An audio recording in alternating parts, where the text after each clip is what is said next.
The House will be in order. The Chair lays before the House a communication from the Speaker. The Speaker's Rooms, Washington, D.C., March 5th, 2024. I hereby appoint the Honorable Claudia Tenney to act as Speaker pro tempore on this day. Signed, Mike Johnson, Speaker of the House of Representatives. Pursuant to the order of the House of January 9th, 2024, the Chair will now recognize members from lists submitted by the majority and minority leaders for morning hour debate. The Chair will alternate recognition between the parties with time equally allocated between the parties, and each member, other than the majority and minority leaders and the minority whip, limited to 5 minutes, but in no event shall debate continue beyond 1:50 p.m. The Chair recognizes the gentleman from Pennsylvania, Mr. Thompson, for 5 minutes. Well, thank you, Madam Speaker. Madam Speaker, I rise today to honor and thank and express my sincere gratitude for an incredible group of students at Penn State University. This group of students have spent the last year dedicating countless hours to support a fantastic cause benefiting pediatric cancer patients. Thon is a year-long fundraising effort that culminates in an annual 46-hour dance marathon to support more than 4,500 families financially and emotionally with children who are battling cancer. On February 16th, Penn State students, staff, families, friends, volunteers, and spectators filled the Bryce Jordan Center for the 52nd annual Thon to raise money for the Four Diamonds Foundation. Thon was founded in 1973 by Penn State fraternities and sororities. What began as a small fundraiser bringing in $2,000 in its inaugural year has flourished into a campus-wide effort with more than 16,000 student volunteers across the Commonwealth of Pennsylvania. In 1977, Thon partnered with the Four Diamonds Foundation, and since then, not a single Four Diamonds family has received a medical bill thanks to the tireless work and dedication of Penn State students. The Four Diamonds Foundation was founded by Charles and Irma Millard in 1972 after their son Christopher lost his battle with cancer at 11 years old. Before Christopher passed away, he wrote a story about a great knight who sought out 4 diamonds of courage, wisdom, honesty, and strength to be saved from an evil sorceress. His parents realized these 4 qualities were all necessary to overcome cancer, and they created the Four Diamonds Foundation in his memory. Over the past 50 years, Thon has grown into the largest student-run philanthropy in the world. Students stood from 6 p.m. on Friday, February 16th until 4 p.m. on Sunday, February 18th. And it was an impressive feat to hold. What is even more incredible is the drive, fortitude, and flexibility these students showed in their commitment to this cause. This year, Penn State students raised a record-breaking $16,955,683.63. This surpasses Thon's 2023 record-breaking total by nearly $2 million. To date, students have shattered records and raised more than $200 million. Of course, their dedication is to be applauded, but ask any Penn State student and they'll agree Thon isn't about them. It's about the children and the families fighting cancer. Thon is for the kids, and it's for families to focus on celebrating more birthdays, piano recitals, science fairs, graduations, and every other milestone a child should celebrate without fear. Thon exists so one day parents never have to hear the words, "Your child has cancer." Madam Speaker, I'm proud of these students, but more importantly, I'm proud of the children and the families who have the courage to fight back against pediatric cancer. Congratulations once again to everyone involved in this year's Thon. We are. Thank you, Madam Speaker, and I yield back the balance of my time. The gentleman yields. The Chair recognizes the gentleman from Connecticut, Mr. Larson, for 5 minutes. Thank you, Madam Speaker. Madam Speaker, I rise today to speak about the nation's #1 insurance program, Social Security. It has been that way since Franklin Delano Roosevelt first introduced it and continues to be the #1 anti-poverty program for the elderly and, frankly, Madam Speaker, the #1 anti-poverty program for children. And yet Congress has been derelict in its duty.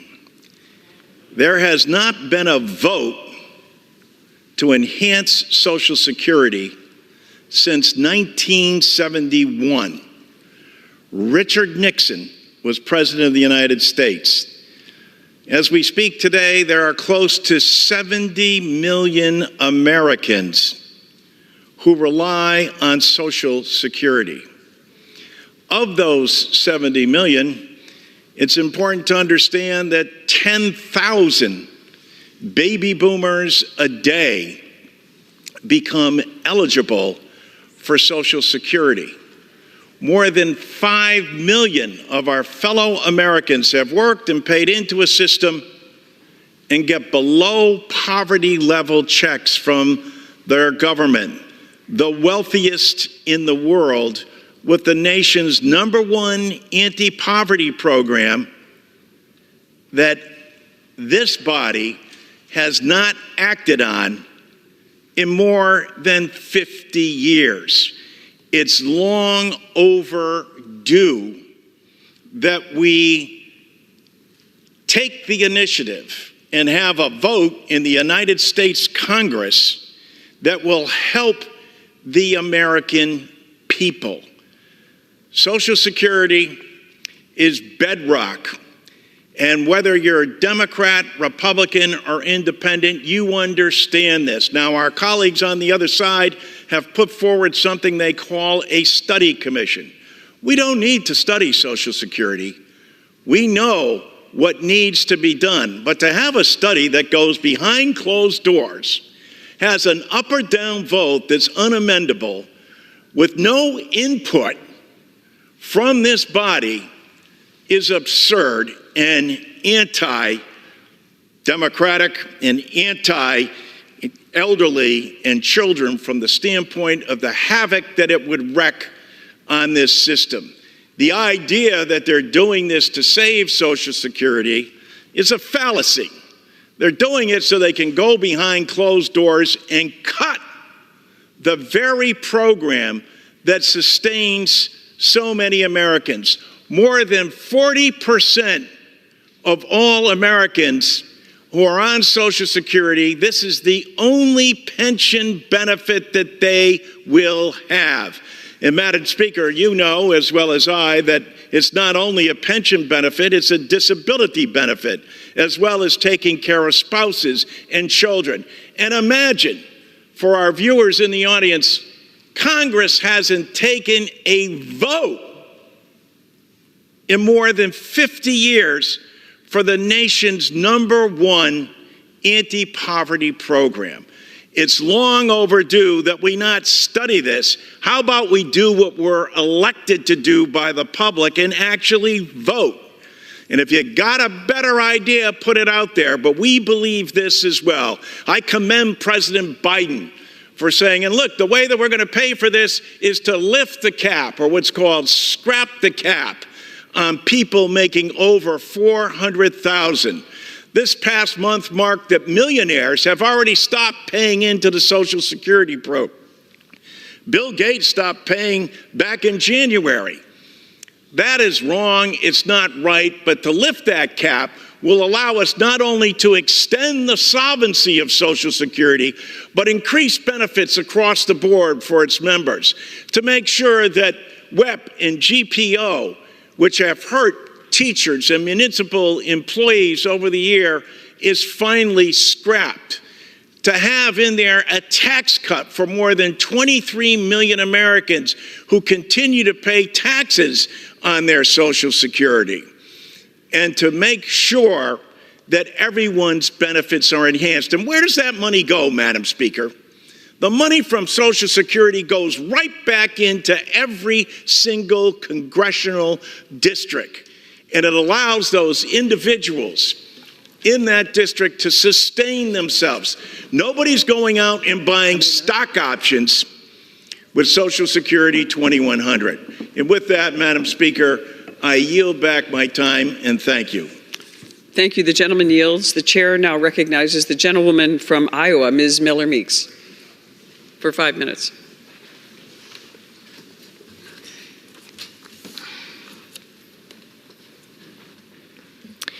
Thank you, Madam Speaker. Today I'm proud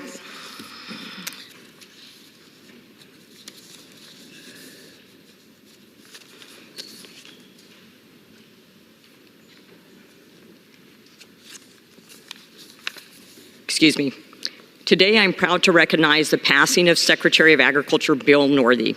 Secretary Northey's tenure as Iowa's Secretary of Agriculture left a remarkable legacy and included countless contributions to Iowa's agricultural heritage and Iowa's agricultural landscape. Under his leadership, Iowa saw significant advancements in conservation practices, soil health initiatives, and water quality improvement efforts. Beyond his policy achievements, Secretary Northey was known for his genuine kindness, approachability, and dedication to serving the people of Iowa. Secretary Northey's legacy will inspire future generations to continue to work and uphold his vision for a vibrant and prosperous Iowa. Bill's love for Iowa and Iowa agriculture was known to all, and his dedication to our farmers and the environment will be sorely missed.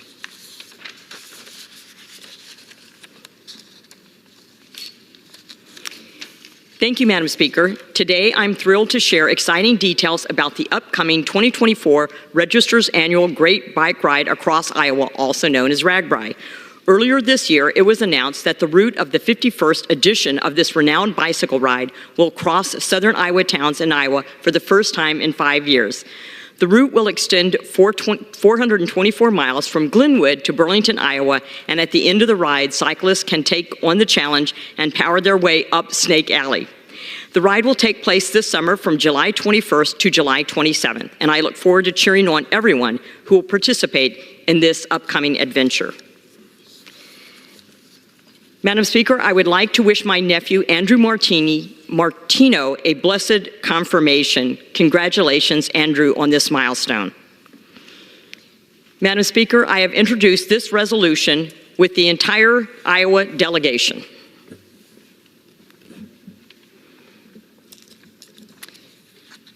This resolution congratulates Iowa native Caitlin Clark on becoming the National Collegiate Athletic Association's Division I basketball leading scorer.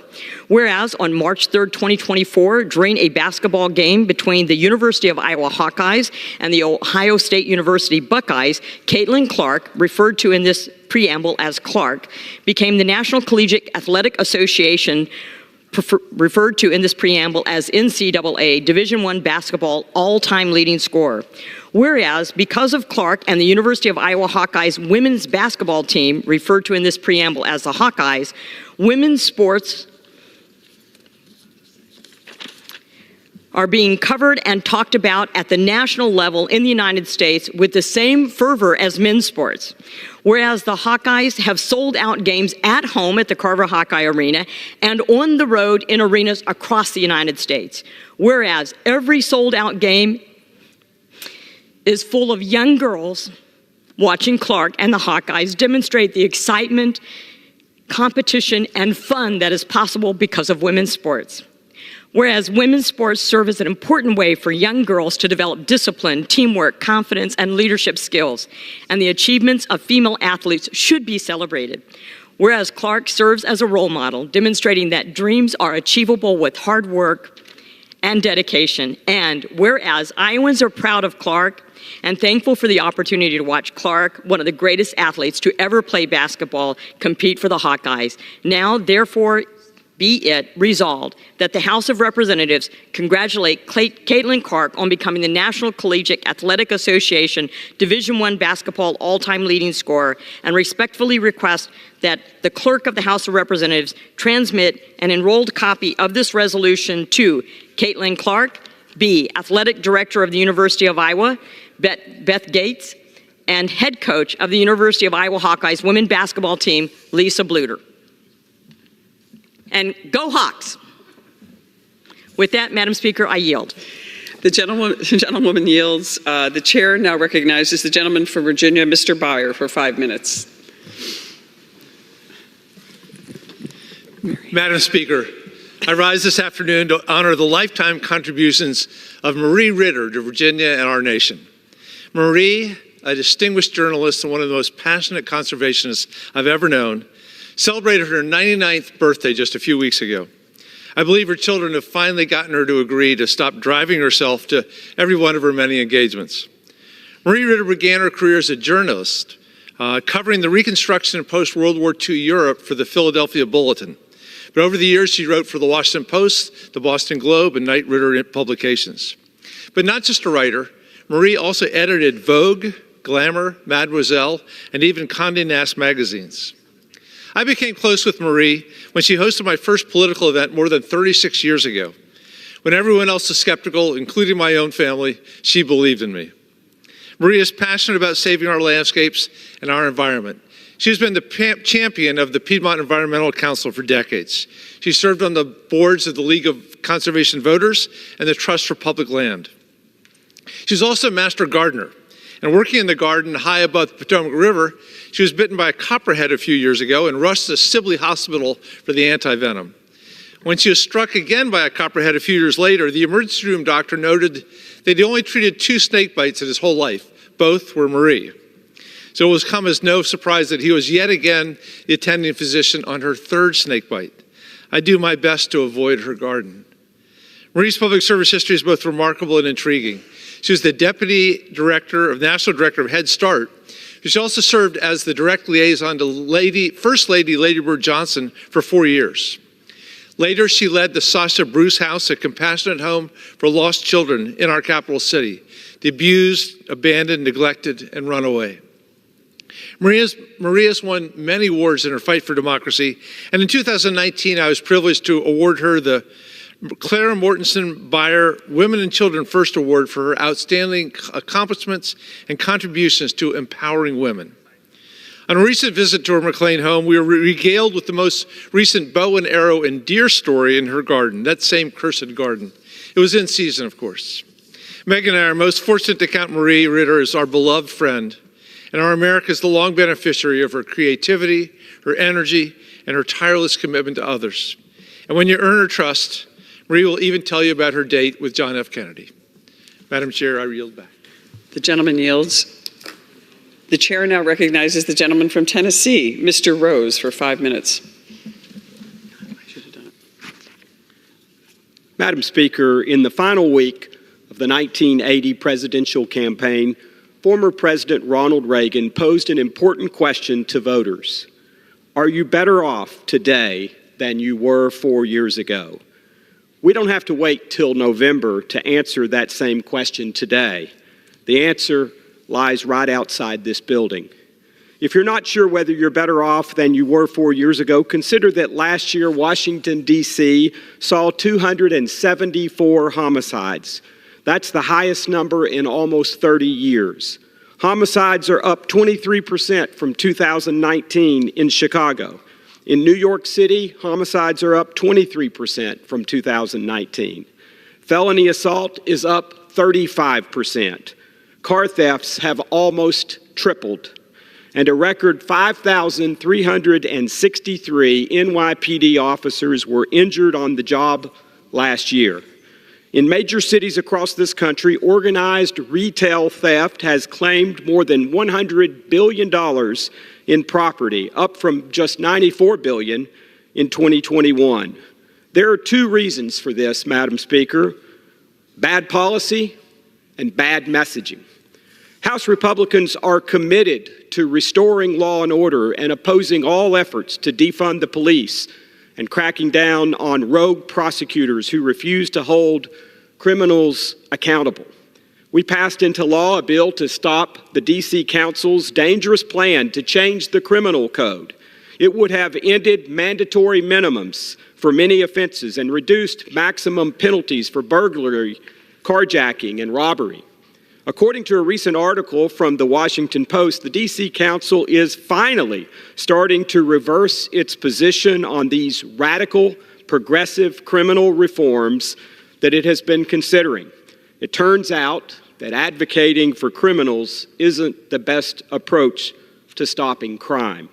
D.C. lawmakers are also starting to see the damage caused by catch and release. If things keep moving in this direction, we might even begin to see those accused of violent personal crimes remain behind bars while they await trial. Last year, this city also experienced the worst officer shortage it has seen in 50 years. This is a direct result of the defund the police movement. It was more than a ridiculous slogan. It was a dangerous slogan that unfortunately garnered some traction around the country. It's become a cynical rallying cry, and I believe it's the reason law enforcement agencies across the country are having difficulty filling open positions. Another reason, frankly, is it's a more dangerous job today than it was a few short years ago. Last year, 378 officers were shot. 46 of them lost their lives. That's up 20% from 2020. So no, we are not better off than we were 4 years ago, Madam Speaker. In fact, those who live and visit our nation's capital are not better off than they were just 2 years ago. House Republicans are proud to stand with the men and women who keep our communities safe. We're also committed to taking on the extreme policies of the Biden administration, including bail reform and our wide-open southern border. Thank you, Madam Speaker, and I yield back. The gentleman yields. Pursuant to Clause 12A of Rule 1, the chair declares the House in recess until 2 p.m.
House will be in order. The prayer will be offered by Chaplain Gibbon. Would you pray with me? Guard both our hearts and our mouths today, O God. Let no thought enter our hearts that may hinder our closeness with you, nor let any word come from our mouths that is not meant for your hearing. But set a guard over our mouths, keep watch over the door of our lips. Do not let any unwholesome talk leave our mouths, but only that which is helpful to the value of the institution and the benefit of the people we have been called to serve. Show us how to speak in such a way that edifies the conversation. Despite our differences, may we vow to benefit those with whom we dialogue. Inspire us to energize and not jeopardize discussion, to invigorate and not denigrate our interlocutors.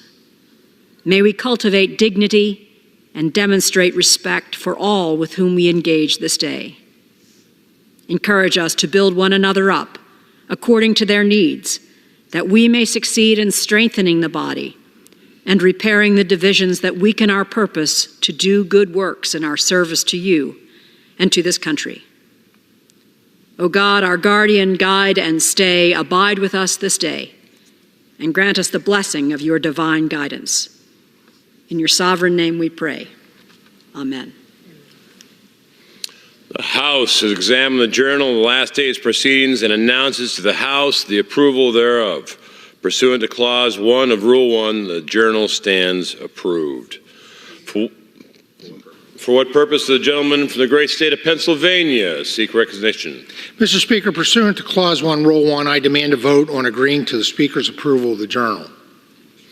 The question is on agreeing to the Speaker's approval of the journal. Those in favor, please say aye. Aye. Those opposed, please say no. In the opinion of the chair, the ayes have it. The journal stands approved. For what purpose does the gentleman from the great state of Pennsylvania seek recognition? Mr. Speaker, I object to the vote on the ground that a quorum is not present and make a point of order that a quorum is not present. Pursuant to Clause 8 of Rule 20, further proceedings in this question are postponed.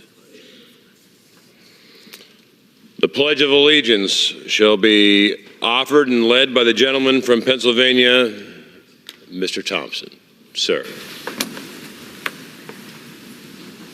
I pledge allegiance to the flag of the United States of America and to the republic for which it stands, one nation, under God, indivisible, with liberty and justice for all.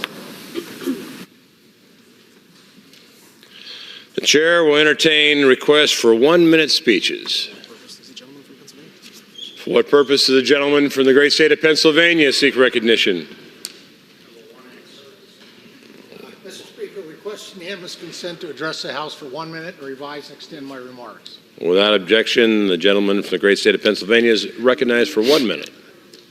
Thank you, Mr. Speaker. Mr. Speaker, I rise today to recognize Robert David Laughlin of Boalsburg in Center County, Pennsylvania. A lifelong Central Pennsylvanian, Robert was born on March 9, 1924 in Altoona and will be celebrating his 100th birthday this coming Saturday.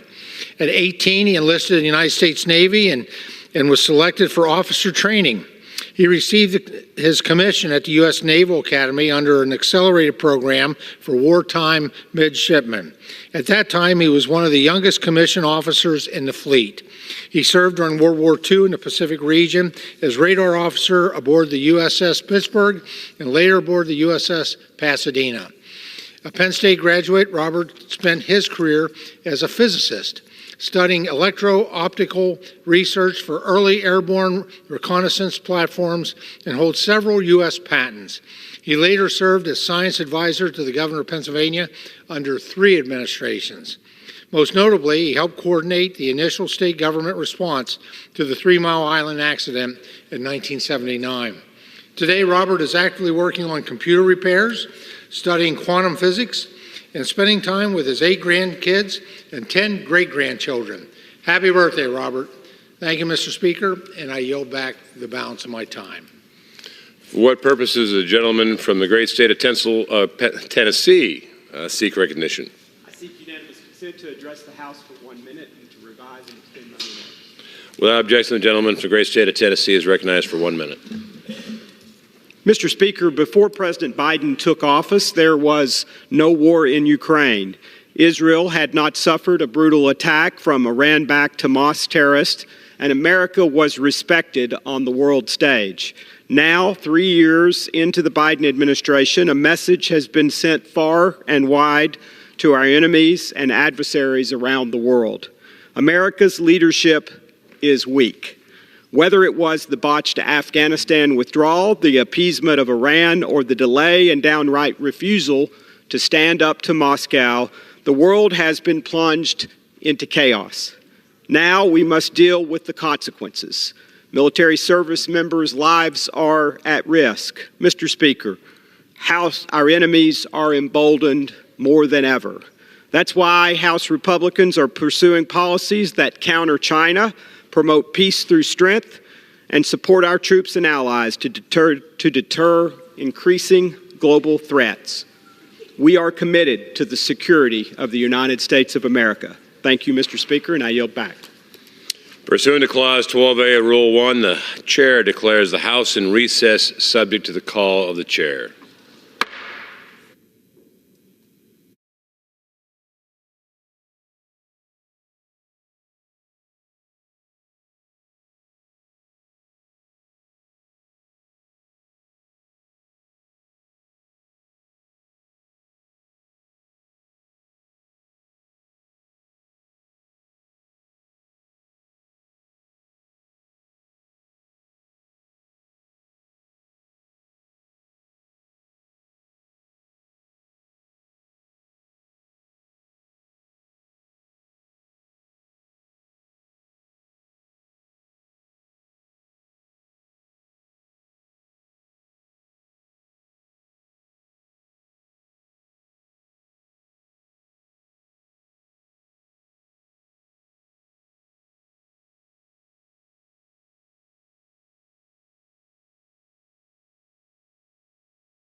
The House will be in order.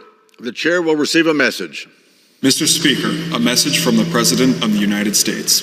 Mr. Speaker, Madam Secretary. I am directed by the President of the United States to deliver to the House of Representatives a message in writing. You ready to rock and roll? Pursuant to Clause 8 of Rule 20, the chair will postpone further proceedings today on motions to suspend the rules on which a recorded vote or the yeas and nays are ordered, or votes objected to under Clause 6 of Rule 20. The House will resume proceedings on postponed questions at a later time. For what purpose does the gentleman from Tennessee seek recognition? Mr. Speaker, I move to suspend the rules and pass the bill H.R. 4403. The clerk will report the title of the bill. Union Calendar Number 259, H.R. 4403, a bill to amend the Homeland Security Act of 2002 to make improvements to the Securing the Cities program and for other purposes.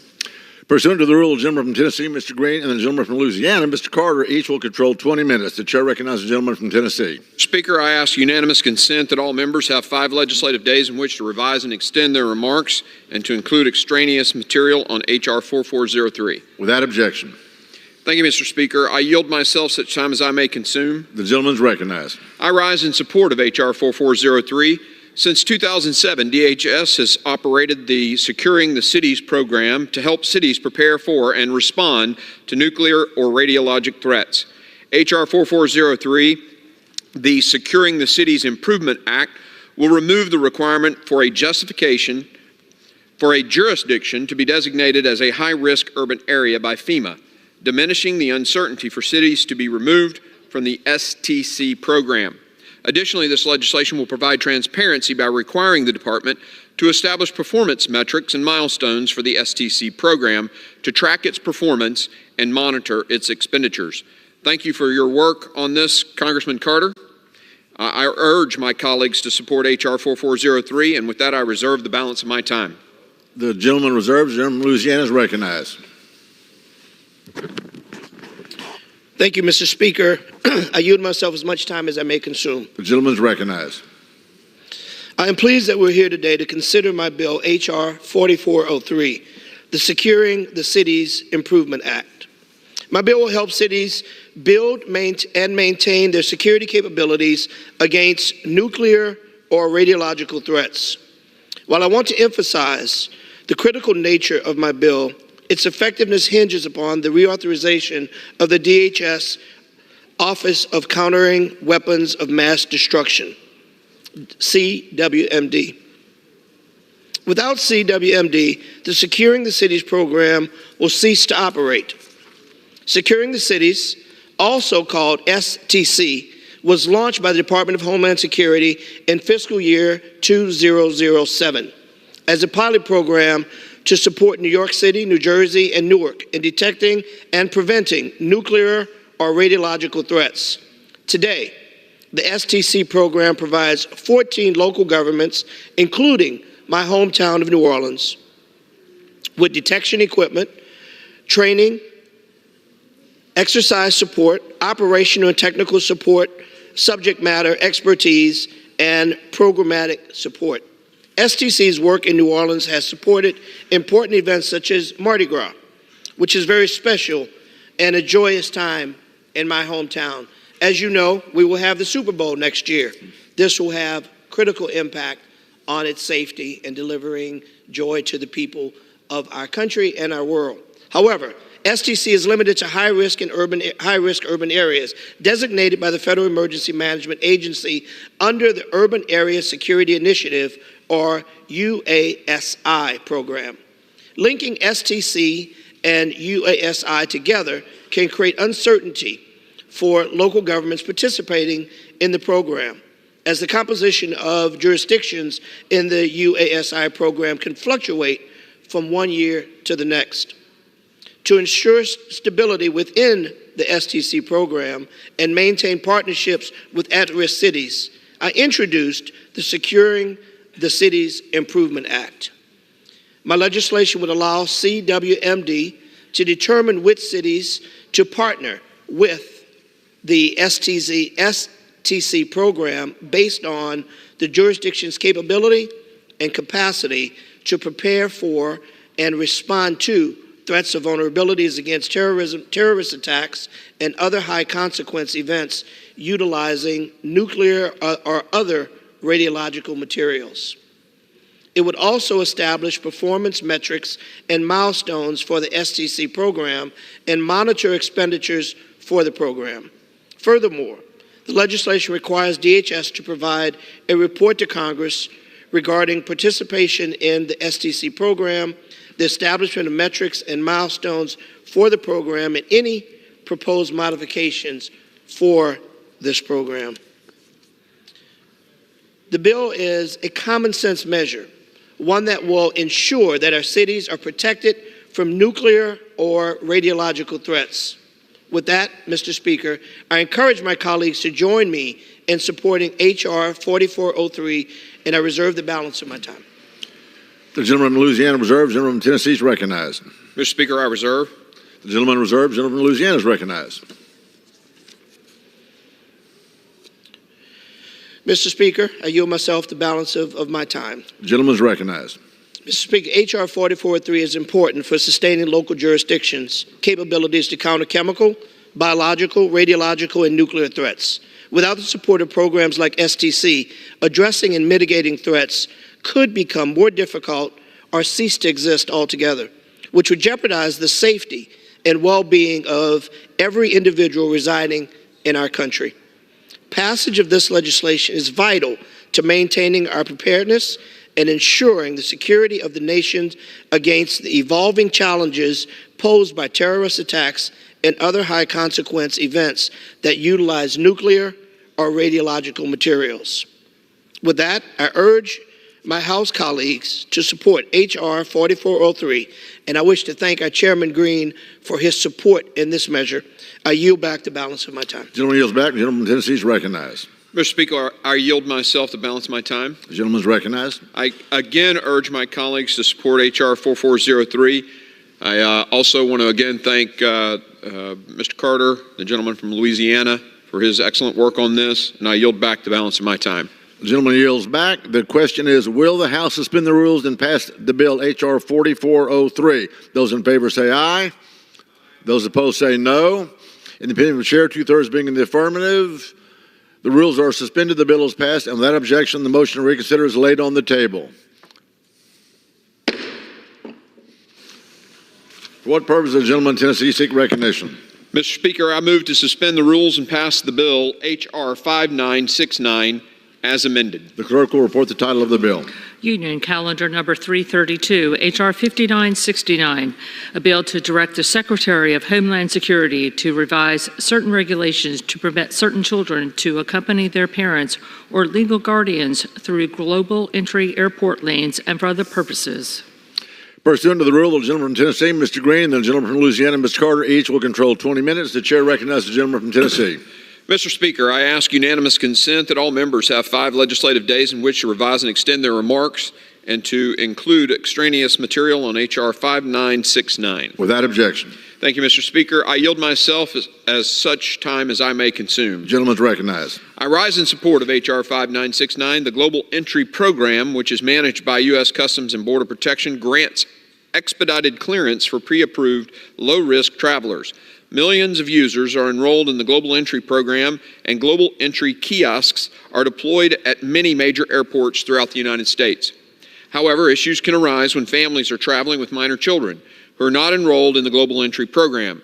Because Global Entry benefits are member-specific, young children who are not enrolled in the program are not currently allowed to join their parents in the Global Entry line.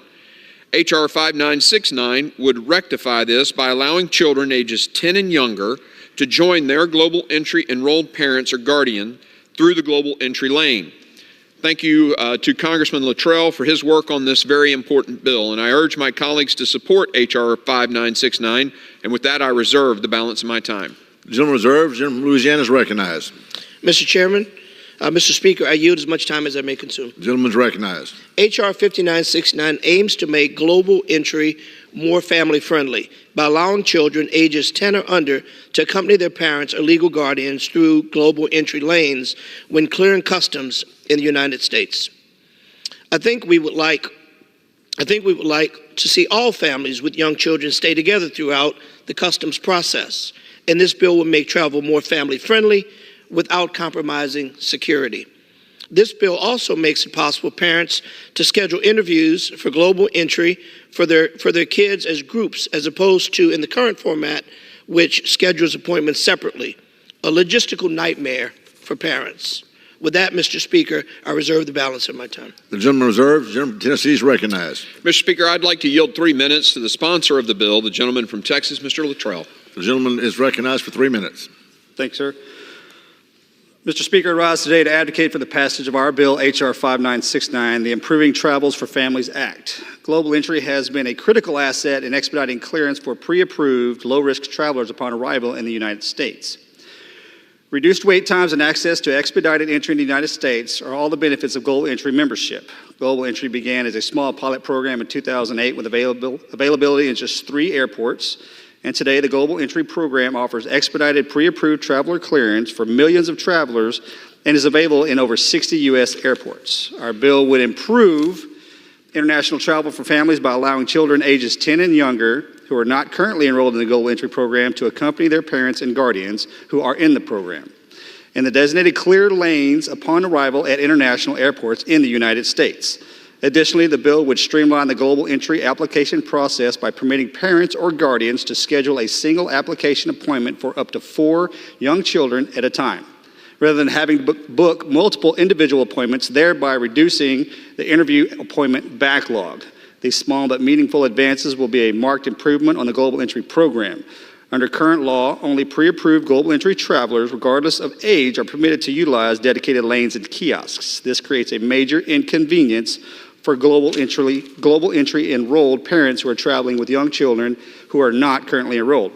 I would like to thank Chairman Green, Congressman Glenn Ivey, and the members and staff of the Homeland Security Committee for working with me and my staff on this important bill. I urge all my colleagues to support this sensible legislative measure that will afford law-abiding Americans the opportunity to travel with their children. With that, sir, I yield back. The gentleman yields back.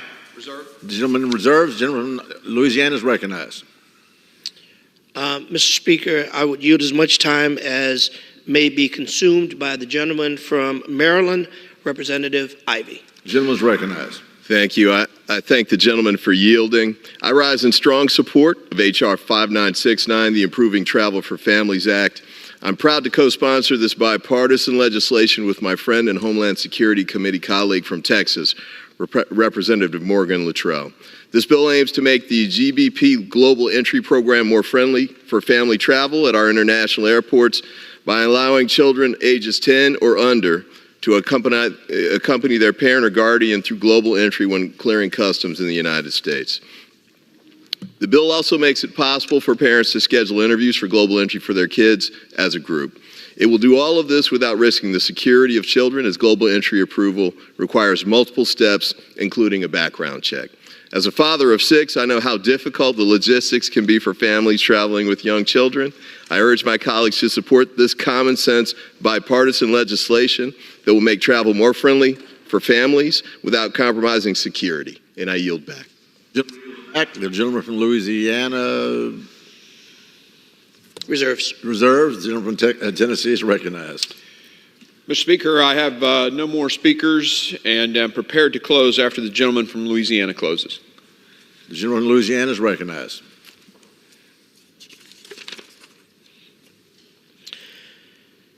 Mr. Speaker, I yield myself as much time as the balance of my time. The gentleman is recognized.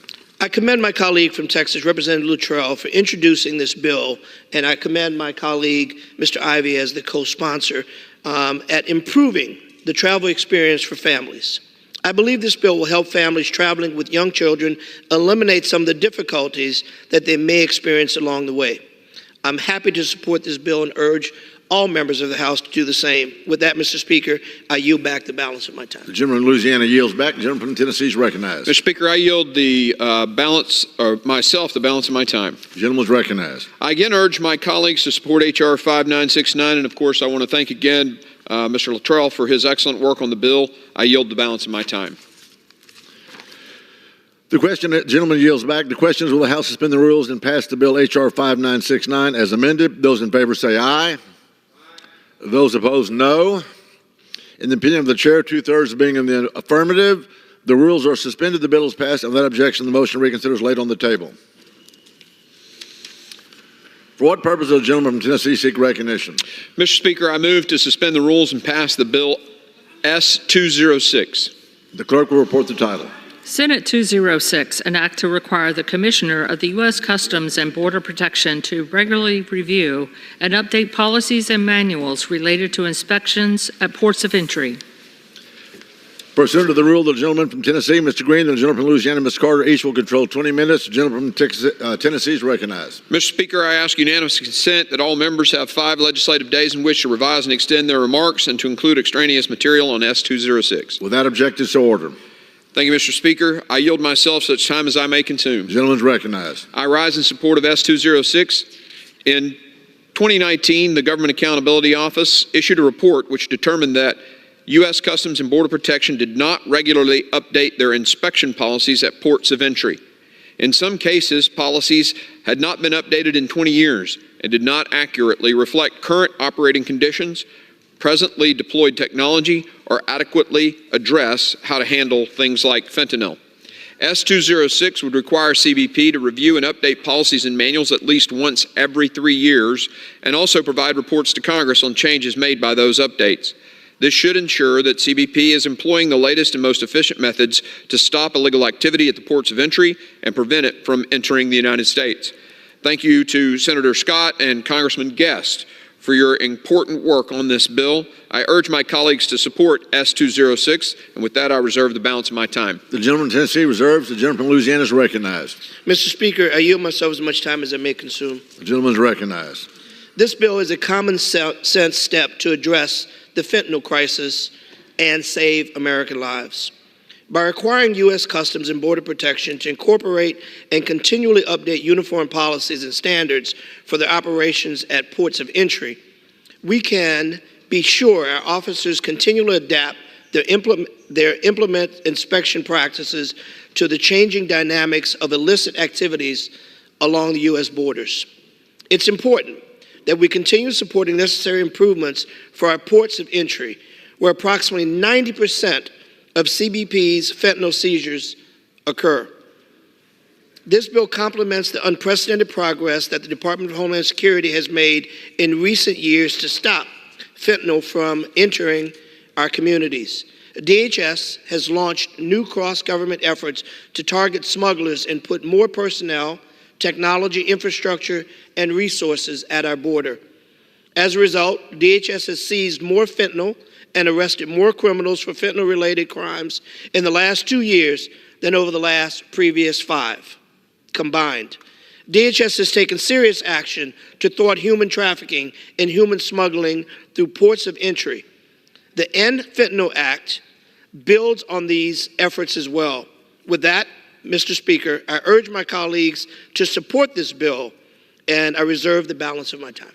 Gentleman from Louisiana reserved. Gentleman from Tennessee is recognized. Mr. Speaker, I'd like to yield 3 minutes to the leader of the House companion bill to S-206, the gentleman from Mississippi, the Vice Chair of the Committee on Homeland Security, Mr. Guest. The gentleman from Missouri is recognized. Mississippi is recognized.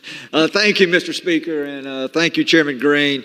I rise today in support of S-206, the End Fentanyl Act. I'm a proud sponsor of the House companion bill, and I want to thank my friend, Senator Rick Scott, for leading this bipartisan effort in the United States Senate.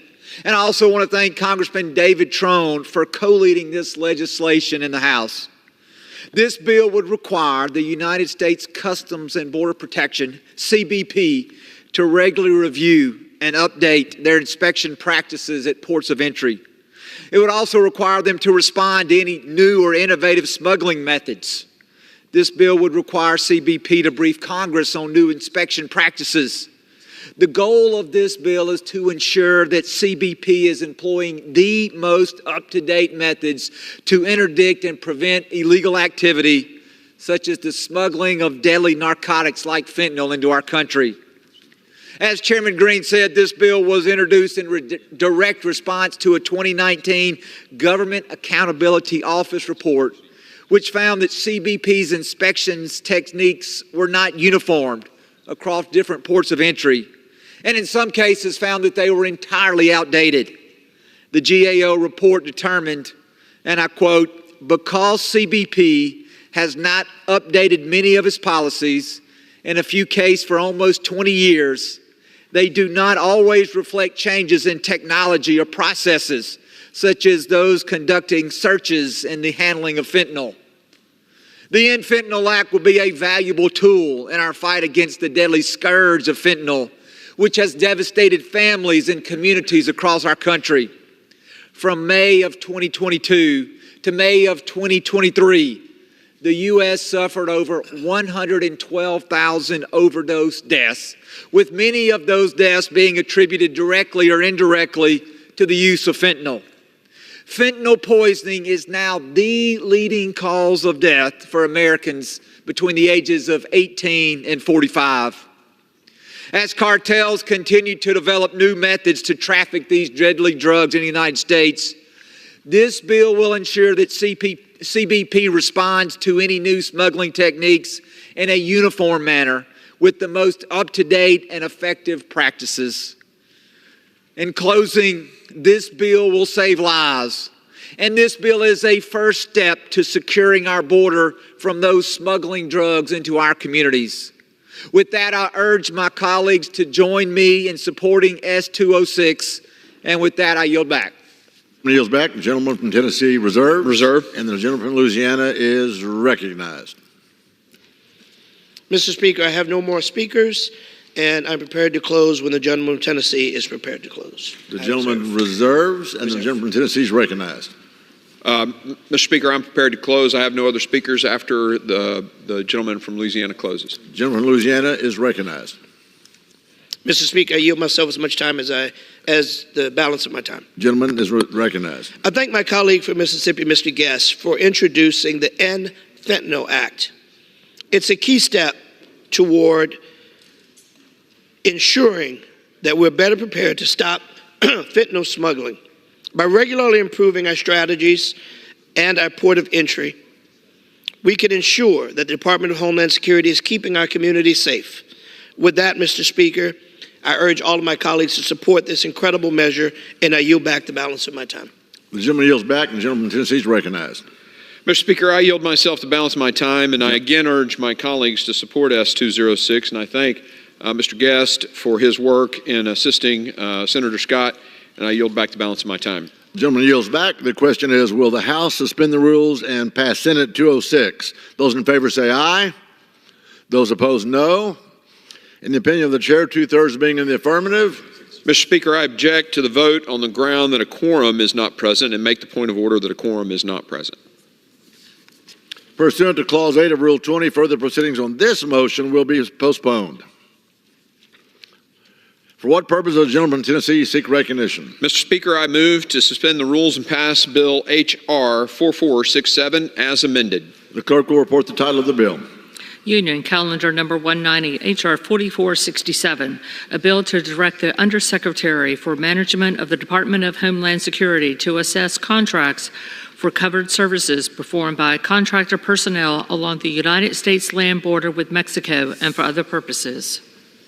Pursuant to the rule of the gentleman from Tennessee, Mr. Green, and the gentleman from Louisiana, Mr. Carter, each will control 20 minutes. The chair recognizes the gentleman from Tennessee. Mr. Speaker, I ask unanimous consent that members have 5 days, legislative days, in which to revise and extend their remarks and to include extraneous material on H.R. 4467. With that objection, so ordered. Thank you, Mr. Speaker. I yield myself such time as I may consume. The gentleman is recognized. I rise in support of H.R. 4467. As we are all aware, the volume of migrant encounters along the U.S.-Mexico border has increased exponentially in the past few years. As such, it has been necessary for the Department of Homeland Security to secure goods and services from contractors to care for migrants taken into custody by U.S. Customs and Border Protection. These contracts have enabled our dedicated Border Patrol agents and CBP officers to remain focused on their primary mission of securing our borders. Unfortunately, in the past, DHS has had issues with respect to awarding such contracts. H.R. 4467, the DHS Border Services Contracts Review Act, directs DHS to assess active contracts for covered services performed by contractor personnel along the U.S. land border with Mexico and submit to Congress a report with recommendations and strategies to improve the procurement and delivery of services through such contracts. I want to thank Congressman Burkeen for his work on this bill, and I urge my colleagues to join me in support of this very important piece of legislation. I urge my colleagues to support H.R. 4467, and with that, I reserve the balance of my time. The gentleman reserves. The gentleman from Louisiana is recognized. Mr. Speaker, I yield myself as much time as I may consume. The gentleman is recognized. DHS spends billions of dollars on service contracts to support its various missions, including its mission to secure the southwest border. These contracts provide a wide range of services such as transportation, medical care, and facilities to house migrants. Given both the cost and the importance of these contracts to DHS's Southwest Border Mission, H.R. 4467, introduced by Mr. Burkeen, seeks to improve DHS's procurement of contractor services used along the southwest border. The bill requires DHS to identify service contracts valued at more than $50 million used along the southwest border, and to assess whether those contracts are necessary to assist DHS in carrying out its mission. The bill also calls upon DHS to identify areas to improve efficiency and cost effectiveness in its use of service contracts along the southwest border, and to develop a strategy and an implementation plan to carry out such improvements. Finally, the bill also requires DHS to share its assessments, strategy, and plans with Congress, both throughout a report and in standing briefings. H.R. 4467 had bipartisan support both from Congress and passing through the committee by voice vote. With that, I urge my colleagues to support this important measure, and I reserve the balance of my time. The gentleman from Louisiana reserves. The gentleman from Tennessee is recognized. Mr. Speaker, I yield 5 minutes to the sponsor of the bill, the gentleman from Oklahoma, Mr. Burkeen. The gentleman from Oklahoma is recognized. Thank you, Mr. Speaker. Thank you, Mr. Chairman. I rise also in support of H.R. 4467, the DHS Border Services Contract Review Act, H.R. 4467. It goes without saying that the Border Patrol is overwhelmed when handling hundreds of thousands of illegal aliens coming across our southern border. And our national debt is increasing by nearly $1 trillion every 100 days. Congress must provide the oversight necessary to provide the power to simultaneously assist Border Patrol and also cut back on inefficient spending. Federal contractors have a role within DHS when the federal government cannot meet the requirements necessary to carry out its mission. In the last decade, DHS has increasingly relied on service contracts to carry out these operations. According to the GAO, the Government Accountability Office, DHS's contracted services have increased 40% between fiscal year 13 and 18. And nearly $70 billion in contracts over that 5-year window have been expended. In May of 2020, the GAO conducted a study on DHS services and the department uses for assistance, and they examined 8 DHS contracts and found that 3/4 of those contractors were never given any guidance by DHS on actions that are inherently under the jurisdiction of the federal government. GAO also reported that DHS has no consistent plan for contract oversight necessary to prevent overlap of contracting. This lack of guidance and potential overlap in functions highlights a glaring need for this report, especially considering the dilemma financially that we find ourselves in today. To combat this potential problem, H.R. 4467 directs the Department of Homeland Security under the Secretary for Management to assess contracts above $50 million for covered services performed by contract personnel along the U.S. border with Mexico and to minimize overlap and cut inefficiencies. This legislation requires the USM to report to Congress on active contracts, recommendations on how they can better be used to increase efficiency, and the criteria used to determine when a contract personnel is necessary for DHS to carry out its mission.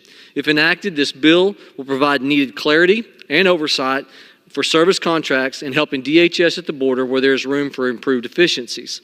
To ensure that taxpayer dollars are used responsibly, it includes a provision that prohibits the department from requesting additional funding to carry out this legislation. I'll reiterate that. Section 2C specifies that this legislation will not cost a dime.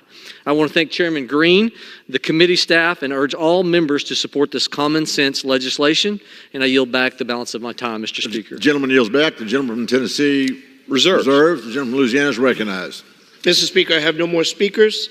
I am prepared to close when the gentleman from Tennessee is prepared to close. I reserve. The gentleman reserves. The gentleman from Tennessee. I have no further speakers and am prepared to close after Mr. Carter closes. Is going to reserve, and so the gentleman from Louisiana is recognized. Mr. Speaker, I yield myself the balance of my time. The gentleman is recognized. I commend my colleague from Oklahoma, Mr. Burchine, for introducing this bill aimed at improving DHS's procurement of contracted services used along the southern border. With that, Mr. Speaker, I urge my colleagues to support H.R. 4467, and I yield back the balance of my time. Yields back. The gentleman from Tennessee is recognized. Mr. Speaker, I yield myself the balance of the time. The gentleman is recognized. I again urge my colleagues to support H.R. 4467, and I yield back the balance of my time. The question is, will the House suspend the rules and pass the bill H.R. 4467 as amended? Those in favor say aye. Those opposed say no. In the opinion of the chair, 2/3 being in the affirmative, the rules are suspended. The bill is passed, and without objection, the motion to reconsider is laid on the table.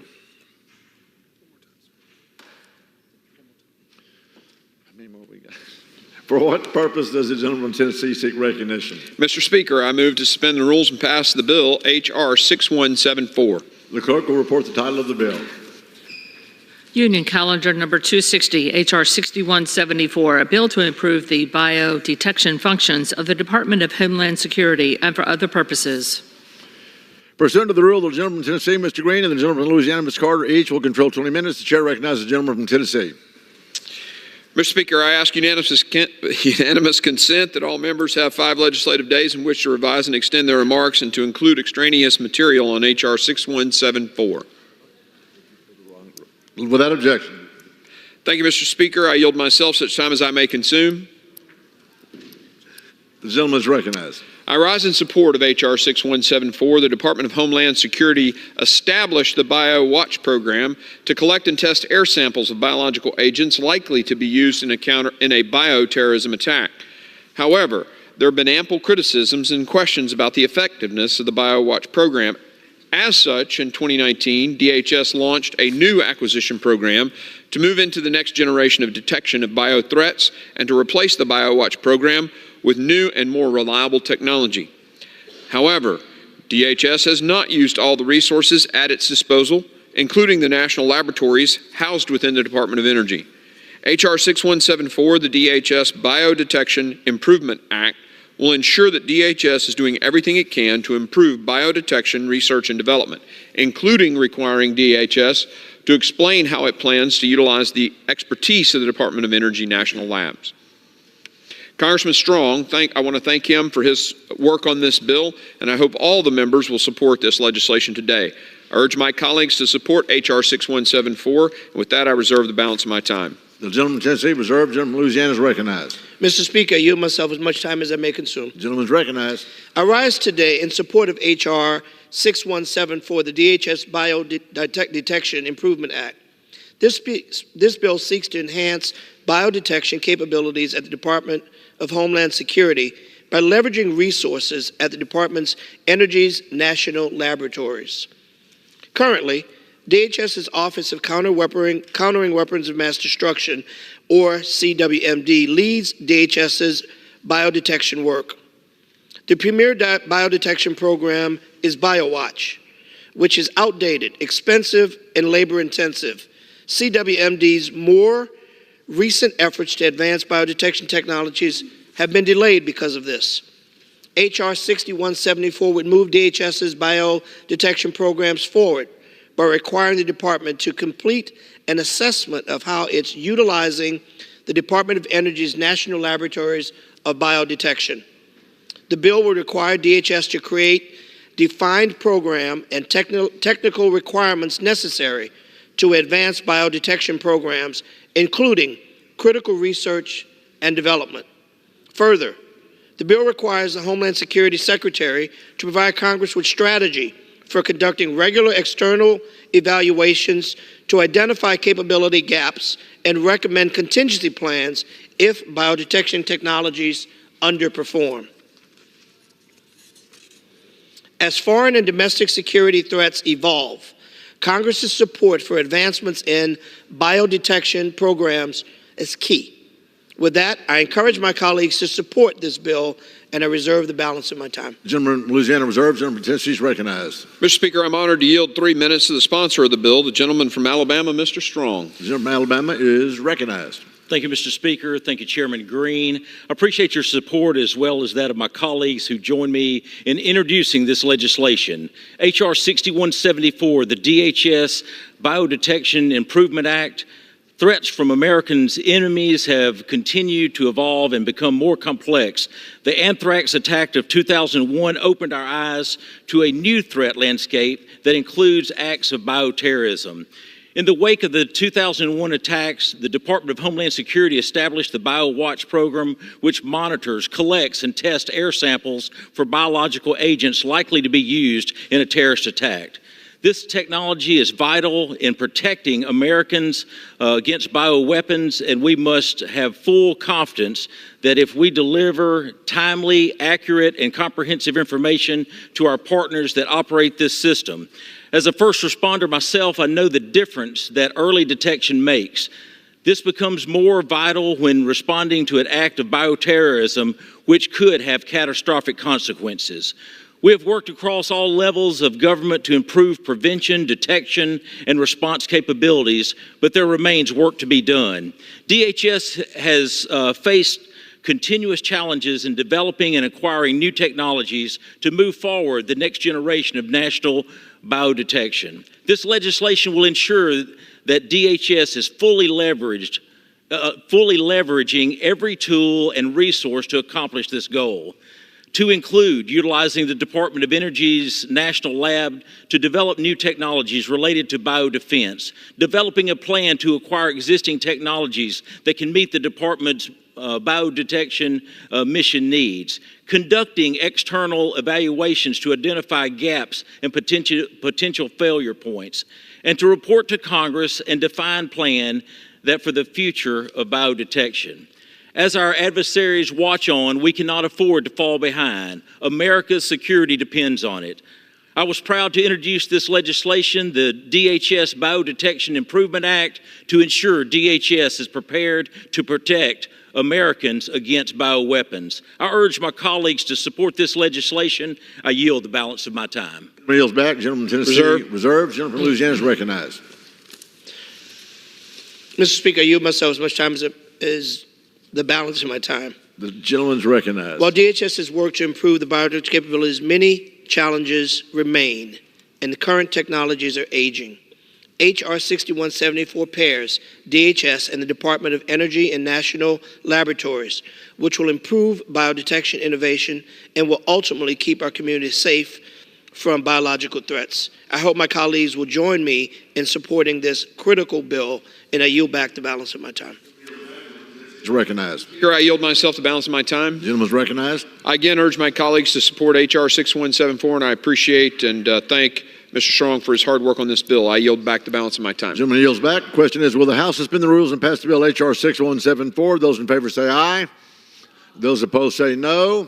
In the opinion of the chair, 2/3 being in the affirmative. Mr. Speaker, I object to the vote on the ground that a quorum is not present and make the point of order that a quorum is not present.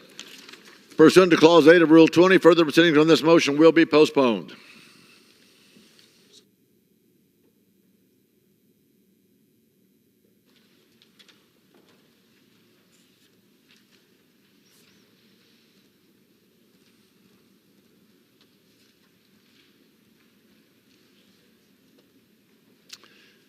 Normally, the last couple of times you were up here, you had a mask on, and I've got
For what purpose does the gentleman from Kentucky seek recognition? Mr. Speaker, I move the House suspend the rules and pass the bill H.R. 3391 as amended. The clerk will report the title of the bill. Union Calendar Number 131, H.R. 3391, a bill to extend the Gabriella Miller Kids First Pediatric Research Program at the National Institutes of Health and for other purposes. Pursuant to the rule of the gentleman from Kentucky, Mr. Guthrie, and the gentlewoman from Washington, Ms. Dr. Schreier, each will control 20 minutes. The gentleman from Kentucky is recognized. I ask unanimous consent that all members may have 5 legislative days in which to revise and extend their remarks and insert extraneous materials in the record on the bill. Without objection, so ordered.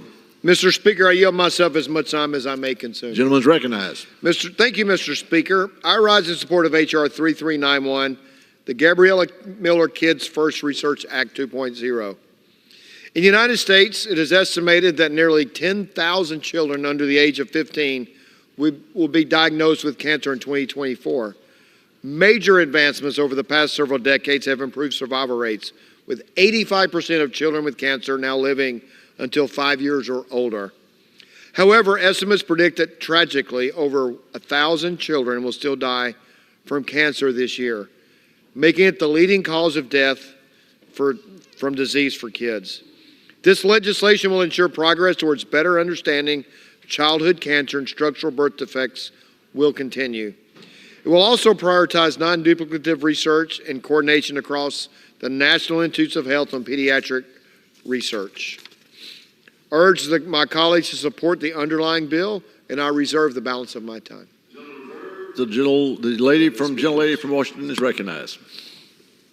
Thank you, Mr. Speaker. Mr. Speaker, I yield myself such time as I may consume. The gentlelady is recognized.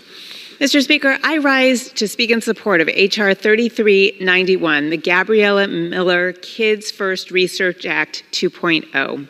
This bipartisan legislation, sponsored by Representatives Wexton and Cole, plays a crucial role in providing essential support for pediatric cancer and disease research. This bill is named in honor of Gabriella Miller, a Virginia resident who was diagnosed with an inoperable brain tumor at the age of 10. Gabriella was an inspirational activist who tirelessly advocated for research into childhood diseases like cancer until her passing in October of 2013. Her strong voice and bravery turned tragedy into the original Gabriella Miller Kids First Research Act, which was signed into law in 2014. This research program at the National Institutes of Health has made progress toward understanding childhood cancer and disease. The original law established a 10-year pediatric research initiative fund and authorized funding for childhood disease research. The law has also led to the founding of the Gabriella Miller Kids First Data Resource Center, a comprehensive data resource for research and patient communities meant to advance discoveries. Despite this progress, cancer is the top disease-related cause of death for children and teens in the United States. It is estimated that over 9,500 American children under age 15 will be diagnosed with cancer this year. I want to thank my friend, Representative Wexton, for her leadership on this legislation. I encourage all of my colleagues to vote yes to make a significant impact in the fight against pediatric cancer. I reserve the balance of my time. The gentleman reserves. A gentleman from Kentucky is recognized. Mr. Speaker, I yield 2 minutes to the gentleman from Florida, chairman of the Subcommittee on Consumer Protection, leader on consumer protection in this Congress, Mr. Bilirakis. The gentleman is recognized for 2 minutes. Thank you, Mr. Speaker. Thank you, Mr. Chairman. I really appreciate it. It's been great working with you all these years. I appreciate it very much. I rise in strong support of H.R. 3391, the Gabriella Miller Kids First Research Act 2.0. I'm proud to be a co-leader on this bipartisan piece of legislation with my friend and colleague, Representative Jennifer Wexton, who does an outstanding job on these issues. And again, she's retiring at the end of the term, and we're going to miss her. She did such wonderful work, particularly on the Parkinson's bill, and we're going to get it across the finish line. I'm grateful for her leadership on this particular bill as well to reauthorize the Kids First Pediatric Research Initiative at the National Institutes of Health. Our bill will continue the critical work being done to conduct biomedical research and discover new insights into pediatric conditions such as childhood cancers. The Kids First program has helped facilitate a better understanding of shared genetic pathways between childhood cancers, birth defects, and other pediatric conditions, and H.R. 3391 ensures that this research will continue for another 5 years.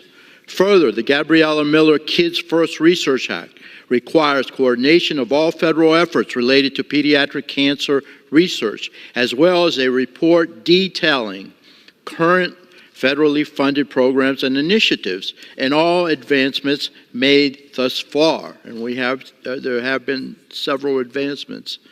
We all agree that these scientific discoveries could help unlock the key to developing future treatments and cures for our most vulnerable patients, our kids who suffer from pediatric cancers and rare diseases. We continue to fight the battle against kids' cancers, both inside and outside the federal government.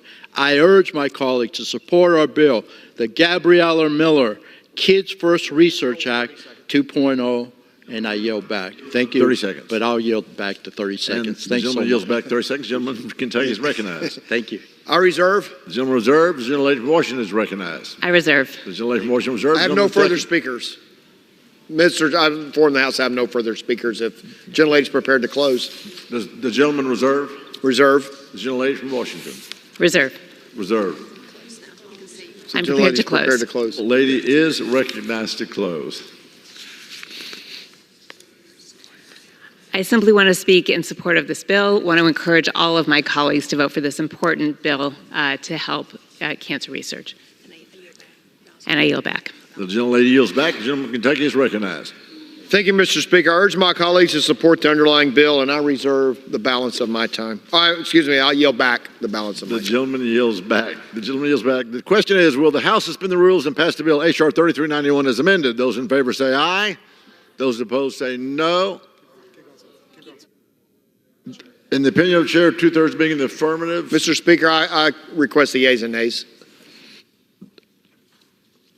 The yeas and nays are requested. All those in favor of taking this vote by the yeas and nays will rise and remain standing until counted. A sufficient number having risen, the yeas and nays are ordered. Pursuant to Clause 8 of Rule 20, further proceedings on this question will be postponed. Is that it? We're back up. That's right, we're going till 4.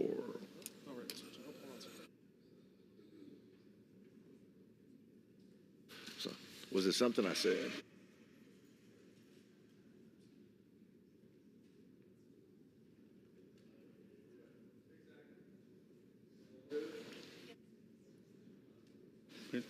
For what purpose does the gentleman from Texas seek recognition? Mr. Speaker, I move that the House suspend the rules and pass the bill H.R. 3838 as amended. The clerk will report the title of the bill. Union Calendar Number 196, H.R. 3838, a bill to amend Title III of the Public Health Service Act to reauthorize federal support of states in their work to save and sustain the health of mothers during pregnancy, childbirth, and the postpartum period to eliminate disparities in maternal health outcomes for pregnancy-related and pregnancy-associated deaths, to identify solutions to improve health care quality and health outcomes for mothers, and for other purposes. Pursuant to the rule, the gentleman from Texas, Mr. Burgess, and the gentlewoman from Washington, Ms. Schreier, each will control 20 minutes. The chair recognizes the gentleman from Texas. Mr. Speaker, I ask unanimous consent that all members may have 5 legislative days in which to revise and extend their remarks and insert extraneous materials into the record on the bill. Without objection. Mr. Speaker, I then yield myself so much time as I may consume. Gentleman is recognized. I rise today in support of my legislation, H.R. 3838, the Preventing Maternal Deaths Reauthorization Act of 2023. During March, we celebrate National Women's History Month. We honor the strong women in our lives, and especially our mothers, who make great sacrifices to bring life into this world. According to the latest United States data, the maternal mortality rate rose yet again in 2021 to almost 33 deaths per 100,000 live births, compared to a rate of 23 per 100,000 in 2020. While we know that over 80% of pregnancy-related deaths are preventable, we also understand that even one is too many. Preventing Maternal Deaths Reauthorization Act works to understand and reduce maternal mortalities by reauthorizing federal support for state-led maternal mortality review committees. Maternal mortality review committees are multidisciplinary committees that review the causes of maternal deaths in their state and make recommendations based on their findings to prevent future deaths and improve maternal health outcomes during pregnancy, childbirth, and the first year afterward. H.R. 3838 also requires the Center for Disease Control and Prevention to work in consultation with the Health Resources and Services Administration to disseminate best practices for the prevention of maternal mortality and morbidity to hospitals and other healthcare providers.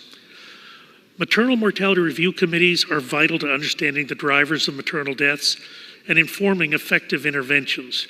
This way, we'll help to ensure that resources are directed where they will have the most positive impact. Since its initial authorization in 2018, we have already seen the work of the maternal mortality review committees make a significant difference in increasing the number of maternal mortality review committees from 32 states to 49 states, the District of Columbia, New York City, Philadelphia, and Puerto Rico. Through their work, this body was able to discover that over 50% of pregnancy-related deaths happen between 1 week and 1 year after delivery, leading to the critical extension of the state plan amendment for Medicaid and Children's Health Insurance Program to 12 months for postpartum coverage. The critical importance of this bill is furthered by the news from my home state of Texas just last week. Effective March 1st of 2024, Texas extended postpartum coverage for the full 12 months for eligible Medicaid and Children's Health Insurance Program recipients through Texas. The Texas Health and Human Services Commission will administer this, and I certainly want to thank Governor Greg Abbott and the Texas legislature for their continued efforts to protect and defend life, especially the lives of new mothers and newborn babies. Today, I am joined by 740 of my fellow OB-GYNs who are on the Hill with the American College of Obstetricians and Gynecologists urging a yes vote on this critically important bill. I want to thank my fellow representatives Diana DeGette, Buddy Carter, Robin Kelly, and Kat Kamek, and Kathy Castor for working with me on this important legislation.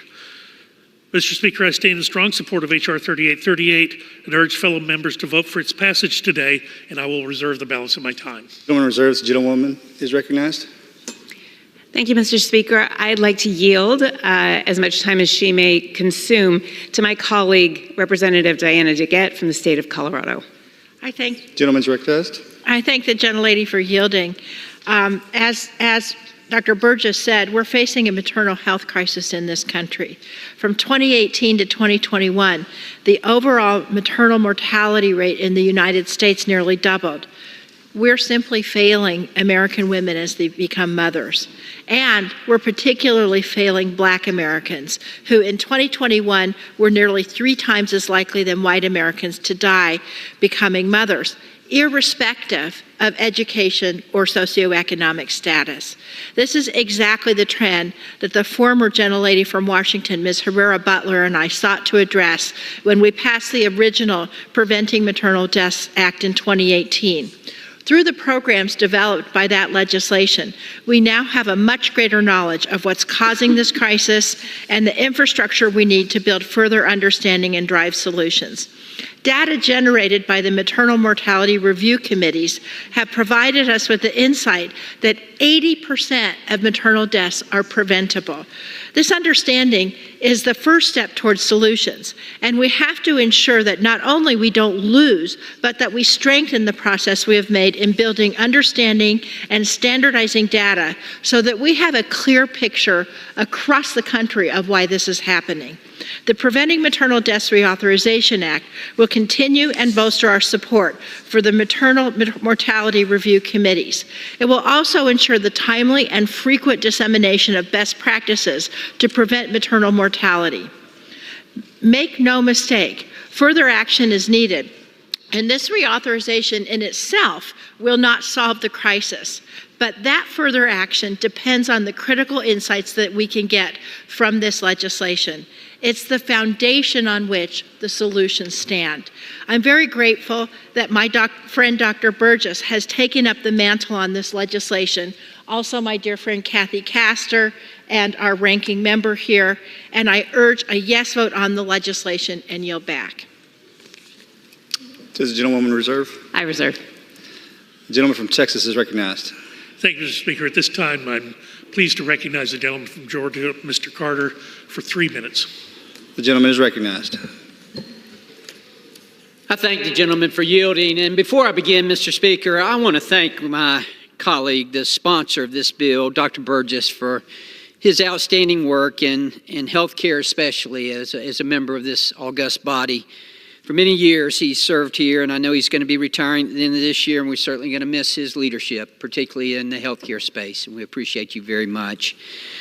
Mr. Chairman, I rise today in strong support of H.R. 3838, the Preventing Maternal Deaths Reauthorization Act, which I am co-leading with Dr. Burgess. Maternal mortality is something that I've worked on for many, many years as a member of the Georgia State Legislature and now as a member of Congress.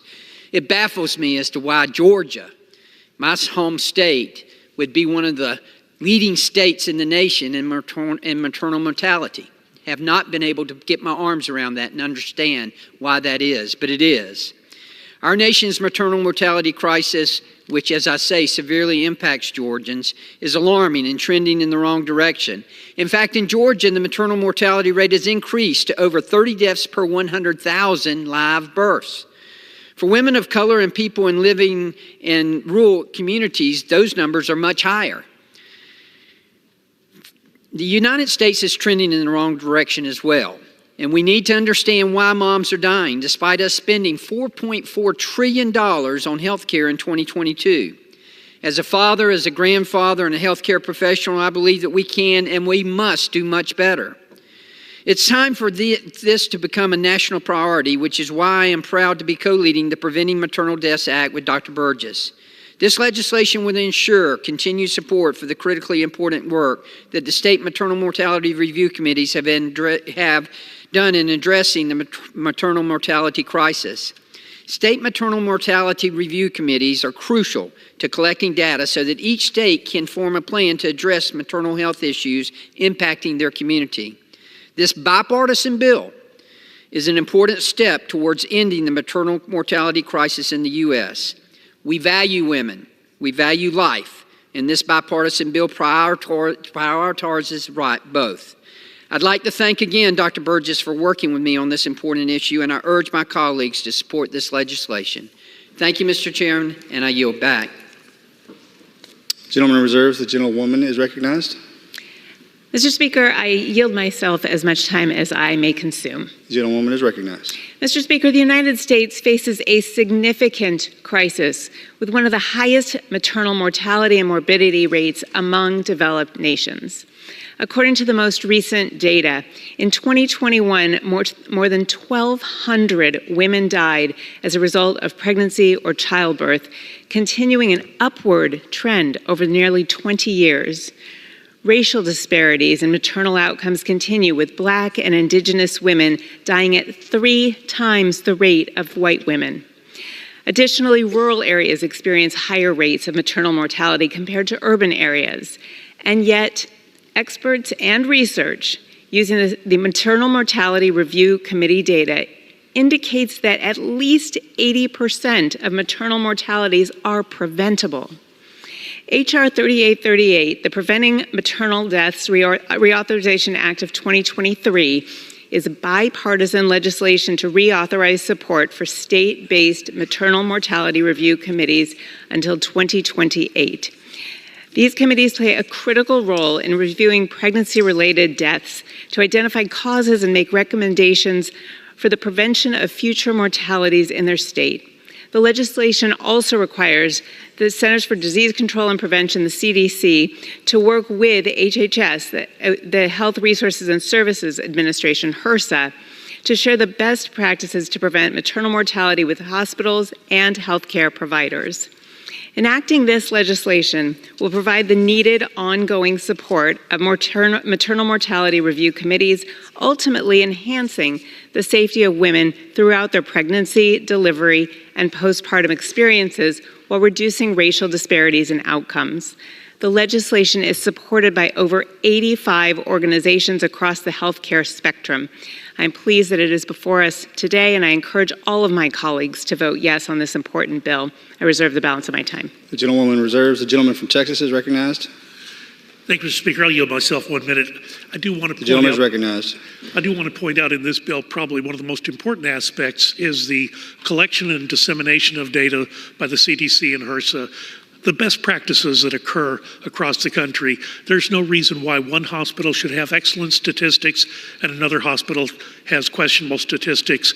We should be able to be good enough that every hospital has excellent statistics. I know this to be true because where I did my residency at Parkland Hospital in Dallas, they have consistently had some of the best maternal mortality statistics in the country, and they take care of a population that is low income, women of color, underinsured, uninsured, the very populations that you would think would be at greatest risk. So I know we can do it. I've seen it done, and it's so important to me that we collect and disseminate this data. I'll reserve my time. The gentleman reserves. The gentlewoman is recognized.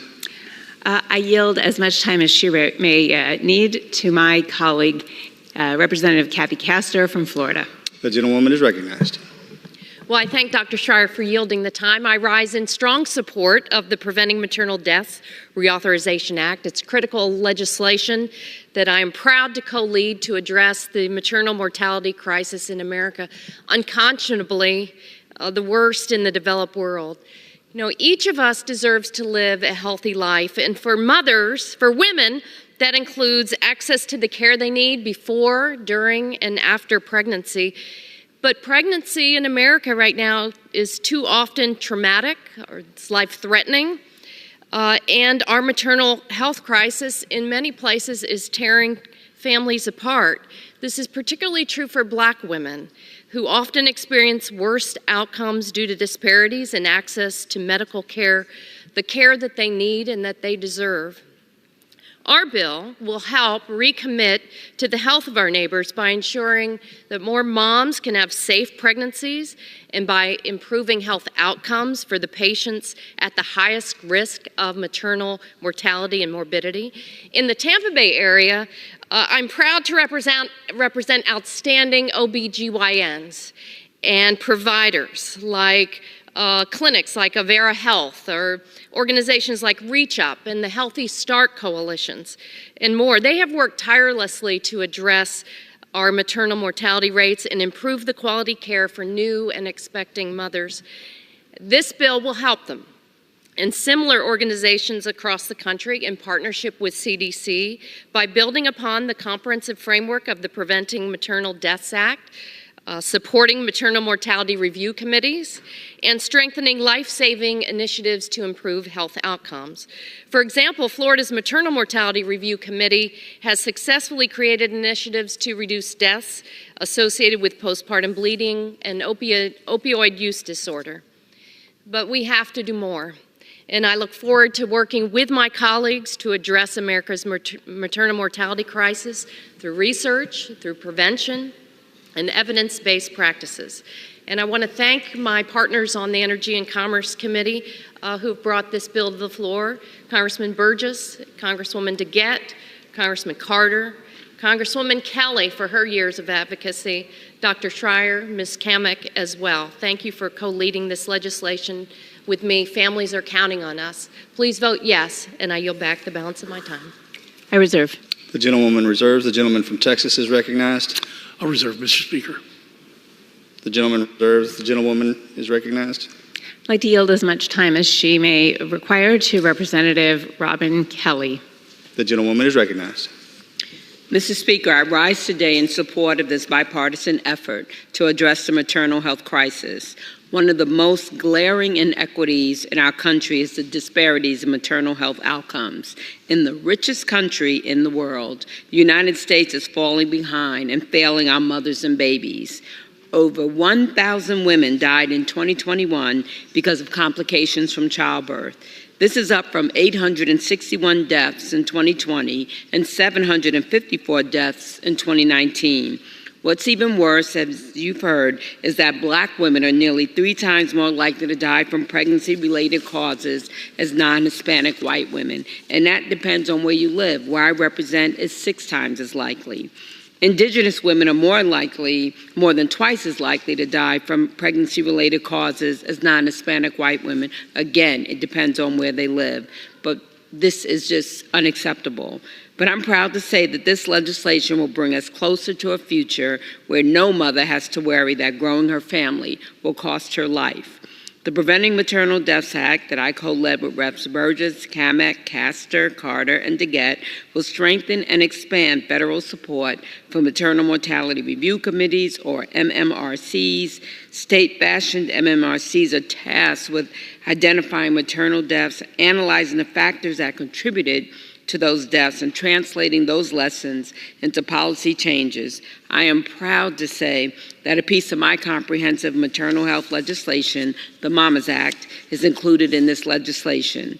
The Preventing Maternal Death Act has received unanimous bipartisan support from the Energy and Commerce Health Subcommittee and the full committee. I encourage my colleagues to support this bill and save moms' lives. Thank you, and I yield back. Mr. Speaker, I have no more speakers, and I reserve. The gentlewoman reserves. The gentleman from Texas is recognized. I'm prepared to close when the gentlelady's finished. The gentleman is prepared to close. The gentleman reserves. The gentlewoman is recognized. I'm prepared to close. I am so pleased that this bill is before us today. I encourage all of my colleagues to vote yes on this very important bill that will save lives. I yield back. The gentlewoman yields. The gentleman from Texas is recognized. Thank you, Mr. Speaker. I'll yield myself the balance of our time. Mr. Speaker, this bill is personally important to me. My grandfather, who I never knew, my father's father, was an academic obstetrician in McGill Hospital in Montreal from the end of the First World War until his death in 1939. During that time, maternal mortality was substantially reduced. The caregivers of that time, prior to the introduction of antibiotics, made great strides in reducing maternal mortality. Some of that was through the imposition of preventive medicine. Some of that was because of improved anesthesia and blood bank techniques. And of course, with the introduction of antibiotics in 1940, the rates came down even substantially more. So we know it can be done. At that time, the major drivers of maternal mortality were hypertension, hemorrhage, and infection. Now the major drivers are well after delivery, and they fall into the realm of cardiovascular disease, suicide, drug overdose. So this expansion of postpartum coverage to the first year after delivery was really work that was established in our committee. We did the research on that, and we provided the guidance that now has been taken up by a great many states. So I look forward to a day where we can look at these numbers to be significantly reduced even over where they are now, because of the changes that we have made as a result of this legislation. It's important work. I want to encourage all of my colleagues to vote yes on the underlying bill, and I will yield back the balance of my time. The gentleman yields. The question is, will the House suspend the rules and pass the bill H.R. 3838 as amended? Those in favor say aye. Those opposed say no. In the opinion of the chair, 2/3 being in the affirmative, the rules are suspended. The bill is passed and without objection. Mr. Speaker, I would ask purposes, gentlemen, seek recognition. I would ask for the yeas and nays. The gentleman asks for the yeas and nays. The yeas and nays are requested. All those in favor of taking this vote by the yeas and nays will rise and remain standing until counted. A sufficient number has risen. The yeas and nays are ordered. Pursuant to Clause 8 of Rule 20, further proceedings on this question will be postponed.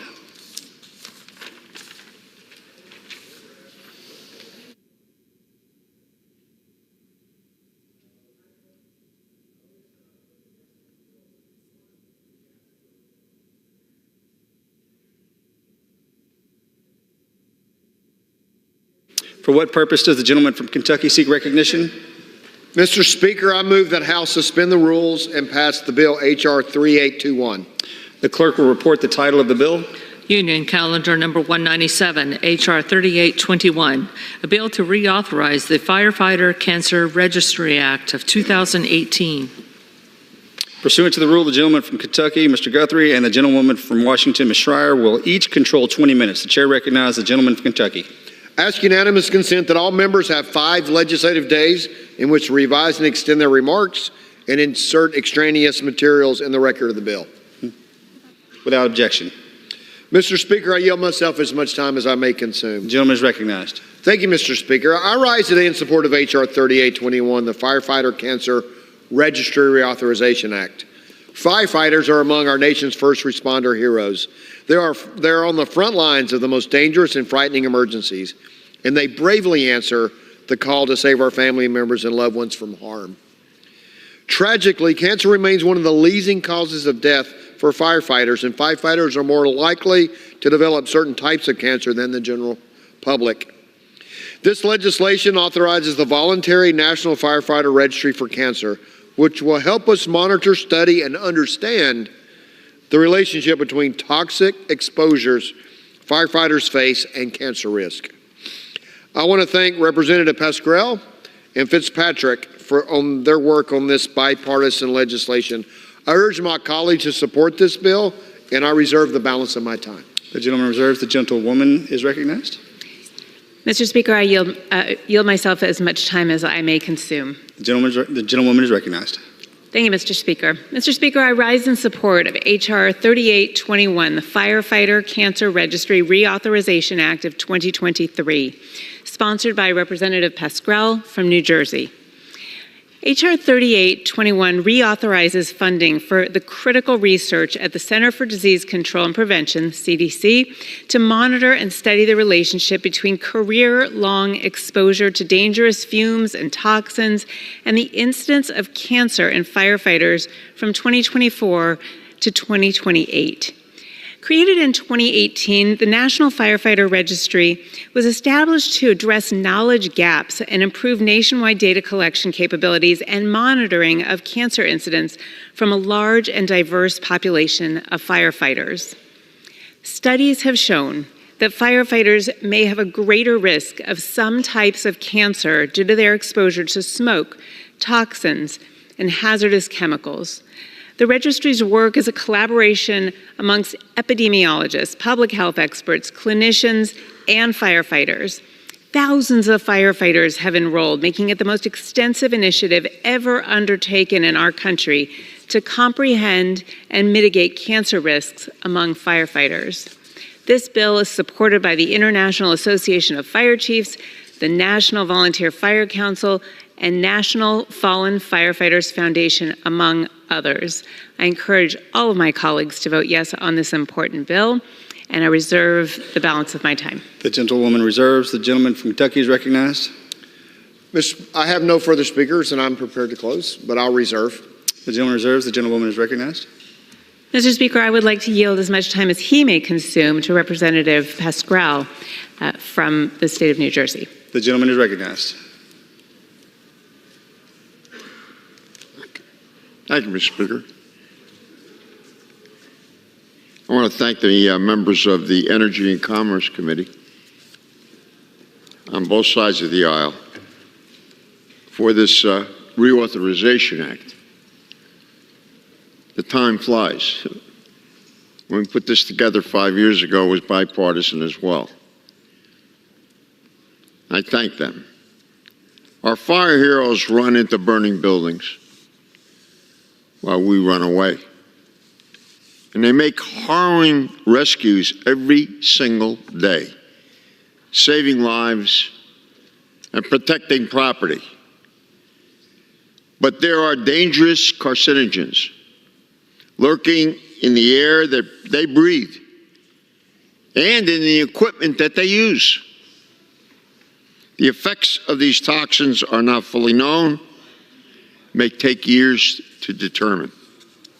In 2022, the International Association for Research on Cancer found that the occupation of firefighting, the very occupation, causes cancer. And we're talking about thousands of volunteers and thousands of career firefighters. Cancer is the leading cause, as you just heard, of line of duty deaths for firefighters. but behind each statistic is a beloved public servant. Eduardo Diaz, a firefighter in North Bergen, passed away from pancreatic cancer at the age of 53. Firefighter Diaz was a beloved resident of Hasbrook Heights and a member of the Professional Firefighters of New Jersey, who are in town today supporting federal aid for firefighters. In my hometown of Patterson, my close friend, FMBA firefighter Jerry Benke, tragically died from brain cancer. These are but two of the many firefighters lost to cancer. When someone is diagnosed with cancer, it is reported to the cancer registry in their state. Democrats and Republicans saw the significance of this 5 years ago.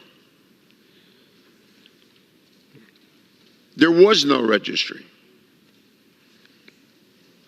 But specific details about their work are now collected. To focus attention on this issue that can yield results, in 2018, the Congress rightfully created the National Cancer Firefighter Registry. It is the largest effort in history to understand and reduce cancer among firefighters. Because of it, the CDC has made a database of firefighters with cancer to monitor and study the ties between career-long exposure to dangers, fumes, and toxins, and incidents of firefighter cancer. And since its opening year, more than 10,000 firefighters have voluntarily enrolled for the registry. My bill would reauthorize the registry for another 5 years at a very modest funding level for what we hope can be life-saving work. I urge my colleagues to support passage of this measure so we can get it to the President's desk as soon as possible. I thank you, all of you, and I yield back. Gentlewoman reserves. I am prepared to close, and I reserve. I'm prepared to close. The gentlewoman is recognized. I just want to emphasize, Mr. Speaker, how important it is that we look out for our heroes, our firefighters, as well as they look out for us. And I encourage my colleagues to vote yes on this very important bill. And I yield back. The gentlewoman yields. The gentleman from Kentucky is recognized. Mr. Speaker, I yield myself as much time as I may consume. The gentleman is recognized. I want to thank my friend from New Jersey for bringing this forward and working hard for this. I know that his community, we've seen what happens to firefighters in his community from 9/11 and on, and it's really important work that our firefighters do. As he said, there are a group from Kentucky in town today that I had the chance to talk with, and the heroes who go into burning buildings to save our families and all the other things that they do for us. And so I will close by strongly urging my colleague to support H.R. 3821, and I'll yield back. The gentleman yields. The question is, will the House suspend the rules and pass the bill H.R. 3821 as amended? Those in favor say aye. Those opposed say no. The gentleman is recognized. Mr. Speaker, I request that the vote be recorded by yea or nay.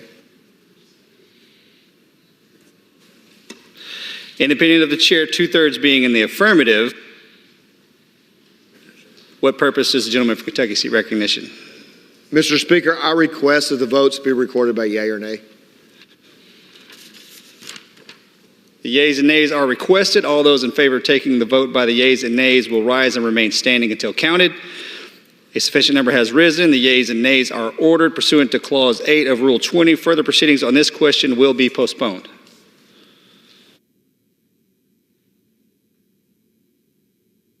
Right into it. For what purpose does the gentleman from Kentucky seek recognition? Mr. Speaker, I move the House suspend the rules and pass the bill H.R. 498 as amended. The clerk will report the title of the bill. H.R. 498, a bill to amend Title V of the Public Health Service Act to secure the suicide prevention lifeline from cybersecurity incidents and for other purposes. Pursuant to the rule, the gentleman from Kentucky, Mr. Guthrie, and the gentlewoman from Washington, Ms. Schreier, each will control 20 minutes. The chair recognizes the gentleman from Kentucky. Thank you, Mr. Speaker. I ask unanimous consent that all members may have 5 legislative days in which to revise and extend their remarks and insert extraneous materials in the record on the bill. Without objection, Mr. Speaker, I yield myself as much time as I may consume. the gentleman is recognized. Thank you, Mr. Speaker. I rise in support of H.R. 498, the 988 Lifeline Cybersecurity Responsibility Act led by Mr. Obernolte. In 2021, more than 48,000 people died by suicide in the United States. That equates to 132 people every day.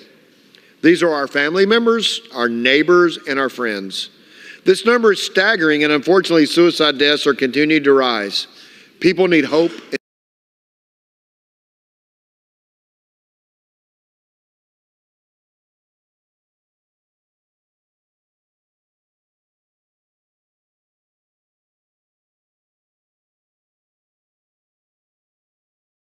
And healing. The 988 Suicide and Crisis Lifeline is a national network of local crisis centers used to support people in suicidal crisis or emotional distress. This has proven to be a vital resource, especially during the COVID-19 pandemic, when government-imposed lockdowns led to increased social isolation and loneliness. The Lifeline suffered a cybersecurity attack in December 2022 and was proactively taken offline for several hours. It is unknown how many individuals were hurt by the outage, but we do know that individuals in emotional distress or suicide crisis were unable to utilize the Lifeline for hours. H.R. 498 would improve the Lifeline's cybersecurity protections by requiring coordination between SAMHSA and the Chief Information Officer within HHS. Additionally, this bill requires Lifeline administrator and local call centers to report any cybersecurity incidents and vulnerabilities to SAMHSA as soon as they're identified. My hope is that this bill will help prevent future cyber attacks and disruption of services so individuals in crisis can access this resource and get the help they need. I urge my colleagues to support the underlying bill, and I reserve the balance of my time. The gentleman reserves. The gentlewoman is recognized. Thank you, Mr. Speaker. I yield myself as much time as I may consume. The gentlewoman is recognized. Mr. Speaker, I rise today in support of H.R. 498, the 988 Lifeline Cybersecurity Responsibility Act, sponsored by colleagues Representatives Cardenas and Obernolte. On July 16, 2022, the 988 Lifeline became available to all landline and cell phone users to access a network of over 200 local and state-funded crisis centers. The Suicide and Crisis Lifeline is there for anyone struggling with anxiety, depression, or suicidal ideation. Since its launch, according to data from the Kaiser Family Foundation, the 988 Lifeline has received almost 5 million contacts. Nearly 1 million are from the Veterans Crisis Line, a designated part of 988. The others have consisted of 2.6 million calls, almost 750,000 chats, and more than 600,000 texts. In December of 2022, the 988 Lifeline experienced a cybersecurity breach, which resulted in a day-long outage across the country. This lifeline is imperative to suicide prevention and utilized by constituents in every one of our districts. The legislation on the floor today will require better coordination and reporting on potential cybersecurity vulnerabilities within the 988 Lifeline, with the goal of preventing future cyber attacks and disruption of service. The bill requires coordination between the Lifeline and the Chief Information Security Officer at the Department of Health and Human Services to prevent cybersecurity attacks. The suicide hotline's regional and local network administrators would also be required to notify the government of cybersecurity vulnerabilities and incidents. Finally, the Government Accountability Office would be required to conduct a study evaluating cybersecurity risks and vulnerabilities in the 988 Lifeline system. I encourage all of my colleagues to vote yes on this important bill and reserve the balance of my time. Gentlewoman from Washington reserves. The gentleman from Kentucky is recognized. Thank you, Mr. Speaker. I will yield 3 minutes to my good friend from California, a leader in cybersecurity in this Congress and a member of the Energy and Commerce Committee, Mr. Obernolte. Gentleman is recognized.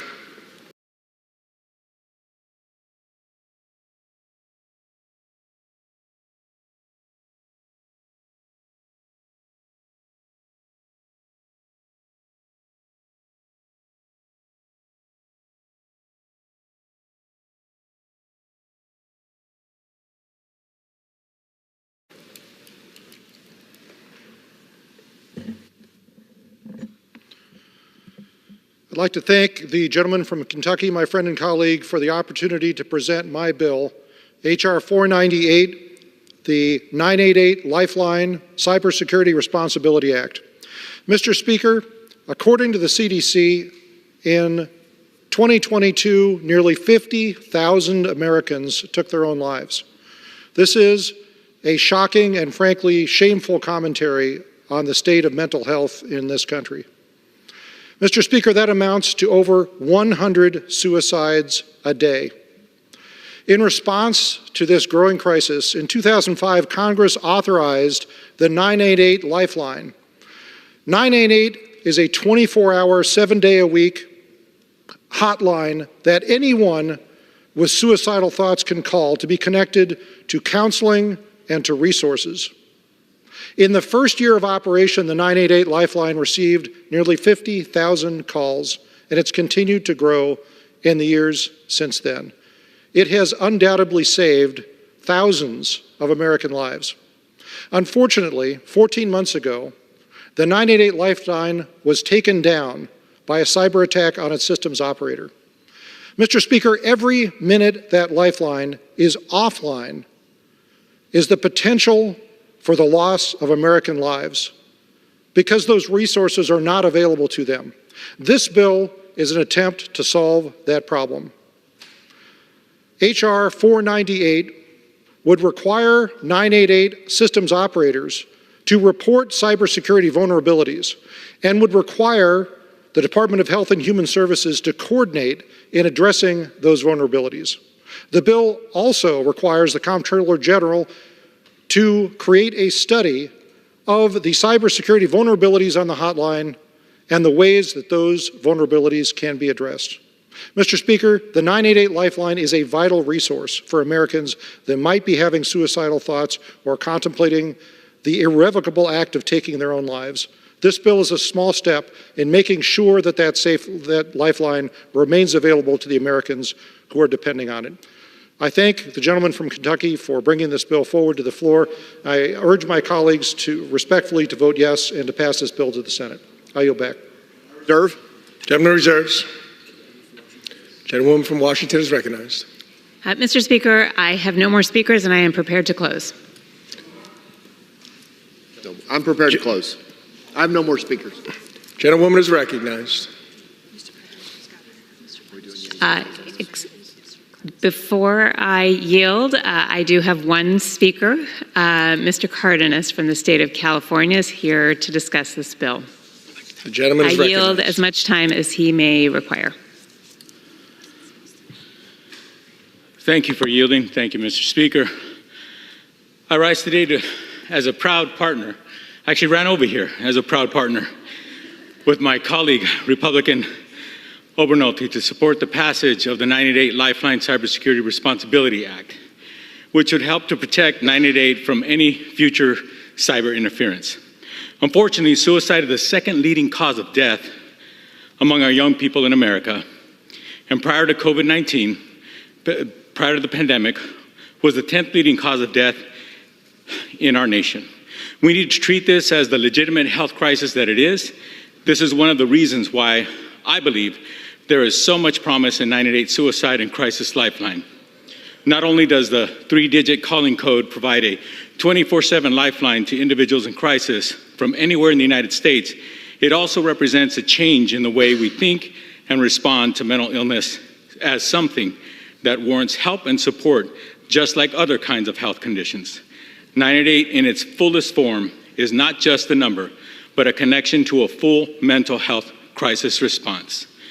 Because I know that I have limited time, there's much more to be said, but let me tell you, this is a perfect example why the people of America send us to Washington, D.C., to come together, to recognize what we need fixing, and to come together as Republicans and Democrats from both sides of the aisle to work together to create one of the best systems this country and this world will ever know. 988 is something that any American can take for granted because we created that almost 70 years ago, where people will call 911 and they know somebody's going to come and save a life. 988 is exactly what we need to do for the American people. That's why I'm so proud to work with my colleague, Congressman Obernolte, to make sure that we move this forward and put our children, our country, and our families and our communities in a better place in any moment of a mental health crisis. And with that, I yield back. Chairman yields. Gentlewoman from Washington is recognized. Mr. Speaker, I now have no more speakers. I am prepared to close. I have visited the 988 Center in my area and seen the dedication of the providers, and we need to make sure that we protect this lifeline from cybersecurity risks. And with that, I encourage my colleagues to vote for this bill, and I yield back. Gentlelady yields. Gentleman from Kentucky is recognized. Mr. Speaker, I'll yield myself as much time as I may consume. Gentleman is recognized. Thank you, Mr. Speaker. This is an important bill, and we have our two good friends from California working together, both across the aisles, bipartisan. Energy and Commerce Committee, this is an important bill to move forward, and in closing, I will urge my colleagues to support it, and I yield back. Gentleman yields back. The question is, will the House suspend the rules and pass the bill H.R. 498 as amended? Those in favor say aye. Those opposed, no. In the opinion of the chair, 2/3 being the affirmative, the rules are suspended, the bill is passed, and without objection, the motion to reconsider is laid on the table. Versus the gentleman from Kentucky seek recognition. Mr. Speaker, I move that the House suspend the rules and pass the bill H.R. 3836 as amended. The clerk will report the bill. Union Calendar Number 134, H.R. 3836, a bill to facilitate direct primary care arrangements under Medicaid. Pursuant to the rule, the gentleman from Kentucky, Mr. Guthrie, and the gentlewoman from Washington, Ms. Schreier, each will control 20 minutes. The chair now recognizes the gentleman from Kentucky. Thank you, Mr. Speaker. I ask unanimous consent that all members have 5 legislative days in which to revise and extend their remarks and insert extraneous materials in the record on the bill. Without objection. Thank you, Mr. Speaker. I yield myself as much time as I may consume. The gentleman is recognized. I am proud to support the work today of Congressman Crenshaw, a fierce advocate for primary care access for patients in this country. Primary care is the backbone of our healthcare system, and we know that investing now in connecting Americans to primary care will keep people healthier and save money along the way. The Medicaid Primary Care Act, Improvement Act, is a straightforward bill that will help clarify current law to ensure that states have the tools and flexibility needed to offer primary care services in a variety of manners and settings through the Medicaid program. One way to deliver primary care that shows promise is called direct primary care. Direct primary care clinics have been expanding around the country and allow patients to pay a set amount per month for access to primary care doctor to help address the basic health need of health care. This legislation makes sure that the state could explore an option like this for Medicaid enrollees in their state. It's a simple yet effective bill, and I believe it will lead to better outcomes and save taxpayers dollars in the long run. Urge all of my colleagues to join me in support of this bill, and I reserve the balance of my time. Gentleman reserves. The gentlewoman from Washington is recognized. Mr. Speaker, I yield myself such time as I may consume. Gentlewoman is recognized. Mr. Speaker, I rise in support of H.R. 3836, the Medicaid Primary Care Improvement Act, sponsored by Representative Crenshaw from Texas and myself. As a primary care physician and a Congresswoman, I'm excited to see the Medicaid Primary Care Improvement Act come to the floor today. Allowing Medicaid to utilize the direct primary care model is a huge shift in the way that Medicaid patients and doctors interact for the better. Direct primary care is structurally different than traditional care models because it's not designed around fee-for-service billing, but rather focused entirely on providing patients the best care possible. This is made possible by having Medicaid pay an affordable monthly fee that in turn allows doctors the time and flexibility with a set number of patients to provide the best possible care and the ability to schedule appointments that are the right length to provide all the support those patients need for optimal health. Some appointments might take 90 minutes, some might take 10. In the direct primary care model, doctors have a number of patients or a patient panel that they are responsible for caring for, and a smaller patient population means more time spent on things like education, preventative care measures, and being able to talk through and address critical topics like nutrition, exercise, stress, and social determinants of health that can't always be thoroughly addressed during a typical time-limited primary care appointment. In turn, this means better patient understanding of and involvement in their own health care, fewer visits to the emergency room, and ideally, better outcomes. Other trials of direct primary care have shown exactly those outcomes. Dr. Garrison Bliss is a pioneer in this effort, starting up the first direct primary care practice in Washington State in 1997. His last year in practice was 2020, the year we were met with COVID. He had just 450 patients, with the average patient in their mid-60s. Their age put them at an increased risk for COVID morbidity and mortality, and patients in this age group generally require more care, just the smaller sized panel. Not a single one of his patients died from COVID during that first year, when we still didn't have vaccinations or treatments, and we were still learning about the disease. He credits this to the fact that he could reach them and they could reach him readily and have conversations about their care and talk with them about their COVID concerns. He could send out newsletters directly with pertinent information. If his patients had a question about whether or not to go to the emergency room, he was available to give advice by being there for his patients.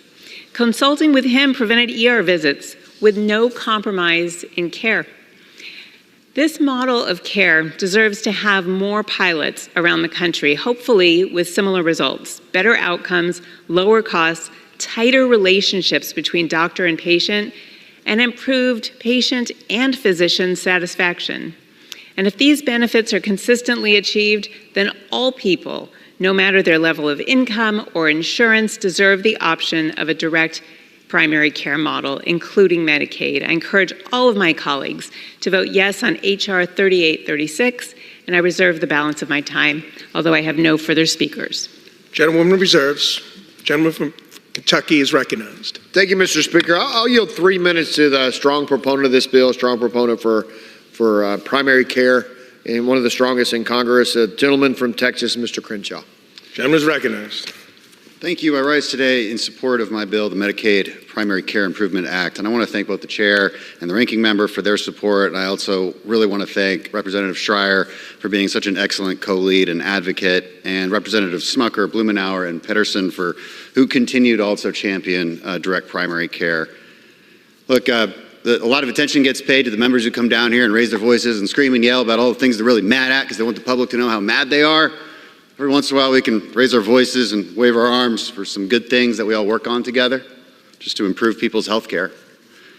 And this bill is just that. It's a first step for addressing one of the most important issues in health care, which is access. See, we can promise people health insurance, we can add more money to it, but it doesn't necessarily translate into actual access to a provider. Direct primary care is one of the easiest, and that's right, most direct ways to deliver primary care to patients. It's a payment model that makes sense to patients because it's simple. It's unlimited access to primary care providers by paying a monthly fee. It's a win-win for both patients and doctors because it simplifies and guarantees that relationship. It keeps patients out of costly emergency rooms. It saves money for the entire healthcare system. It encourages more efficient preventative medicine as well. This means treating pre-diabetes before it becomes diabetes. This means treating heart issues before they become heart disease. And So the market has already created direct primary care, and it's a model that actually thrives in districts like mine, where we have doctors like my friend, Dr. Glenn Davis, whose direct primary care practice saves businesses lots of money on their premium payments and also delivers quality care to patients. But, as usual, the government has not caught up. This bill removes the uncertainty about whether Medicaid can pay for direct primary care access and empowers states with the necessary guidance to provide direct primary care for vulnerable patients who need it most. It's a game changer because many Medicaid patients aren't accessing primary care right now. They're more likely to show up at an ER than schedule regular visits with a primary care physician. And ER costs keep going up because, well, too many people are not getting preventative care that they need. Why? Well, because the truth is a lot of primary care doctors simply can't serve Medicaid patients due to low reimbursement rates. If we allow states to tailor their Medicaid programs for direct primary care, which this bill does, we could fundamentally change this dynamic. Our legislation is straightforward and at a zero cost. It clarifies that current laws don't prohibit direct primary care arrangements while offering guidance for states that want to use direct primary care in their Medicaid programs, just like my home state of Texas. I genuinely hope that we can push forward in a truly bipartisan way. Thank you, and with that, I yield back. Gentleman yields. I reserve. Gentleman from Kentucky reserves. The gentlelady from Washington is recognized. Mr. Speaker, I have no more speakers, and I'm prepared to close. And I reserve. I have speakers. And I reserve. Gentlewoman reserves. The gentlewoman is recognized. Gentleman from Kentucky is recognized. Thank you, Mr. Speaker. I will yield 2 minutes to a member of the Ways and Means Committee, a good friend of mine, the gentleman from Pennsylvania, Mr. Smucker. Thank you, Mr. Guthrie, for yielding time. I, Mr. Speaker, rise today in support of this bill, the Medicaid Primary Care Improvement Act, which I'm proud to be an original co-sponsor of. Now, we've heard of the many benefits of direct primary care. Certainly, I've seen that in my community, where we have many patients accessing their care through doctors providing direct primary care, which is receiving primary care services for a simple, flat monthly fee. And we've seen that it keeps patients out of emergency rooms, it improves health outcomes, and it yields savings. And I really believe it will yield savings to the Medicaid program in this case. This bill clarifies that state Medicaid programs may include direct primary care arrangements, and as I said, will help vulnerable beneficiaries access low-cost and high-quality health care services. And I think giving states that flexibility is a great step in the right direction as well. When state Medicaid programs innovate on behalf of their patients, especially with something like this, leveraging value-based care delivery models like direct primary care, I think patients and taxpayers will be the winners. I do want to mention also a bill that I've introduced, the Primary Care Enhancement Act, which would allow patients or individuals with health savings accounts to access primary care and have that cost be included as a qualified benefit, a qualified expense in the HSA. So this would be another way to expand access to primary care. So again, I want to thank Mr. Guthrie for yielding time. I want to thank Mr. Crenshaw for his important work on this bill, and I encourage my colleagues to vote yes. Thank you, and with that, I yield back. Gentleman yields. I'll reserve. I am prepared to close. Gentleman from Kentucky reserves. The gentlelady from Washington is now recognized. Whatever we can do to expand affordable care, improve health care, strengthen the doctor-patient relationship, and bring down costs is a win for our constituents. That's why I'm excited to sponsor this bill, the Medicaid Primary Care Improvement Act that allows the use of direct primary care. I encourage my colleagues to vote for this bill, and I yield back. Gentlelady yields. Thank you, Mr. Speaker. I appreciate Dr. Schreier and all the work that she's done, all the work that the two gentlemen who spoke as primary sponsors have done on this bill. It's a good bill. In closing, I urge my colleagues to support H.R. 3836, and I yield back. Gentleman yields back. The question is, will the House suspend the rules and pass Bill H.R. 3836 as amended? Those in favor say aye. Those opposed, no. In the opinion of the chair, 2/3 being the affirmative, the rules are suspended, the bill is passed, and without objection, the motion to reconsider is laid on the table.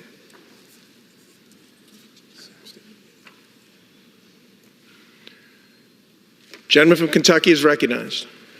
Thank you, Mr. Speaker. I move that the House suspend the rules and pass the bill H.R. 3843. The clerk will report the title of the bill. In calendar number 194, H.R. 3843, a bill to amend Title III of the Public Health Service Act to reauthorize grants to address dental workforce needs. Pursuant to the rule, the gentleman from Kentucky, Mr. Guthrie, and the gentlewoman from Washington, Ms. Schreier, each will control 20 minutes. The chair recognizes the gentleman from Kentucky. Thank you, Mr. Speaker. I ask unanimous consent that all members may have 5 legislative days in which to revise and extend their remarks and Without insert objection. extraneous materials in the record on the bill. Without objection.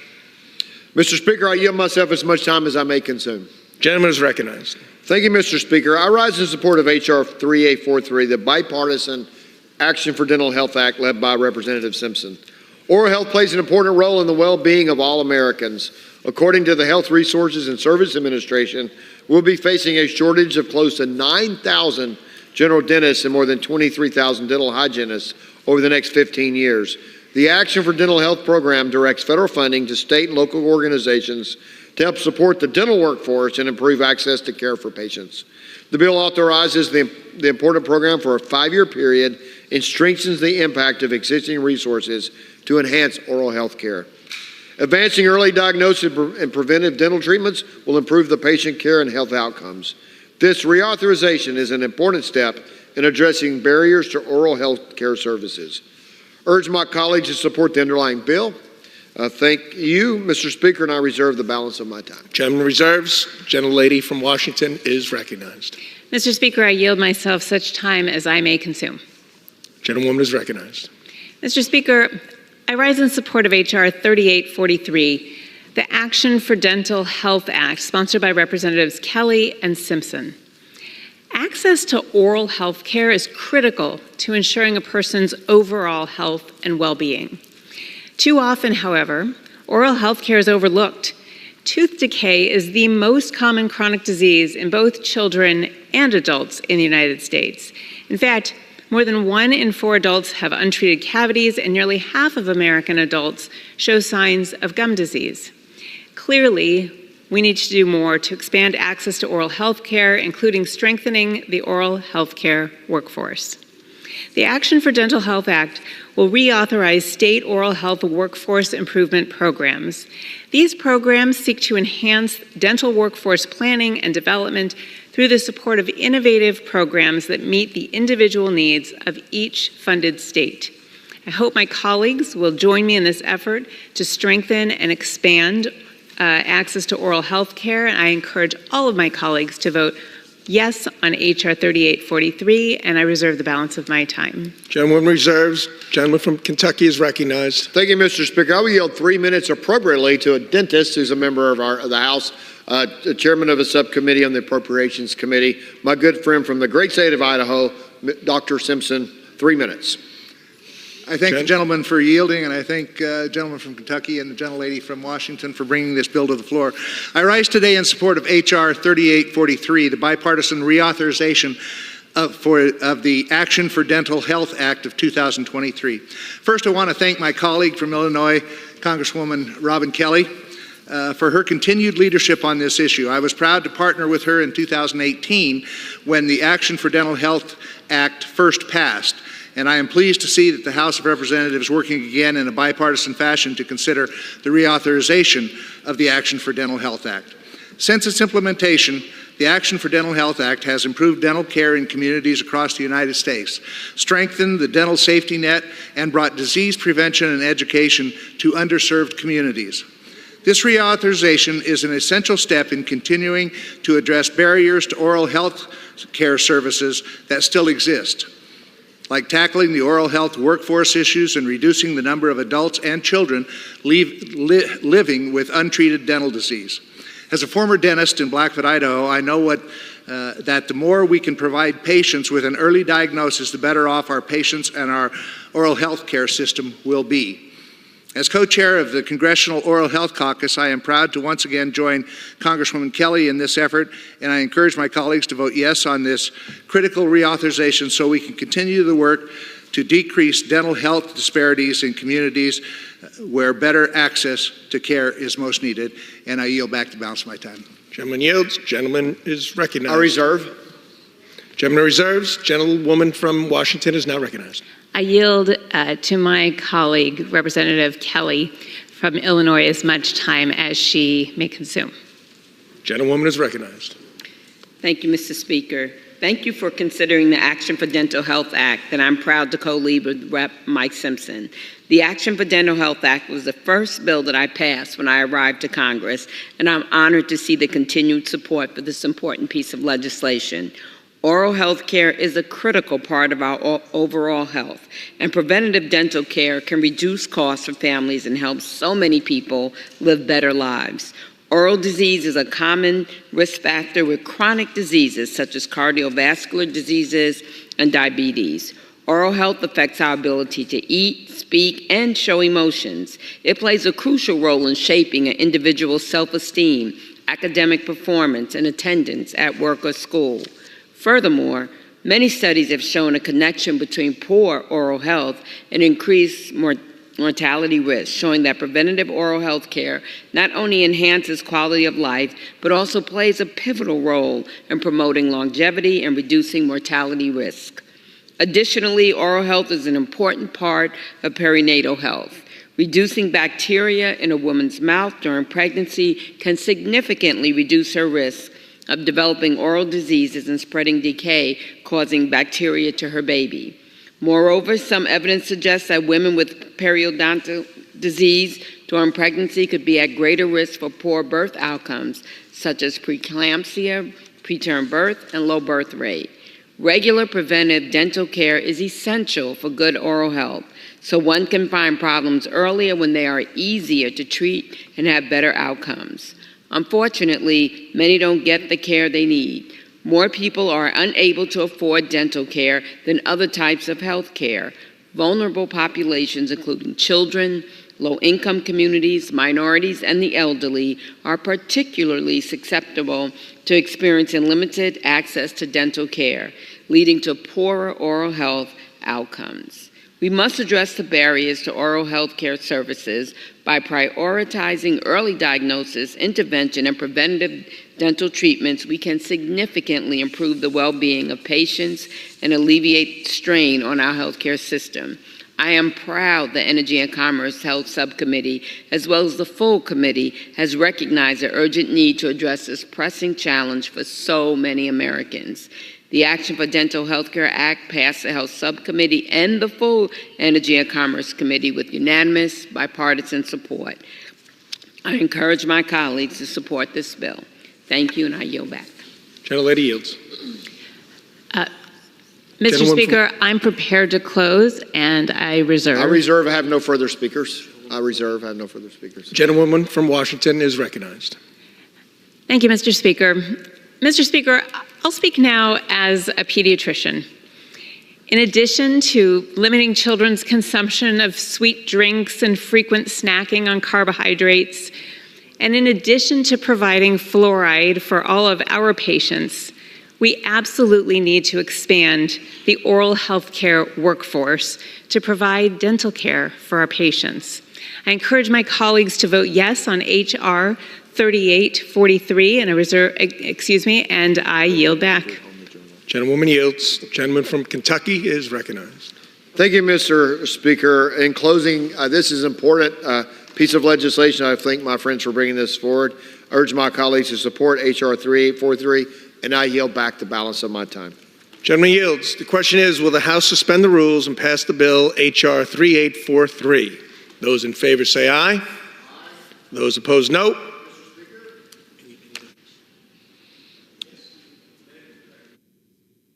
In the opinion of the chair, 2/3 being the affirmative,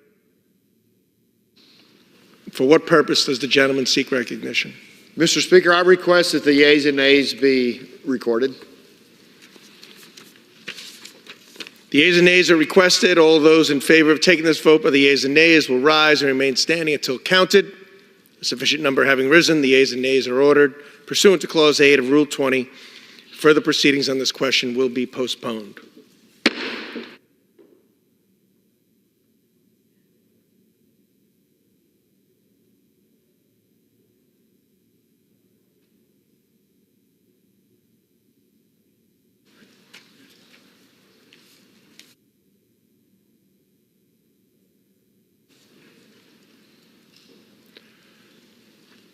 For what purpose does the gentleman from Ohio seek recognition? Thank you, Mr. Speaker. I move that the House suspend the rules and pass the bill H.R. 3385 as amended. The clerk will report the title of the bill. Union Calendar Number 191, H.R. 3385, a bill to direct the Assistant Secretary of Commerce for Communications and Information to submit to Congress a report containing an assessment of the value, cost, and feasibility of developing a transatlantic submarine fiber optic cable connecting the contiguous United States, the United States Virgin Islands, Ghana, and Nigeria, and for other purposes. Pursuant to the rule, the gentleman from Ohio, Mr. Latta, and the gentlewoman from Washington, Ms. Schreier, each will control 20 minutes. The chair recognizes the gentleman from Ohio. Thank you, Mr. Speaker. I ask unanimous consent that all members may have 5 legislative days in which to revise and extend the remarks and insert extraneous materials in the record on the bill. Without objection. Thank you, Mr. Speaker. I yield myself such time as I may consume. Gentleman is recognized. Thank you, Mr. Speaker. I rise in support of H.R. 3385. This bill would direct the Assistant Secretary of Commerce for Communications and Information to assess the value, cost, and feasibility of developing a transatlantic submarine fiber optic cable connecting the United States, the Virgin Islands, and Ghana and Nigeria. A transatlantic submarine fiber optic cable could provide national security benefits to the United States, making this an important issue to study. I want to thank the gentlelady from the Virgin Islands and the gentleman from Idaho's 1st District for leading on this important legislation. I also want to thank the ranking member of the full committee, the gentleman from New Jersey, for his willingness to work with Republicans on this legislation in a bipartisan way through regular order in the committee process. I urge my colleagues to support H.R. 3385, and I reserve the balance of my time. The gentleman reserves. The gentlewoman from Washington is now recognized. Mr. Speaker, I yield myself such time as I may consume. Gentlewoman is recognized. Mr. Speaker, I rise in strong support of H.R. 3385, a bill requiring the National Telecommunications and Information Administration, the NTIA, to assess the value, cost, and feasibility of a transatlantic submarine fiber optic cable connecting the United States, the U.S. Virgin Islands, Ghana, and Nigeria, and to submit a report to Congress with its findings. The bill also directs the NTIA to report to Congress on the current state of telecommunications connecting the U.S. Virgin Islands and the United States, including an assessment of the lifespan and security of the telecommunications infrastructure linking the two. This assessment and report will provide the Energy and Commerce Committee with vital information on the strength and resiliency of communications infrastructure in the U.S. Virgin Islands. It'll help us determine whether the American interests can be served by connecting the United States and the African continent with undersea cable infrastructure by way of the U.S. Virgin Islands.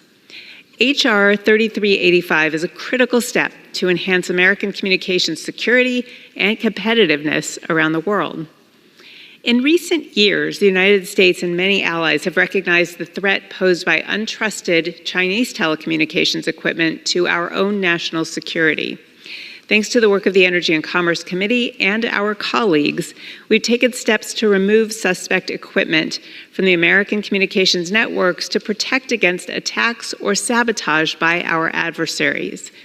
But this work is not finished, because network security does not end at the water's edge. For decades, China and other adversaries have spent considerable time and money to deploy suspect telecommunications equipment and infrastructure across the African continent. The assessment required in this bill is an important step to understanding the cost of securing the connection between the United States and our African allies and how best to ensure a critical global communications channel is protected from the prying eyes of our adversaries.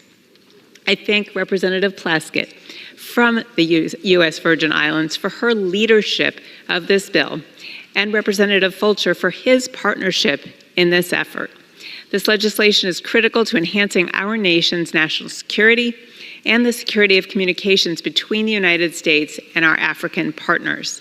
I look forward to reviewing the results of NTIA's assessment when it becomes available. I urge my colleagues to support this bipartisan legislation and reserve the balance of my time. Gentlewoman reserves. Gentleman is recognized. Thank you, Mr. Speaker. Reserve the balance. Gentleman from Ohio reserves. I yield to Representative Plaskett from the U.S. Virgin Islands to give us a thorough overview, and I want to thank her for her leadership. Gentlewoman is recognized. Thank you for the opportunity to speak on this matter, and I want to thank my colleagues on both sides of the aisle for really digging into this information and recognizing the potential national security interests that are outlined, as you heard outlined by them both. There are hundreds of undersea fiber optic telecommunications cables linking North America with Europe, South America, and a myriad of locations in Asia, but not a single undersea fiber optic telecommunications cable connects North America with the entire African continent. The Diaspora Link Act represents an opportunity to establish a high-speed, secure telecommunications data connection from Africa and from American soil, facilitating deepened economic connections and aiding American regional security assistance. This link will allow America to establish a direct digital presence on the continent to capitalize on emerging economic opportunities, as well as to protect our nation against cyber and military threats that may come from the African continent. The landing points of Lagos, Nigeria, and Accra, Ghana, have been selected as part of the study on the continent as landing points for the cables. These coastal cities are hubs for several undersea cables that connect West African nations to Europe and South America. Additionally, the strategically located embassies, American embassies at these landing points provide additional security for us. There are two other nations which have been proliferating throughout the African continent at this time. Both of those are our adversary, and it's incredibly important that we establish our own telecommunications, internet, undersea cable to the continent.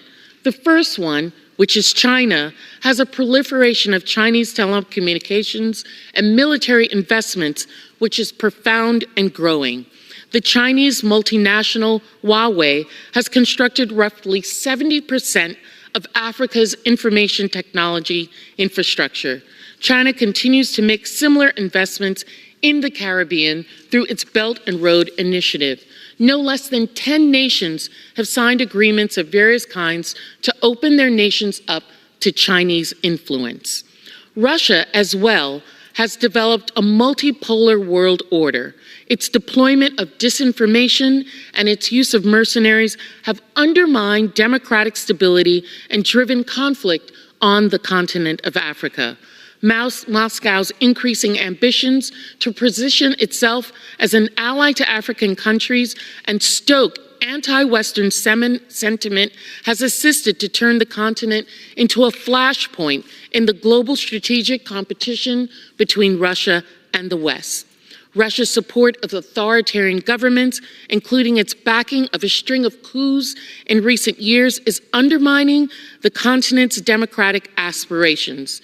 Meanwhile, the involvement of Russia's Wagner Group is driving conflict, worsening human rights abuses, and spurring growing militarization in governance. Nigeria in 2023, Mali in 2022, the Sudan in 2021, Guinea in 2023, Burkina Faso in 2024, all coups in the last few years with tremendous influence by Russia and China in that. The undersea cable leaking the American East Coast and Africa via the United States Virgin Islands would serve as both a national security instrument and a digital commerce expressway to boost America's global political, economic, and political advantage. Such undersea cable development would facilitate similar links that could be developed in the U.S. Virgin Islands, which already has links between the Virgin Islands, South America, and the United States, the mainland United States. We also need to be clear about the minerals that are in Africa that are being extracted continually by both Russia and China, whether it's uranium in Niger. The Ministry of Mines say that Mali has one of the largest deposits of gold, lithium as well, cobalt in the Dominican Republic of Congo, Sudan, which also has tremendous minerals, Burkina Faso with bauxite and phosphate. These are things that are being exploited by our adversaries, which we must have our own dedicated interest in on the continent. The Diaspora Link Act is an opportunity to assure that the United States can continue its work countering the proliferation of Chinese influence in the global telecommunications space. The use of the U.S. Virgin Islands, which not only has those cables, but also has a National Guard installation on the island of St. Croix with nearby military support airport, could expand and support that interest as well. I thank the Energy and Commerce Committee for reviewing this at the subcommittee level, having it go through the committee process, the regular order process that this House so desperately wants, and after working together, it unanimously coming out of committee here to the floor. I urge all of my colleagues to support this measure for the interests not only of our country, but for the democracy in the African continent as well. I yield back. I want to thank Representative Plaskett. I have no further speakers, and I reserve. The gentlewoman from Washington reserves. The gentleman from Ohio is recognized. Thank you, Mr. Speaker. We have no further speakers, and we're prepared to close if the gentlelady is. The gentleman reserves. The gentlewoman from Washington is recognized. Mr. Speaker, thank you. I just want to emphasize that H.R. 3385 is a matter of national security. I want to thank Representative Plaskett for painting such a clear picture of that risk. For that reason, I urge my colleagues to support this bipartisan legislation, and I yield back. The gentlewoman from Washington yields, and the gentleman from Ohio is recognized. Well, thank you, Mr. Speaker. Again, to highlight H.R. 3385, as stated in the bill, the report shall include an assessment of the digital security, the national security, and the economic opportunities associated with the transatlantic submarine fiber optic cable. And this is, again, essential for our security. I'd urge passage of H.R. 33, Mr. Speaker, and I yield back the balance of my time. The gentleman yields. The question is, will the House suspend the rules and pass Bill H.R. 3385 as amended? Those in favor say aye. Those who oppose, say nay. In the opinion of the chair, 2/3 being the affirmative, the rules are suspended, the bill is passed, and without objection, the motion to reconsider is laid on the table. Without objection, the title is amended.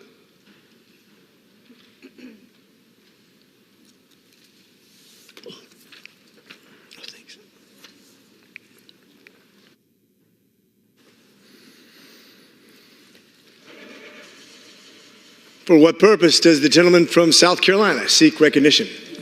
Mr. Speaker, I move that the House suspend the rules and pass the bill H.R. 3277.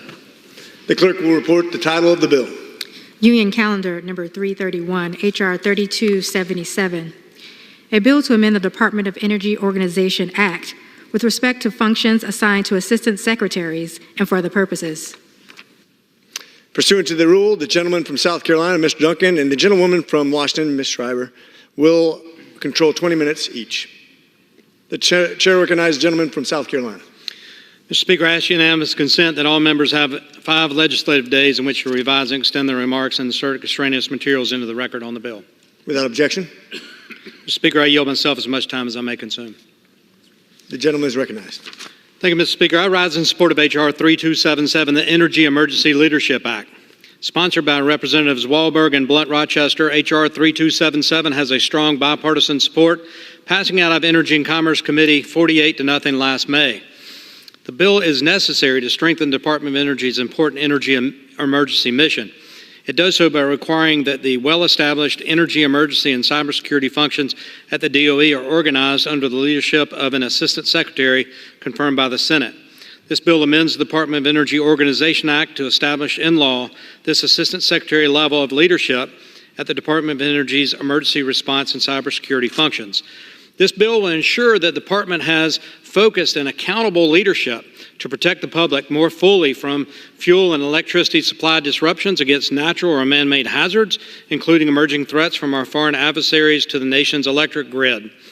Under this legislation, the DOE will carry out its responsibilities in coordination across the department, better interagency collaborations, and greater accountability to the United States Congress.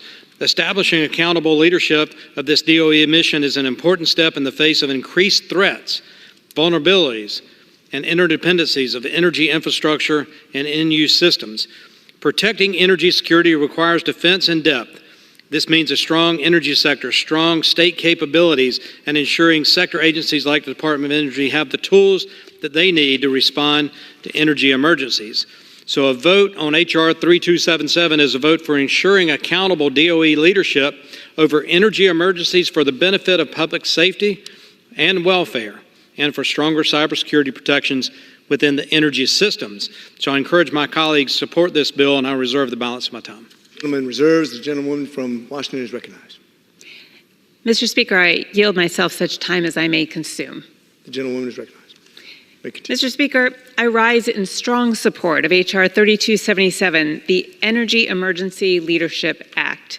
This is a bipartisan bill that passed the House in the 117th Congress and is necessary to protect our energy grid from cyber attacks. Our energy infrastructure and grid have seen a number of attacks over the past few years from state actors and other malicious actors. We must defend our grid from cyber attacks. H.R. 3277 establishes a new Assistant Secretary position at the Department of Energy, responsible for cybersecurity and emergency response issues. H.R. 3277 would give the new Assistant Secretary jurisdiction over all energy emergency and security functions related to energy supply, infrastructure, and cybersecurity. This includes responsibilities related to coordination, response, and restoration. Given today's national security concerns, it is crucial that all of these responsibilities rest with an assistant secretary at the Department of Energy, the agency with sector expertise. The bill would also vest the assistant secretary with the authority to provide DOE technical assistance and support to state, local, or tribal governments upon request. And it would require the Assistant Secretary and DOE to coordinate with other relevant federal agencies in carrying out the bill's provisions. DOE already does great work to protect our energy infrastructure.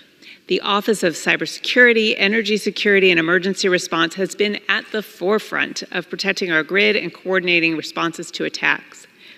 By codifying an Assistant Secretary for Cybersecurity and Emergency Response issues, this legislation would go a long way in helping to protect the nation's electric infrastructure from hackers and other bad actors that attempt to disrupt our energy grid and harm our economy, our daily lives, and our overall national security. I commend Representatives Blunt Rochester and Walberg for their bipartisan efforts to protect our energy infrastructure. I hope we can continue to work together on cybersecurity matters moving forward to defend our country from the ongoing threat of cyber attacks. Mr. Speaker, I urge all my colleagues to support this bipartisan bill And with that, I reserve the balance of my time. The gentleman from Washington reserves. The gentleman from South Carolina is recognized. Mr. Speaker, I yield 3 minutes to the author of the bill, one of the co-authors, and the gentleman from Michigan, Mr. Wahlberg. Gentleman is recognized. I thank my friend from South Carolina. Mr. Speaker, I rise today in support of my legislation, H.R. 3277, Energy Emergency Leadership Act. Working with my good friend, Representative Lisa Blunt Rochester, this bipartisan legislation was introduced to help address an ever-growing need. We live in a world where energy infrastructure is constantly facing threats. As we become more reliant on technology in all aspects of our grid, it's importance to understand the magnitude of the risks associated with this dependence. We face the persistent threat of cyber attacks like the Colonial Pipeline, which paralyzed multiple regions of our country for an entire week in 2021. Our energy infrastructure is the most targeted critical infrastructure sector, facing 39% of cyber incidents. The sophistication and sheer numbers of cyber attacks are growing by the year. But these aren't the only threats. In addition, our energy systems become increasingly more complex. They have also become more vulnerable to all manner of hazards, including natural disasters, physical attacks, and global shortages. According to the Wall Street Journal, physical attacks on energy infrastructure catapulted by 71% from 2021 to 2022. We need to make sure the Department of Energy is properly equipped to combat these threats and respond in case of an emergency. The FAST Act provided the DOE with several new energy security authorities to respond to physical and cyber attacks to our critical energy infrastructure. The Trump administration built on this authority by creating the Office of Cybersecurity and Energy Security Emergency Response, or CESAR. This legislation would amend the Department of Energy Organization Act to require the Secretary of Energy to assign energy emergency and energy security functions to an Assistant Secretary of CESAR, including responsibilities concerning infrastructure and cybersecurity. Strengthening our cyber defense and emergency response capabilities in the energy sector has never been more important. We must do everything we can to protect energy reliability, and this bipartisan legislation is a simple yet effective step that needs to be taken. For too long, the Department of Energy's emergency functions have long been oriented around oil supply shocks. But defense in response to physical and cyber attacks have not been defined as a clear function. This can lead to downstream effects causing confusion and complications to the department seeking to address the threats. This legislation would help elevate energy, emergency, and cybersecurity responsibilities as a core function for the department and better protect our grid and critical. Thank you.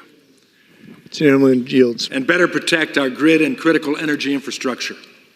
It will strengthen coordination across the department, ensure more effective interagency communication, and increase accountability to Congress and the American people. We live in a modern world with modern threats requiring modern solutions. H.R. 3277 is a necessary response to these threats. Last Congress, the Energy Emergency Leadership Act passed the House with overwhelming support from members on both sides of the aisle. Since then, threats have only increased, the stakes have risen, and there is consensus to get this done. I urge my colleagues to support this common sense legislation, and I yield back. I reserve. The gentleman from South Carolina reserves. The gentleman from Washington is recognized. I have no further speakers. I'm prepared to close, and I reserve. The gentlewoman is reserved. The gentleman from South Carolina is recognized. Mr. Speaker, I yield 3 minutes to the gentleman from Ohio, Mr. Latta. Well, I thank the gentleman for yielding. And Mr. Speaker, I rise today in strong support of H.R. 3277, the Energy Emergency Leadership Act, which is an important step in ensuring America's electrical grid is secure. The energy Emergency Leadership Act requires the Department of Energy to establish a new Assistant Secretary position that has dedicated focus on preparing and responding to physical and cyber attacks on the grid. As co-chair of the Bipartisan Grid Innovation Caucus, I am encouraged that we have this opportunity to highlight the great bipartisan work emerging from the House Energy and Commerce Committee. Dedicated leadership and coordination are necessary for ensuring security. Our electrical grid is fundamental to our everyday lives, and protecting the grid from both cyber and physical attacks is a cause that deserves our full attention. It is too easy to take for granted the reliability of our power grid and the stability and safety it provides for us every single day. Without this infrastructure, we would not be able to stay connected with loved ones, heat and light our homes, or engage in everyday commerce that keeps our economy moving and workers employed. I thank the gentleman from Michigan and the gentlelady from Delaware for leading this legislation. Mr. Speaker, for these reasons, I urge my colleagues to support the Energy Emergency Leadership Act to strengthen the resilience of our power grids, fortify the United States national security, and protect American families. Thank you, Mr. Speaker, and I yield back the balance of my time. Speaker, I am ready to close and I reserve. Gentleman reserves. Gentlewoman from Washington is recognized. Mr. Speaker, energy security should be handled by the Department of Energy. This is important for our national security. I encourage my colleagues to vote yes on this bipartisan bill, and with that, I yield back. Gentlewoman yields. Gentleman from South Carolina is recognized. Thank you, Mr. Speaker.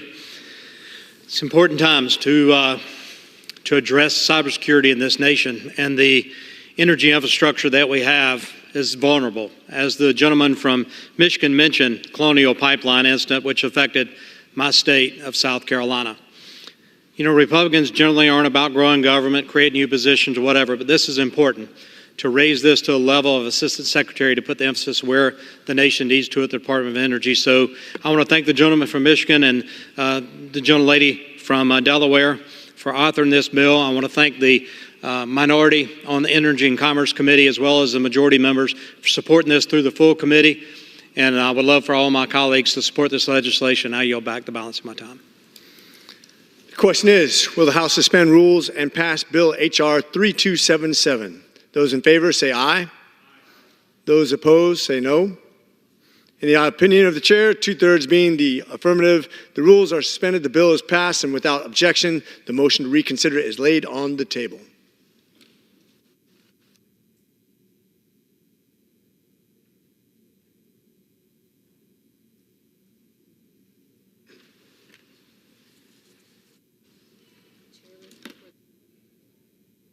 The chair leaves before the House a message. To the Congress of the United States.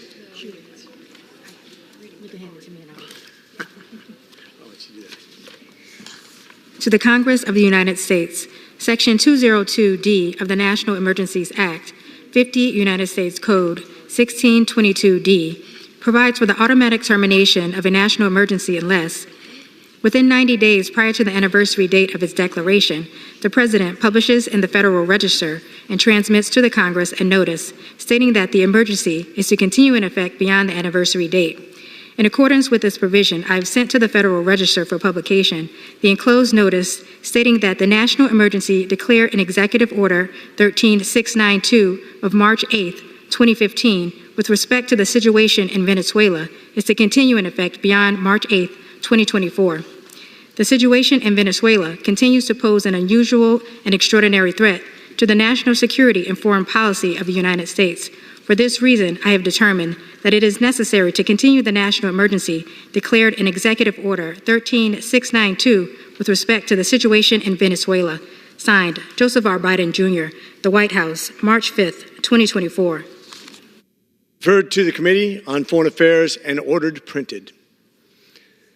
The Chair announces the Speaker's appointment pursuant to 22 U.S.C. 276H, Clause 10 of Rule 1, and the order of the House on January 9, 2023, of the following members of the part of the House to the Mexico-United States Interparliamentary Group.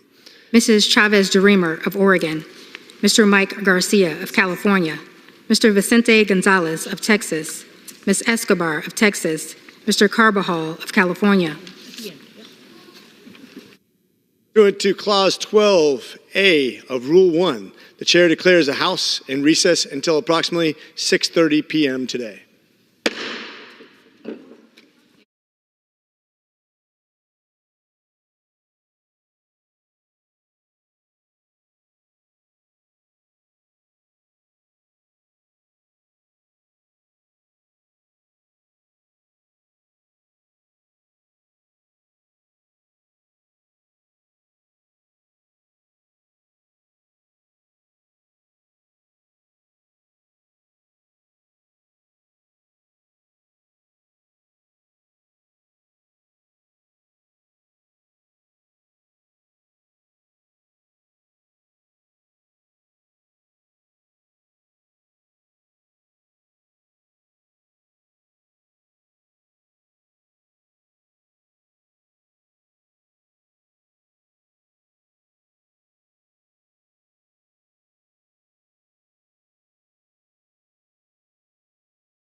The House will be in order.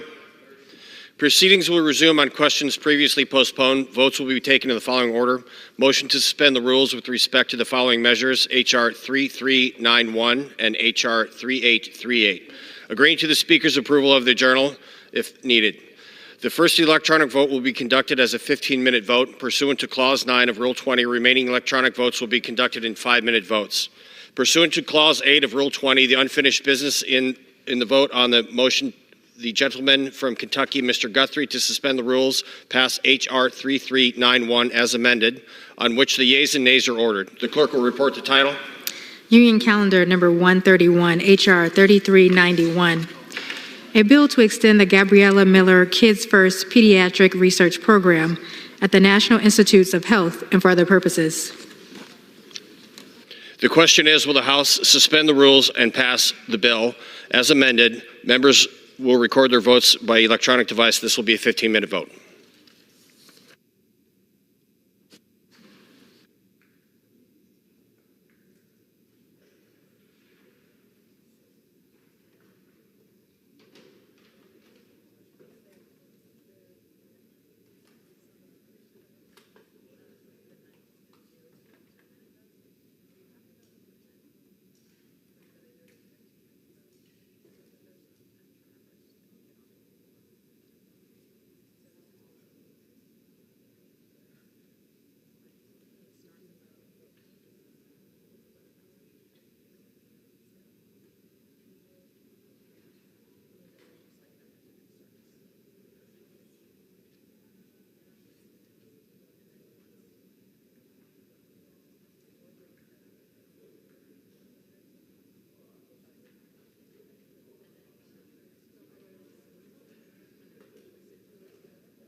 sounding or recording present?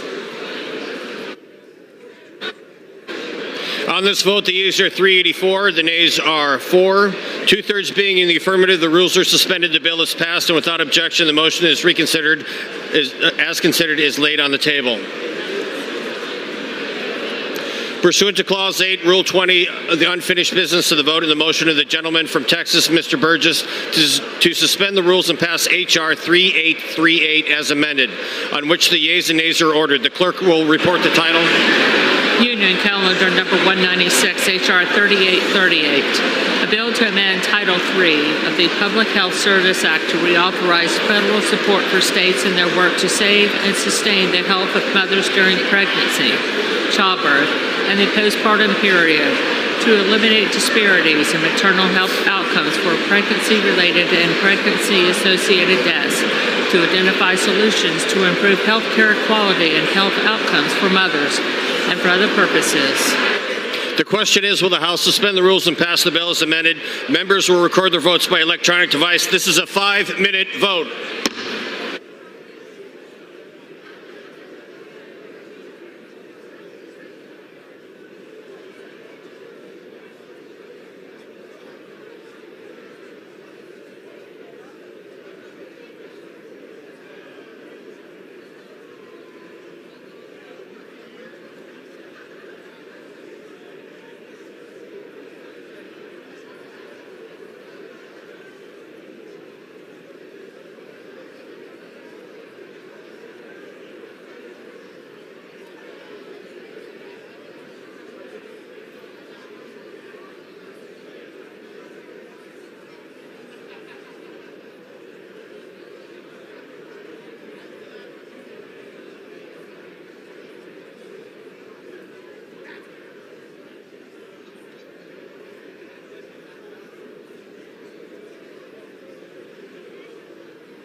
On this vote, the yeas are 382, the nays are 12. Two-thirds being in the affirmative, the rules are suspended, the bill is passed, and without objection, the motion to reconsider is laid on the table. Pursuant to Clause 8 of Rule 20, the unfinished business is the question on agreeing to the Speaker's approval of the Journal, which the Chair will put de novo. The question is on agreeing with the Speaker's approval of the Journal. All in favor say aye. Those opposed, no. In the opinion of the Chair, the ayes have it, and the Journal stands approved. For what purpose does the gentleman from Louisiana seek recognition? Mr. Speaker, I sent to the desk a privileged concurrent resolution and asked for its immediate consideration. The clerk will report the concurrent resolution. House Concurrent Resolution 93. The House will be in order. The clerk will report the concurrent resolution. House Concurrent Resolution 93. Resolved that the two houses of Congress assembled in the hall of the House of Representatives on Thursday, March 7th, 2024 at 9 p.m. for the purpose of receiving such communication as the President of the United States shall be pleased to make to them. Without objection, the concurrent resolution is agreed to and the motion to reconsider is laid on the table. For what purpose does the gentleman from Texas seek recognition? A proud scion of the enslaved Africans whose lives were sacrificed to make America great. Mr. Speaker, I ask unanimous consent that Representative Manning of North Carolina be removed as a co-sponsor of HRES 902.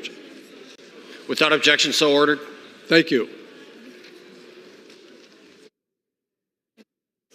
The Chair will now entertain a request for 1-minute speeches.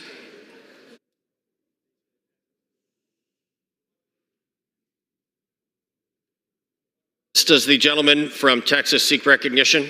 Mr. Speaker, I ask unanimous consent that I may hereafter be considered the first sponsor of H.R. 4506, a bill originally introduced by Mr. Johnson of Ohio for the purpose of adding co-sponsors and requesting reprintings pursuant to Clause 7 of Rule 12. Without objection, so ordered.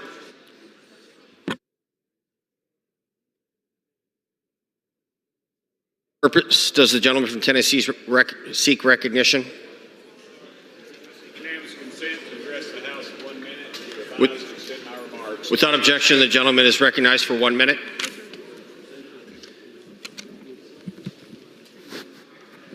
Thank you, Mr. Speaker, and I would remind members, a little crowded in the back there, but we got a few more seats down front if y'all want to come down here. Mr. Speaker, I rise to recognize the folks at Backyard Burgers, which recently closed its doors after 35 wonderful years. The managing partners, David and Natalie Broyles, are a dynamic duo. They are a wonderful couple, loving parents to their kids, Kelsey and John, and great business partners. When I was county mayor, I would host employees appreciation lunches for my staff. We would always eat Backyard Burgers because they were delicious, and I knew it'd put a smile on my employees' faces. I also saw David and Natalie at my nephew Charlie's football games where their son played as well. We'd sit together in the stands and hurl insults at the referees when they made bad calls. David and Natalie used Backyard Burgers to serve the community in lots of different ways. They hosted the Backyard Burgers Bowl, which was a football game between Alcoa High School and the Christian Academy of Knoxville. They would donate $1,000 to each school for a scholarship for a graduating senior that year and also raise funds for the Knoxville Area Rescue Ministries. They also held a pillow fight event one year to collect pillows for the Knoxville Area Rescue Mission and collected over 600 pillows for them. The Knoxville community will miss Backyard Burgers. I wish David and Natalie the best in their retirement, as well as everyone else who is moving on to the next chapter in their lives. Thank you, Mr. Speaker. I yield back the remainder of my time. For what purpose does the gentleman from New Jersey seek recognition? Without objection, the gentleman is recognized for 1 minute.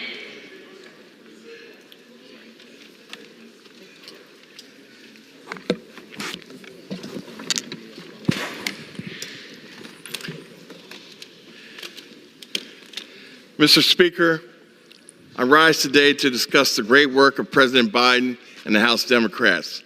We are putting people over politics to grow the middle class. We have created better paying jobs and continue to make communities safer. We've capped the price of insulin at $35 per month for seniors, and we are working to make that price set for all diabetics. We continue to grow the middle class with investments in infrastructure and investments in technologies to prevent climate change. We are working to make corporations and the wealthiest 1% of Americans pay their fair share in taxes. We passed the first gun safety law in a generation, and we will keep fighting to keep guns out of the hands of dangerous people. In addition, we want women to make their own reproductive health care choices, and we will continue to put people over politics in all our policy choices. And with that, Mr. Speaker, I yield back. For what purpose does the gentleman from Georgia seek recognition? Ask unanimous consent to address the House for 1 minute to revise and extend my remarks. Without objection, the gentleman is recognized for 1 minute.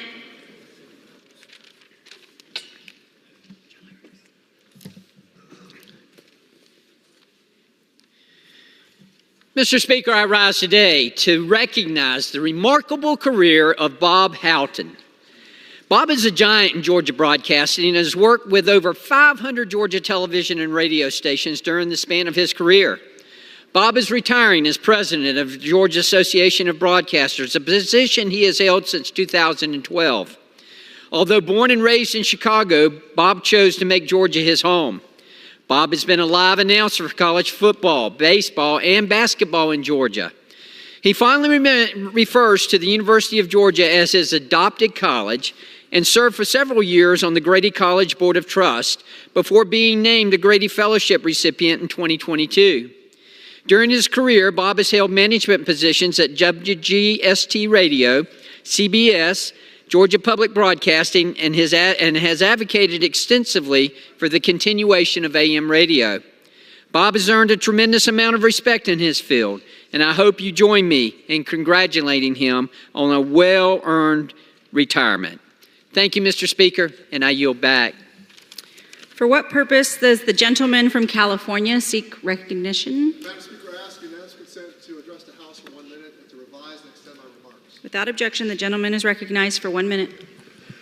Madam Speaker, I rise today to remember the life of a man with a big heart, Daniel Hampman.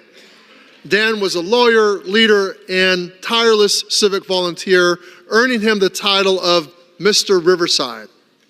I was one of many people who knew Dan, who knew that friendly smile and deep, unshakable desire to make his community a better place. He embodied that commitment of tikkun olam, meaning repairing the world. He volunteered his time in so many ways, from serving on civic boards at the Chamber of Commerce to picking up a litter in a big sombrero. He made our little corner of the world a better place, and for that, I'm one of many in Riverside who will miss him deeply. My thoughts are with his family, friends, and our community. May his memory be a blessing. I yield back, Madam Speaker. For what purpose does the gentlewoman from North Carolina, Dr. Fox, seek recognition? Thank you, Madam Speaker. I ask unanimous consent to address the House for 1 minute. Without objection, the gentlewoman is recognized for 1 minute. Thank you, Madam Speaker. The Biden administration is desperate to shore up support before the November election. It's so desperate, in fact, it has announced its intent to co-opt the federal work-study program and begin paying college students to register voters and to work at the polls. That's right, the federal government will be handing out cold, hard cash for students to scoop up votes. Vice President Harris, in recent remarks, billed this scheme as, quote, nonpartisan, end quote, and one that will, quote, promote voter participation for students, end quote. Nobody is buying that pitch, Madam Speaker. Here's the truth. The Biden administration is turning the federal work-study program into a vote-buying sweepstakes. Enough with the smoke and mirrors already. The American people are not fooled. I yield back. For what purpose does the gentlewoman from Missouri seek recognition? Without objection, the gentlewoman is recognized for 1 minute. Thank you. St. Louis and I rise today in honor of the life and legacy of Bridgeton, Missouri Mayor Terry Briggs. Mayor Briggs was a loving husband, father, and dedicated public servant.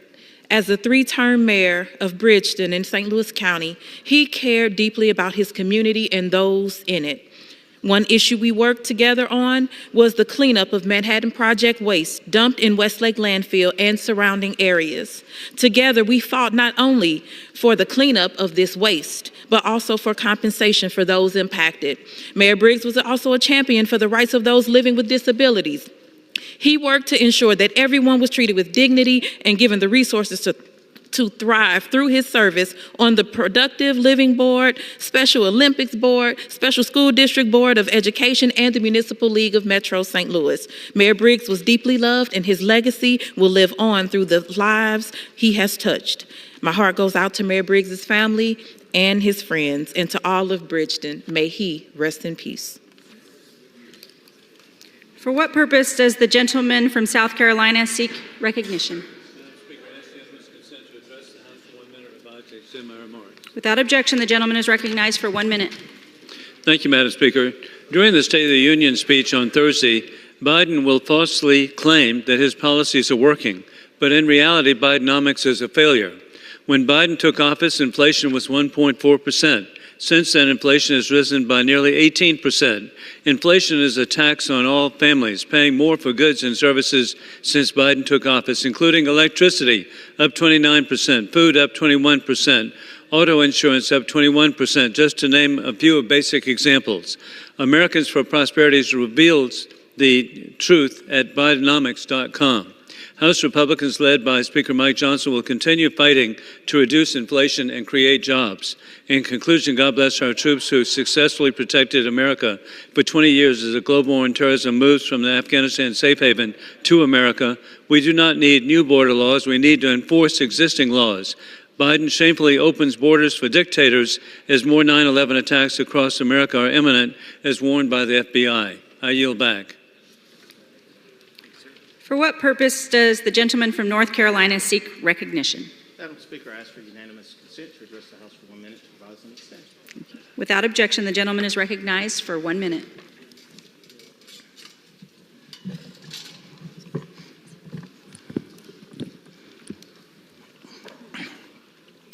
Madam Speaker, as students sat crisscross applesauce, intently listening, I began reading The Very Hungry Caterpillar by Eric Carle. The book was about a caterpillar that continued eating and eventually built a cocoon. He pushed his way out as a beautiful butterfly. Read Across America encourages educators and parents to highlight the significance and fun of reading. March is National Reading Month.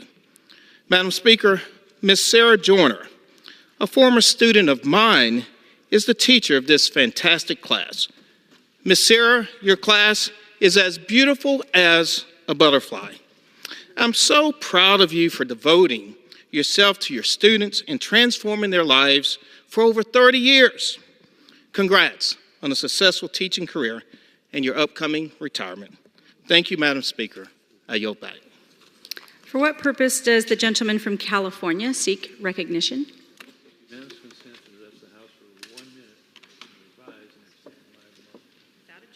Without objection, the gentleman is recognized for 1 minute. Thank you, Madam Speaker. Maybe soon we will actually get serious about enforcing our border and the immigration mess we have down there. We see what's happening with sanctuary cities, and certainly Mayor Adams from New York City is feeling the heat on that as well, and actually starting to talk the right language. But on top of that, we have San Francisco that is not only fully embracing illegal alien sanctuary, but starting this November, and get this, they will let illegal aliens vote in their local school board elections. Right. So how can we even think that that's constitutional?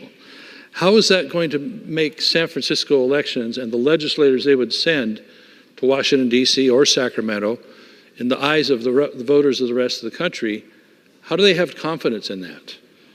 So Texas can't enforce their laws on illegal immigration invasions into their state, but San Francisco can ignore federal law and allow illegal aliens to vote in their local elections and set up, ultimately, to legitimize them in their eyes to vote in federal elections.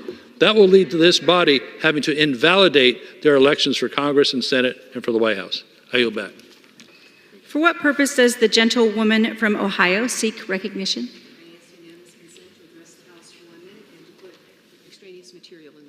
Without objection, the gentlewoman is recognized for 1 minute. Thank you, Madam Speaker. I rise to raise awareness of the desperate humanitarian situation in Gaza, but also the fact that Israeli hostages that probably number over 100 have not been freed by Hamas.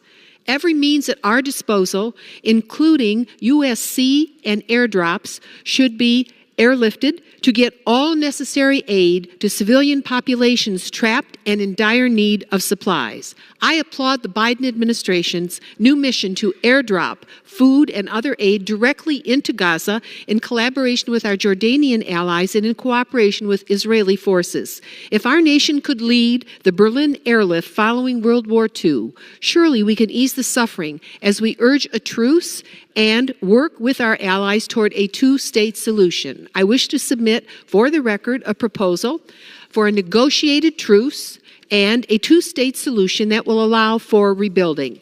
I'll submit this for the record. The U.S. is prepared to carry continued airdrops if we can work with our allies to achieve it by sea or air. The world community can help. We have a moral obligation to achieve and to assure the release of hostages and sustainment of life for those who are innocent on the ground. Time's expired. Thank you, Madam Speaker. I yield back. For what purpose does the gentleman from Indiana seek recognition? Madam Speaker, I ask unanimous consent to address the House for 1 minute. Without objection, the gentleman is recognized for 1 minute. Madam Speaker, as a father of two intelligent, independent, compassionate daughters, it is with great respect that I rise today to celebrate Women's History Month and its 2024 theme, Women Who Advocate for Equity, Diversity, and Inclusion. This year, I would like to honor a true leader of Northwest Indiana, Dr. Vanessa Allen McLeod, who has served as president and CEO of the Urban League of Northwest Indiana for more than a decade. In this role, Dr. Allen McLeod works to promote services to improve social, educational, and economic opportunities for African Americans and other minority groups throughout Northwest Indiana. Under her leadership, the Urban League continues to grow and succeed and has become an outstanding source of support for many individuals and organizations. Madam Speaker, as we celebrate Women's History Month, please join me in recognizing the dedication and contributions of Dr. Vanessa Allen McLeod and all of the extraordinary women who continue to make our communities more equal, diverse, and inclusive. Thank you, Madam Speaker, and I yield back my time. For what purpose does the gentleman from California seek recognition? Madam Speaker, I ask unanimous consent to address the House for 1 minute. Without objection, the gentleman is recognized for 1 minute. Madam Speaker, it is time that we have a real solution for having high-skilled immigrants help with our national security. That is why I, as a co-sponsor of the EAGLE Act, am going to introduce it and attach it to the National Defense Authorization.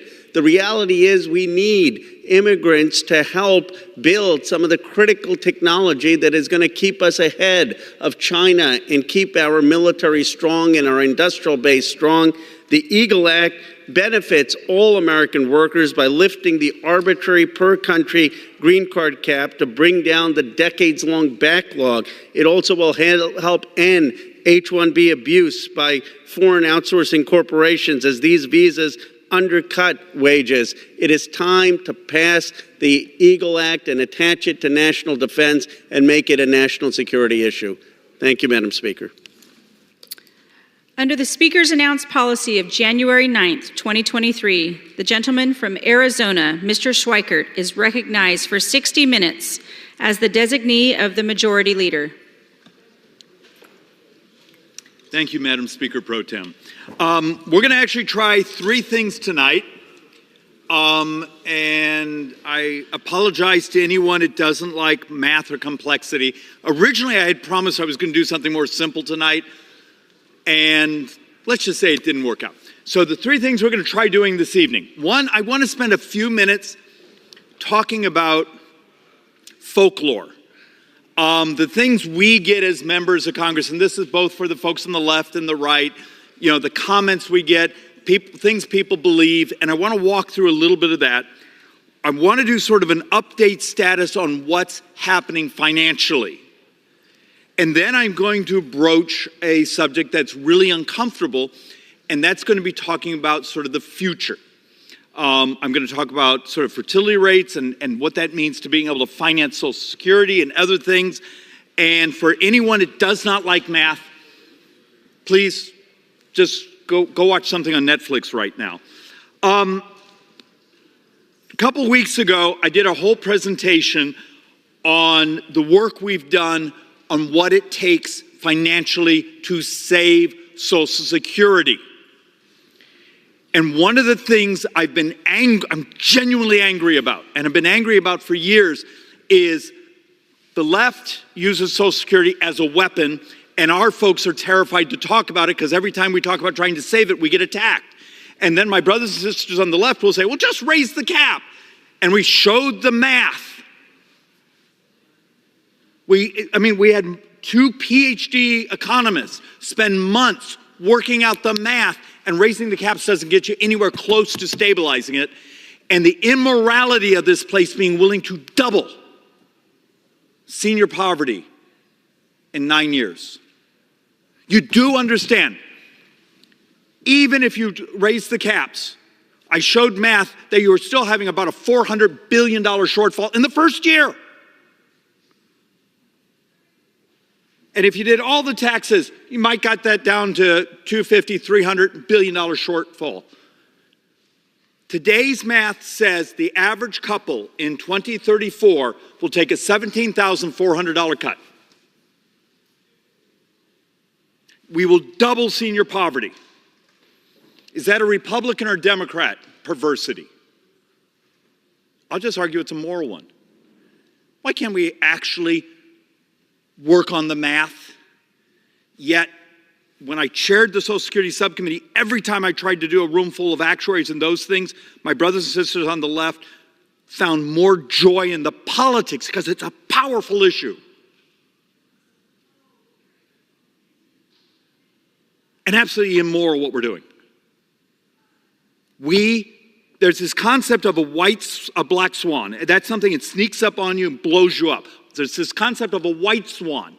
You see it coming and you don't do anything. We have the actuarial reports in front of us. I know this is a math-free zone, so one of the first things I want to walk through is a concept of, when I did the speech a couple weeks ago, it's had a couple 100,000 views on YouTube. God bless, yay. And then you read through the comments, and those of us in Congress know about half of our comments are bots. A lot of them are Russian bots, which is hysterical. But you read through some of them, they stole my Social Security money. Okay, let's do a math and sort of walk through, because this is really important to understand. The Social Security Trust Fund built up, particularly when the baby boomers, because there was a population bubble that actually built up those tax receipts, had $3-4 trillion in it. Now that's rolled over. No one stole the money. What happened was, you're not going to just let the cash sit there. So the cash was actually loaned to the Treasury, and the Treasury gives a T-bill, a type of Treasury bond. Just like if you walked into your bank and said, I want a U.S. T-bill. Same thing. And twice a year, the Treasury pays interest. The problem right now, when you hear many of us get behind these microphones and talk about the Social Security Trust Fund getting emptied, is the amount of tax receipts that come in your FICA tax every month don't cover all the checks that are going out. So every month they have to take a little bit of one of their T-bills, their Treasury bills, and hand it to the Treasury and say, we need some cash. We need some cash. Give us some cash so we can make this much Social Security payments. But every time they do that, they use up a little bit of that savings account. And that's that savings account, the trust fund, that is emptied in 2033 or 2034. The Social Security Trust Fund, just like the Transportation Trust Fund, just like the Airline Trust Fund, all the trust funds that are borrowed from, they're paid interest. I'm going to get this wrong, but I think actually last month, because Treasury pays interest twice a year to the Social Security Trust Fund. I think last month may have been 30 billion, 40 billion. The mean interest rate is right. It's right about market. So for everyone, if you say, they stole my money, it's there. The average couple, the average will get about a $70,000, $72,000 spiff. So the money they pay into Social Security over their lifetime, the average will get about $70,000, $72,000. Now understand, that's a crap rate of return. If you had been able, 20 years ago when it was being discussed, been able to take a little sliver of that money and put it in the market, you would have had a ginormous, I love that word, larger rate of return. Politics of that became toxic. There were lots of campaigns saying, you're trying to privatize. Okay, that world is gone. It's Medicare that actually has the huge problem of, for every dollar you put in, you get almost $5 back. Social Security, you get pretty much the money you put in, crappy rate of return, but you get that back. That's the first folklore I wanted to go over. Number two, you saw in the comments, why aren't there people there? If this room was full as I'm giving this presentation, we got a problem. Because when you're sitting in this room, this is for voting. This is for debating. This is not necessarily where you do your work. You do your work in your meetings and your subcommittees and your primary committees. So when you see the room empty, this is how it's supposed to be. Now, when you have someone behind them, idiot like me behind one of these mics, you're probably on 1,000 televisions. So a lot of these presentations I do, I'm as much here to talk to staff and try to educate them on what's going on in the math. So that's actually one of the things you look for. Another one, I want to say, I have this neighbor, wonderful guy, loves screwing with me. About every 6 weeks, he sends me this text message with this article that's completely fake. David, why do you get 100% of your pension? You got it on the first day. Why do you run again? None of that's true. That's all made up. And you're functionally, for, I think, 25, 30 years, the pension system we have is pretty much identical to the forest ranger. The only reason I say those things is I believe when you see those sorts of comments in posts and other things, it's an attempt to distract. It's an attempt to avoid dealing with what's really going on around us. Madam Speaker Pro Tem, House is not in order.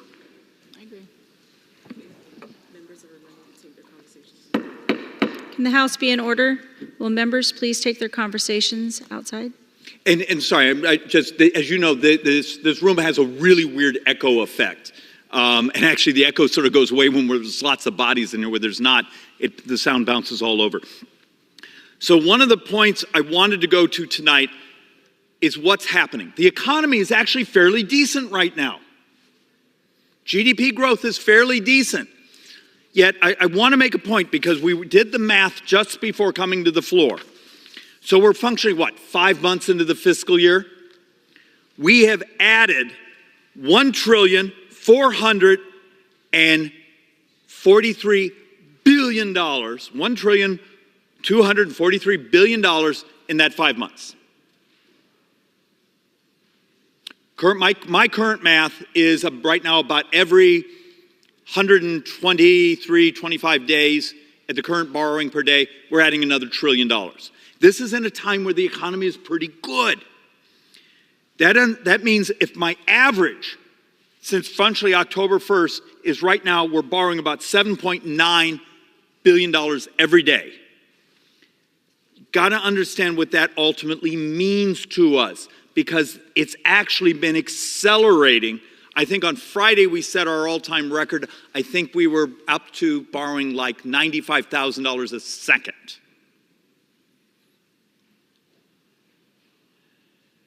Almost 100% of that growth is interest, and you're going to see this over and over in the charts, interest and healthcare costs.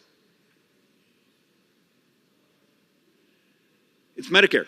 It's things that we're not allowed to talk about. They're on autopilot. And if it continues, look, my math says we're heading towards about a $2.6, $2.7 trillion borrow this year in a year where the economy is doing fairly well. But if the current math is today's math held up, you do realize you're broaching $3 trillion. Now, I'm hoping we're going to have a really good April tax receipts. But that means right now, if you take where we're at and average it from the first day of this fiscal year for the 5 months, we're right now, our math is 2.9 trillion for this year. Borrow. That is substantially higher than CBO predicted 6 weeks ago. And that's right off the Treasury's website. So let's actually walk through reality and try to understand. My personal theory is we do lots of crazy conversations around here because we're desperate to avoid telling the public or even ourselves the truth. Every single dollar you and I, as members of Congress, vote on is borrowed. Every single dollar we vote on is borrowed. And the way we're going this year, every single dollar we vote on is borrowed, plus 8, 9, maybe $1 trillion of Medicare will be borrowed. And we don't get to vote on that. That's on autopilot.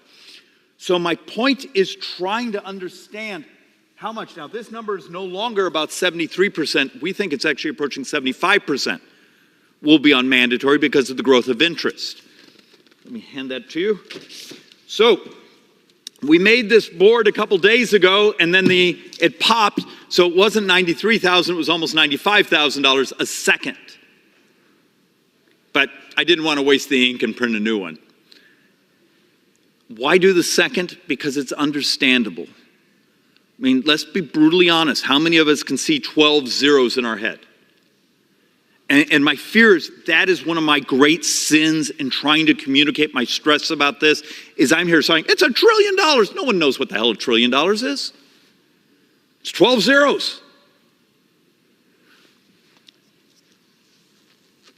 But when every second we borrow more, substantially more than the average wage of Americans, maybe that hits home.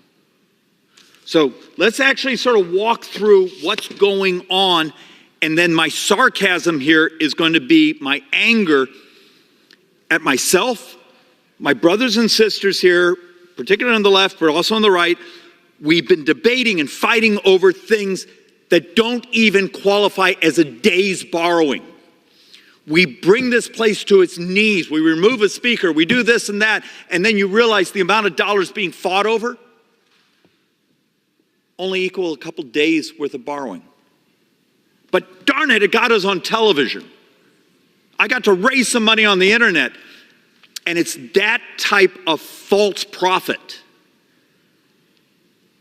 that I will argue is our demise, because if I can get you to fixate on the shiny objects, you're never going to be willing to absorb the truth on how ugly these numbers are. So this is where we're heading towards right now for 2024. Social Security will be our #1 spend. Looks like it's baseline, though it looks like it's ticking up. We're actually seeing something interesting where a number of retirees asking for benefits is actually ticking a little faster than we expected. But $1,450 billion. So $1,450 billion, #1 spend, Social Security.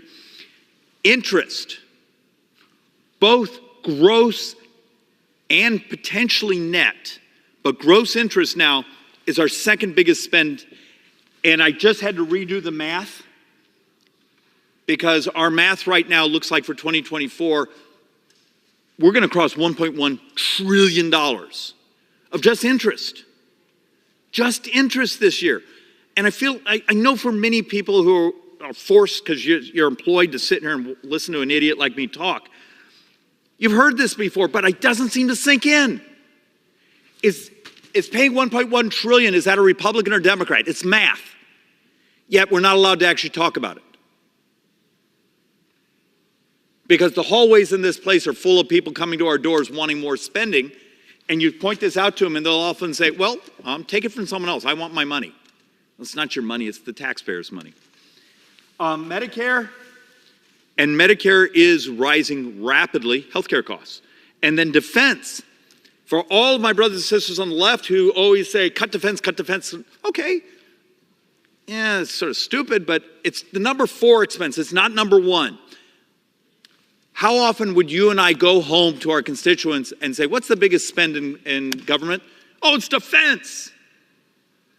No, defense is now number 4. And at the trend line, in the next few years, healthcare will actually be number 1, and interest will be number 2. And Social Security, believe it or not, will be number 3. Are right tied to it. It's a very tight number there. All right, so let's actually walk through the 24 spend because I want to be able to get our heads around this.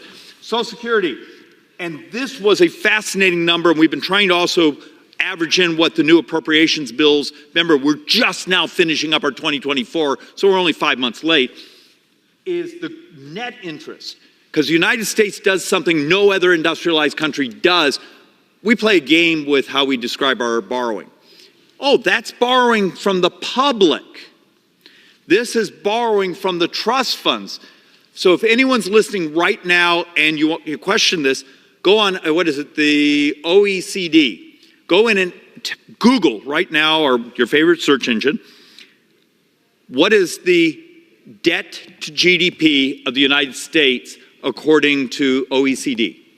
And you're going to get a number, it's like 144%, because they don't let the scam artists say, well, you borrowed it from yourself, but you still have to pay it back, and you're going to have to actually borrow money to pay it back while you're paying interest for it.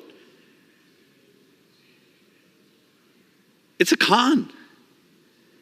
We should never allow discussions in this place and not use the terms gross borrowing, because what?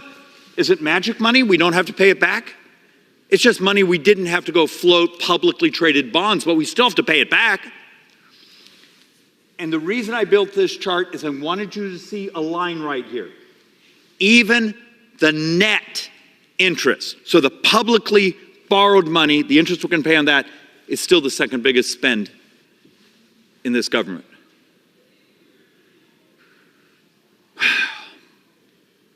And I'll say it, and it'll probably just land on deaf ears. So, let's actually walk through something that's really uncomfortable, and it's going to tie in. So one of my fixations is, how do you stabilize borrowing so that borrowing equals what our economic growth is? I'm going to show you some charts here later, and this is for the people that actually care about economics. Here's the growth of the country, and here's the debt of the country. If you could ever bring the GDP growth and the debt in line, you've created stability. But we have some crazy headwinds. There's also some crazy opportunities happening on us. There are good things happening out there. Will Congress be the barrier or the adoption of them? Because right now we are the problem. Because we're scared of our own shadows. So if I came to you right now and said, let's come up with a way to stabilize Social Security. Let's stabilize Medicare. It's moral. It's our moral obligation. We made a social contract in this society. Okay? We got a problem. And it's all something almost no one here ever talks about. We're not having children. United States fertility rates have collapsed. This number's wrong. It's our latest number for last year is not 1.64, it's 1.63. France has a higher fertility rate than the United States. Even when you adjust for their immigration population, they still have a dramatically higher fertility. Most of Western Europe looks like us, and we're worse than a whole bunch of the world. How do you and I set public policy so 25 years from now, remember, Social Security is substantially a pay-as-you-go system. Today's workers are functionally paying for today's retirees. The trust fund was the shock absorber. Trust fund is disappearing. But my future generation of workers is going to be smaller. And you're already seeing this in school districts all over America, where the number of students they have are shrinking. Are we willing to have the really interesting discussion of, okay, are there things we could do economically to make it so family formation, so there's more children? There's things we could do to help, but almost every country it's tried has not been able to change fertility rates. I think in Hungary, I think I saw something that, third child, they buy you a house, fourth child, you get some sort of like prize, and it's barely ticked up their fertility rates. It's a really difficult question, happening all over the industrialized world. So if you can't really change it, do you actually build public policy to deal with it? Do you accept the fact that we're going to have a lot more automation? It means capital investment. Are we going to have to find ways to safely adopt artificial intelligence into society so the labor force is maximized in its value and what they earn and productivity? Those are policies we need to work on. You've seen the intellectual capital of the conversations we have on the floor here. How many of them are ready to actually have the reality of, hey, we need to set policy? Is this Republican or Democrat? It's demographics. It's life. And I'm going to bounce through the next two boards because there's a punchline here we need to absorb. This is a little uncomfortable, but this was deaths that are projected to exceed births. And the new math in 15 years, you got to understand what a big deal this is. I came behind this microphone a couple years ago, and I got some real crap that was sent to my office. And I think at that time I was saying, hey, in 21, 22 years, we're going to have more deaths than births in this country. And then it became 18 years. And then it became 17 years. The new math now is 15 years. In 15 years, the United States will have more deaths than births. The blip you see here is the pandemic. But if you actually look at the line, you can sort of understand, and here's our crossing. Somewhere before, a little before 2040, which is 15 years, we have more deaths than births. Now try to stabilize long-term benefits. There's ways to do it. This Congress right now is mathematically incapable of owning a calculator. But there's ways to do it. Well, we can't even put together a debt and deficit commission to have an honest conversation what's happening in our society demographically, borrowing-wise, interest rate-wise, because maybe it'll affect the next election. Does anyone actually care about their own pensions, let alone their kids and their grandkids? Because we lie. There's not magic money out there. If this inflation cycle didn't prove, those that believed in modern monetary policy, ta-da, you got 30 months, 36 months of high inflation. If that isn't the ultimate proof that the magic money theory didn't work. And here's the punchline. Social Security actuaries is the green line. They actually had fertility rates going up. These were our baselines. The baselines are also already have continued to show that they're wrong. Be prepared over the next year to see dramatically different numbers coming at us on what our future looks like when financing this society, because our next generation is going to be smaller. It's math. There's ways to make it work. There's ways to make this a society of prosperity. It just requires intellectual capital, something I'm not sure we're ready to do. So let's do a quick run through. This was just the first 3 months, and I brought these boards back because I saw some things over the weekend where people were just making numbers up. It's not that hard. You can go right to the Treasury's website. You have to own a calculator, spend an hour laying it out, put it in. You know how to work Excel. First 3 months, national debt increased in the first 3 months and this was important, this is the 2024 number, $834 billion. Okay, if this is the first 3 months and it's 834, now I can hope maybe there'll be magic tax receipts, but multiply that times 4 and you will see what we're projecting. And the part of the punchline is interest continues to grow, and I'm going to show you why some of this is.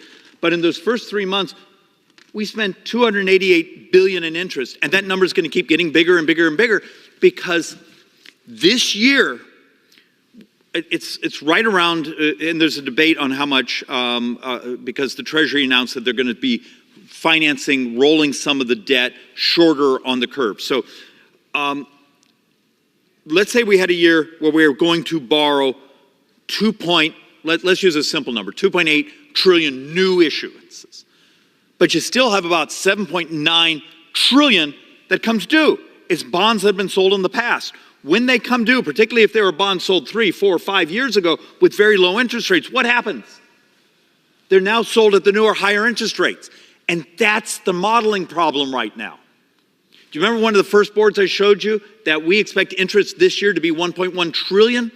A lot of that's because the amount of debt, it's coming due. It's coming due. And we stayed very short on the curve instead of what I begged for a few years ago, saying, please go long in the curve.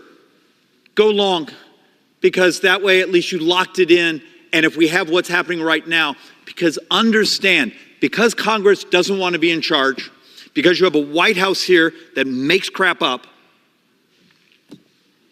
and I can prove that on a bunch of the numbers that they published last year, the bond market now runs this country. Hear my words.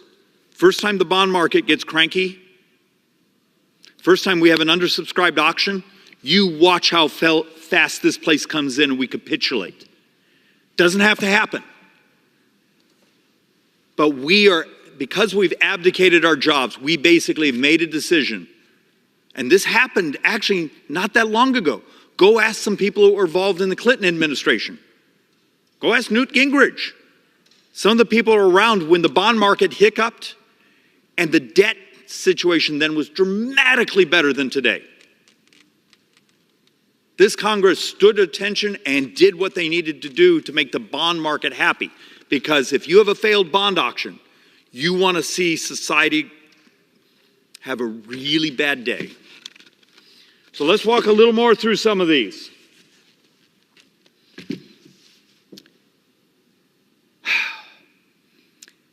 Okay. Total interest costs continue to rise very quickly. And look, I'm just trying to make a point here. First 4 months, if this was 2021, we spent $159 billion in interest. This year, our first 4 months, 357. Remember my point I was trying to make, interest and healthcare costs. So we're going to knife each other here over discretionary. And understand, I have some things I would do in discretionary, and I'm going to talk about it, and I promise you it will be a television ad attacking me, but it's honest. But we don't control this. The thing we can do is if we convince the bond markets we're taking the debt seriously, maybe the interest rates to buy our debt get more efficient, get lower. But the only way the bond market gives us that spiff is because we do our work. And we've proven over and over we're incapable of doing our work. So, this was my calculation as of a week and a half ago, and now it's gone up again. But we were basically trying to say, my frustration was last September, we were projecting, hey, interest is only going to be $709 billion. And then when we got a little beyond that from October to January, we borrowed $357, and then you start to annualize that, and that's how you're getting closer. Now that's actually going up from that. I'm just trying to make a point. CBO, OMB. A lot of the people around us They're good people, they're projections. Something's gone horribly wrong in our math and our modeling. We keep being really off the mark.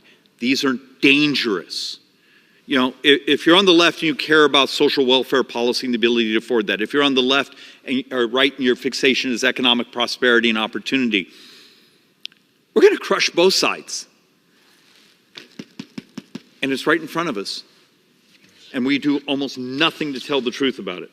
I brought some boards about interest rates. I don't know if anyone really cares, but when you start to understand that the differences out there, marketable, unmarketable is payments to trust funds and other things. Marketable is you have a bond, you could sell it tomorrow. You have those.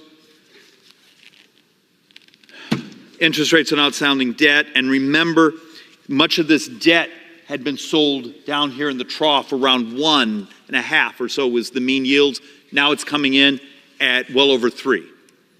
Okay, you go, huh? Just understand that difference is you just doubled your interest costs. All right, let's go into something that's uncomfortable. One of the first boards I showed that every dime a member of Congress votes on is borrowed. Okay?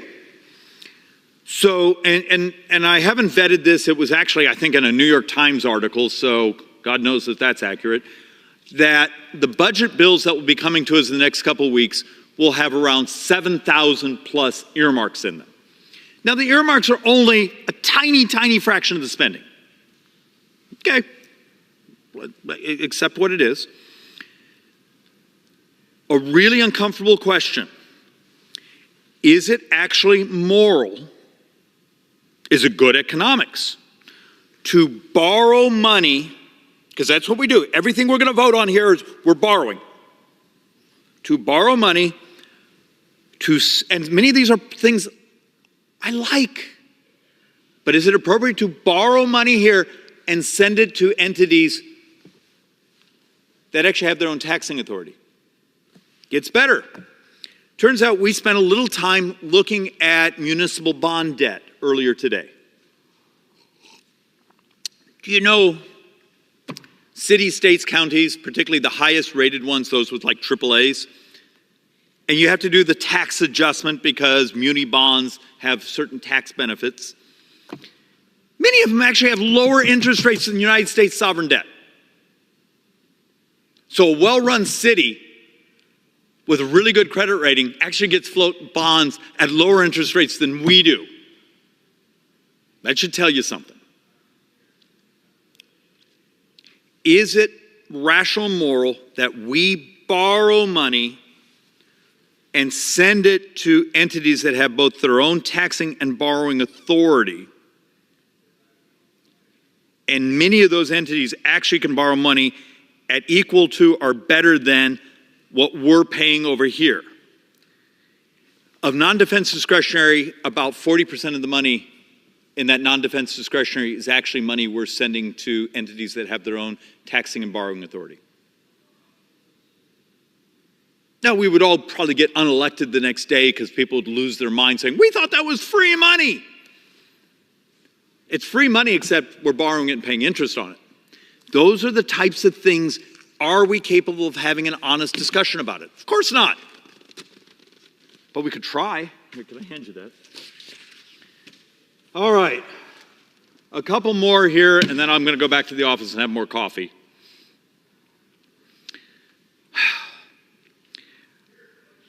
There's often an argument, you can borrow money, but you need, in the long run, to keep it close to the growth of your economy. So how often do you hear people talk about the debt to GDP and the fact the United States now is functionally at 100% of public borrowed, and if you do total gross, you're well over 140% of debt to GDP. Okay, let's use that entity, and then we adjust for inflation. Because remember, $1 the day President Biden came into office and $1 today, that dollar today is worth 22, maybe 23% less. So you have to do all these inflation calculators. But this is actually that fancy, what's the fancy word? Ceteris paribus, held equal. Trying to point out the increase in national debt, but this is the increase in GDP over 2023. So if this growth here in this debt were right about this green line, you'd actually been stable. In a weird way, when you have a politician stand in front of you and say, we're going to pay it off. Really? Did I mention every dime we vote on is now borrowed, plus close to $1 trillion of things we don't even get to vote on, mandatory spending, things like Medicare, is borrowed?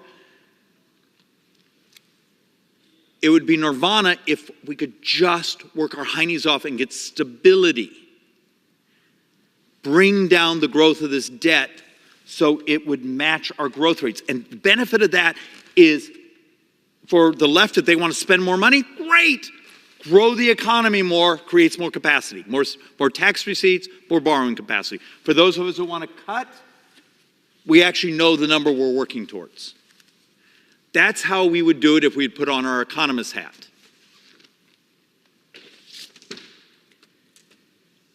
Same concept, just a little bit differently done.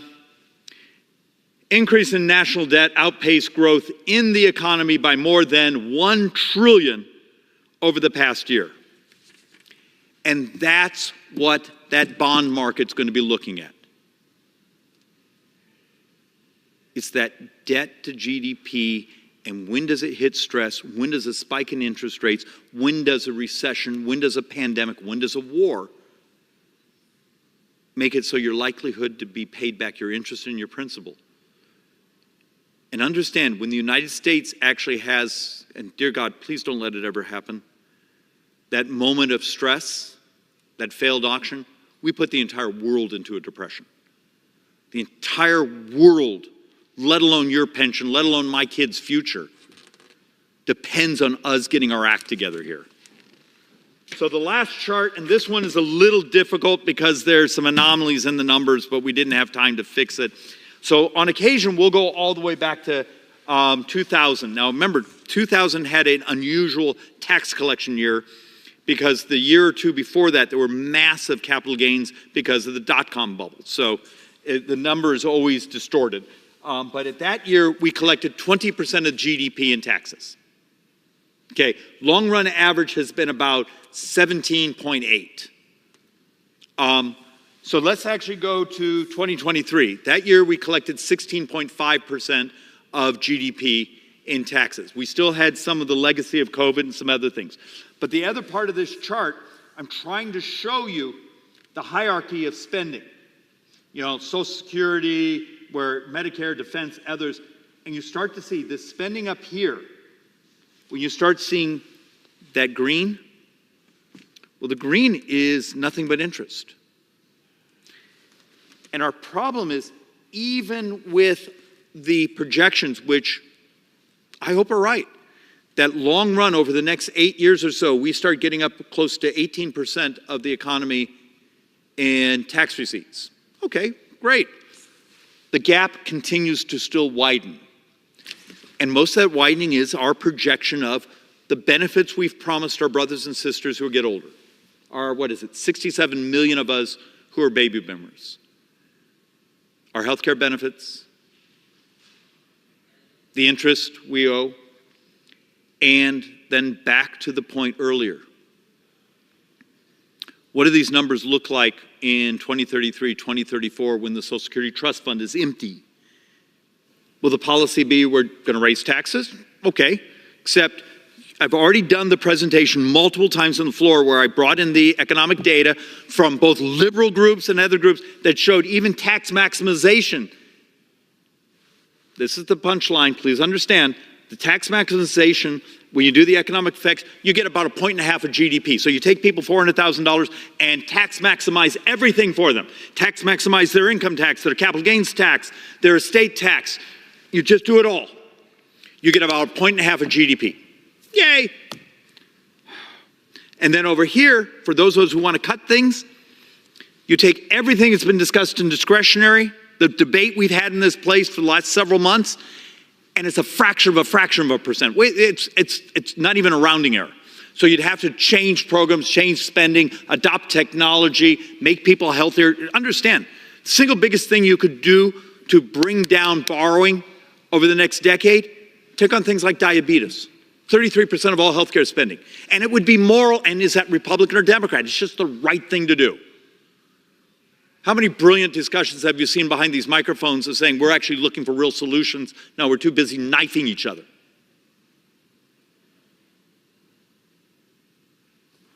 So for those of us, I can find about 1.5 point of GDP to cut. Okay, so I got 1.5 over here. Let's say it's 1.5 over here and this end. This year so far, we're borrowing 9.6% of the entire economy. 9.6 of all GDP. And all the solutions are a fraction of that. Yet the left's going to come behind the microphone and say, we don't tax rich people enough. And the right's going to come in saying, it's foreign aid and spending. Well, foreign aid equals like 7, 8 days, maybe 9 days of borrowing. Every dime of it. Why can't we just tell the truth? Madam Speaker Pro Tem, every dime of borrowing from today to the next 30 years is demographics. And maybe telling the truth gets me unelected, but damn it, it's worth telling the truth. It's demographics. It's interest on what's been borrowed and what's to be borrowed. It's health care, particularly Medicare. And if 8, 9 years from now when the Social Security Trust Fund is emptied, and remember the math is the very first year the shortfall is $616 billion. How do we backfill that? If you try to backfill through taxes, fine. You got to accept the economic effects of how much you just slowed down the economy and how you slowed down other tax receipts. Do you do it through borrowing? Well, then it explodes. And that's how you see some projections that 30 years from now, U.S. sovereign debt will be $130 trillion. And between now and then, how many people around the world, how many people in this country are going to be willing to buy our debt?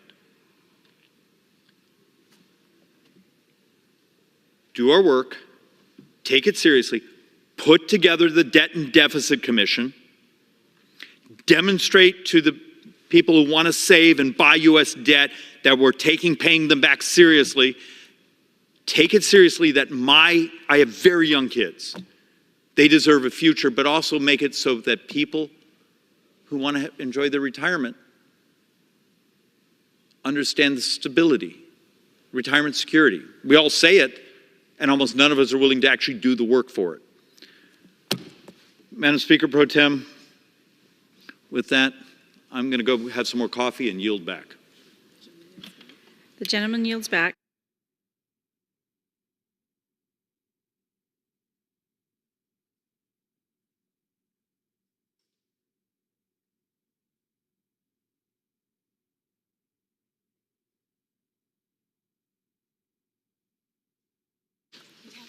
I'll say 61 minutes. Under the Speaker's announced policy of January 9, 2023, the gentleman from Illinois, Mr. Jackson, is recognized for 60 minutes as the designee of the Minority Leader. Madam Speaker, I ask unanimous consent that all members have 5 legislative days to revise and extend their remarks and include any extraneous materials on the subject of the special order. It is with great honor that I rise today to co-anchor. Without objection. Thank you, Madam Speaker. It is with great honor that I rise today to co-anchor this Congressional Black Caucus Special Order Hour, along with my distinguished colleague, the Honorable Representative Sheila Sherfless McCormick. For the next 60 minutes, members of the Congressional Black Caucus have an opportunity to speak directly to the American people on women's history, an issue of great importance to the Congressional Black Caucus, Congress, the constituents that we represent, and all America. It is now my privilege to yield to the Honorable Sheila Sherfless McCormick from the great.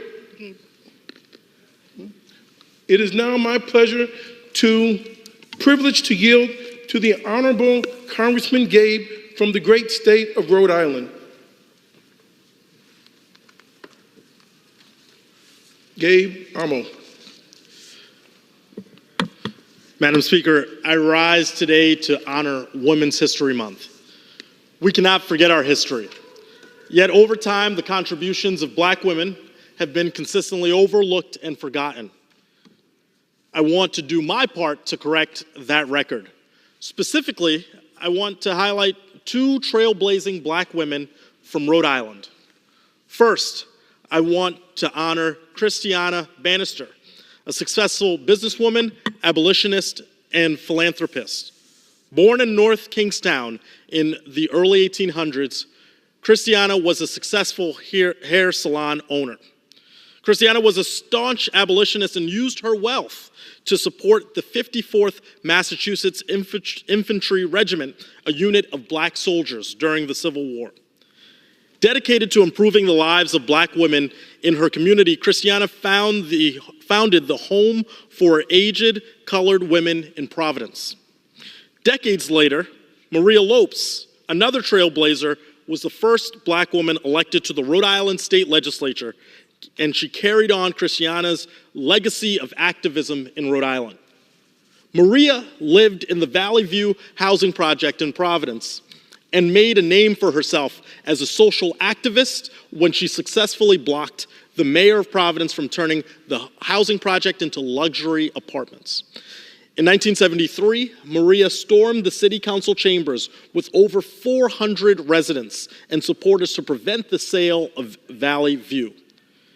Thanks to Maria's advocacy, when Valley View was eventually sold, 25% of the units remained Section 8 housing. In 1989, Lopes won a seat in the Rhode Island House of Representatives, where she served for over a decade championing affordable housing issues. I certainly would not be standing here today as Rhode Island's first Black member of Congress if it were not for the tireless work of Maria Lopes and Christiana Bannister. Women's history extends beyond the confines of March. Women's history is happening every single day and is worth acknowledgement every day as well. We must continue to uplift the hidden figures in our history. Thank you, and I yield back my time. I'd like to thank the Honorable Gabe Amo from the great state of Rhode Island. Madam Speaker, it is my pleasure now to introduce the Honorable Congresswoman Sheila Scherflus McCormick of the great state of Florida. Thank you, Madam Speaker. And I'd like to thank my co-anchor, Jonathan Jackson from the great state of Illinois, for co-anchoring this special order for now a year and a half, I think it is. Well, I rise today in honor of the courageous Black women trailblazers whose determination and unwavering dedication have shaped the history of our country. Because of them, I can speak before you on this floor today. As we celebrate Women's History Month, we reflect on the courage and the commitment of Black women who have led an indelible mark on our society and inspired future generations to carry the torch of justice. Among these trailblazers stands Shirley Chisholm, who shattered the glass ceiling in American politics. She holds a special place in my heart. Shirley Chisholm broke down the barriers and beat the odds to become the first Black woman elected to Congress in 1968.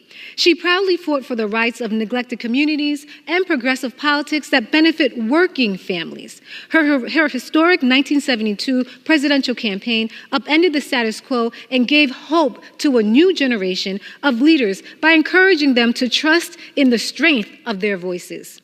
However, Shirley Chisholm wasn't alone. She was surrounded by women such as Barbara Jordan, a powerful force in American politics due to her unrelenting devotion to justice. She made history by being the first Black woman elected to the Texas Senate and the first Black woman from the South to be elected to the United States House of Representatives. She worked nonstop to advocate for civil rights, immigration reform, and the rule of law. Last year, we mourned the loss of Eddie Bernice Johnson. I had the honor of serving alongside her at the end of the 117th Congress. Her whole life was about serving others. Whether it was as a nurse at the VA in Dallas or it was in the halls of this very institution. These trailblazers and countless others who followed in their footsteps have made a lasting impression on women's history. Their legacy is proof of the perseverance of the American people. We can pay tribute to these extraordinary people during Women's History Month by recommitting to the fight for justice, equality, and opportunity for all Americans. In their honor, let us strive to create a better union for all the generations to come. Madam Speaker, I yield back. I would like to thank the Honorable Congresswoman Sheila Sherfless McCormick from the great state of Florida. It is now my privilege to yield to the Honorable Congresswoman Joyce Beatty from the great state of Ohio. Madam Speaker, it is my honor to rise today to join my colleagues for this special order hour. I cannot think of a better time that I would stand in this House and be able to salute women, especially Black women. I say to our co-anchors, the Honorable Jonathan Jackson, and my good friend and co-anchor, the Honorable Sheila Sherfless McCormick, thank you. Thank you for being our anchor, and thank you for reminding us of our rich history. And today, as we will hear many members of the Congressional Black Caucus come forward and talk about a list of women, especially Black women, those who came before us and their shoulders we stand on, like Rosa Parks, Harriet Tubman, Sojourner Truth, Shirley Chisholm, to coming today, Madam Speaker, where tomorrow, for the third time, a woman will sit in the seat where you are sitting as we hear the State of the Union. A Black woman who also happens to be the first ever Vice President of these United States of America. We also celebrate this month, sadly that we're giving it 1 month. Obviously, if I had my way, co-anchor, we'd celebrate it every day.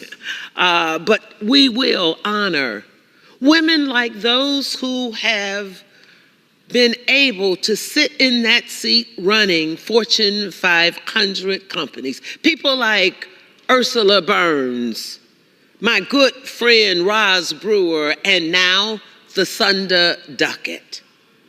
We also honor young women like poet Amanda Gorman.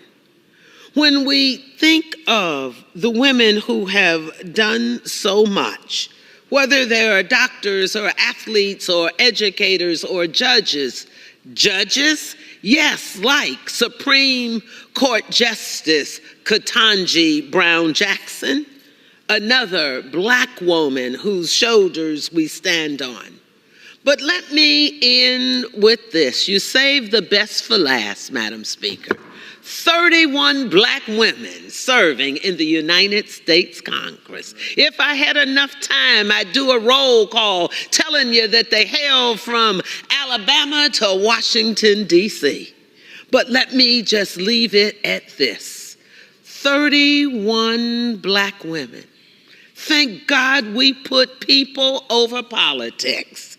31 Black women serving in this chamber that understand that we have a right to women's reproductive rights.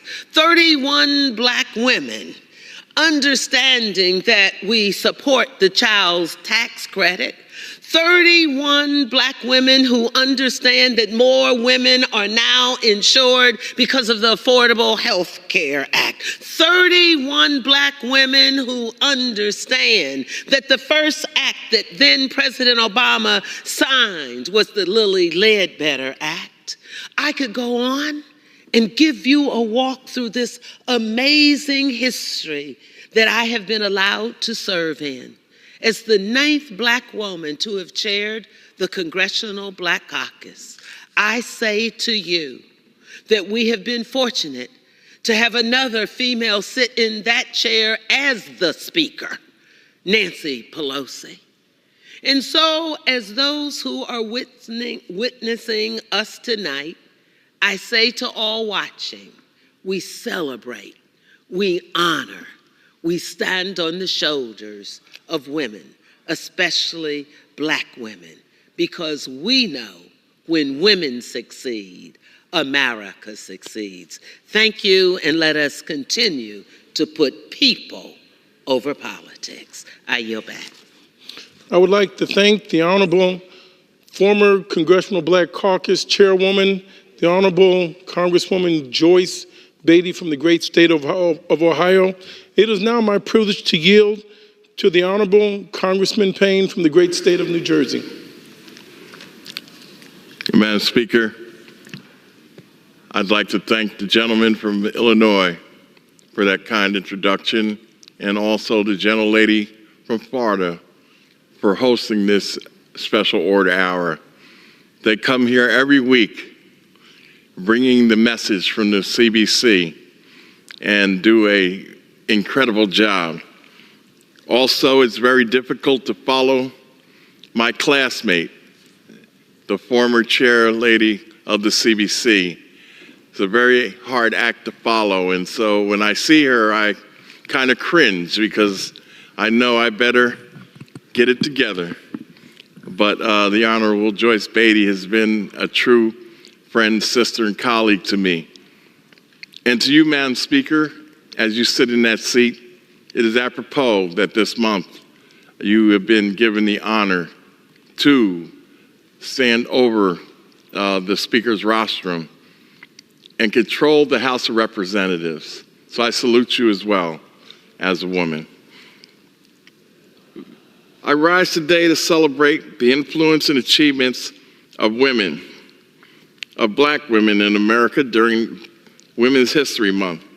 But first, I would like to discuss the origins of Women's History Month. Women's History Month started as Women's History Week in Santa Rosa, California in 1978. The local Sonoma County Commission on the Status of Women planned a week of celebratory events to connect the International Women's Day on March 8th. The events highlighted the many contributions of women to American history and culture and society. And it included school presentations in Sonoma County, a student essay contest to honor local women, and with a parade through the downtown of Santa Rosa. The year after that, Santa Rosa's Historic Week triggered similar events to celebrate women in communities nationwide. In addition, historians and women activist groups began to push for a National Women's History Week. In 1980, President Jimmy Carter issued the first presidential proclamation to declare the first week in March as National Women's History Week. But 1 week was not enough to celebrate the enormous contributions of women to American history. So Congress created Women's History Month in 1987. And it stated that the month would recognize the specific achievements of women have made over the course of America's history in a variety of fields. This month, we honor women from all races, cultures, creeds during Women's History Month. But we are here today as the CBC to honor Black women who have made a difference in America. And many of them need to be recognized more often. Women like Bessie Coleman, the first Black woman to be a licensed pilot in this country. Alice Coachman, the first Black woman to win an Olympic medal for the United States of America. Dr. Rebecca Lee Crumpler, the first Black woman to earn a medical degree in the United States. Phyllis Wheatley, the first Black woman to publish a book in this great country. And Mary Jane Patterson, the first Black woman to graduate from an established college. We also have Mary Eliza Mahoney, the first black nurse and eventual co-founder of the American Nurses Association.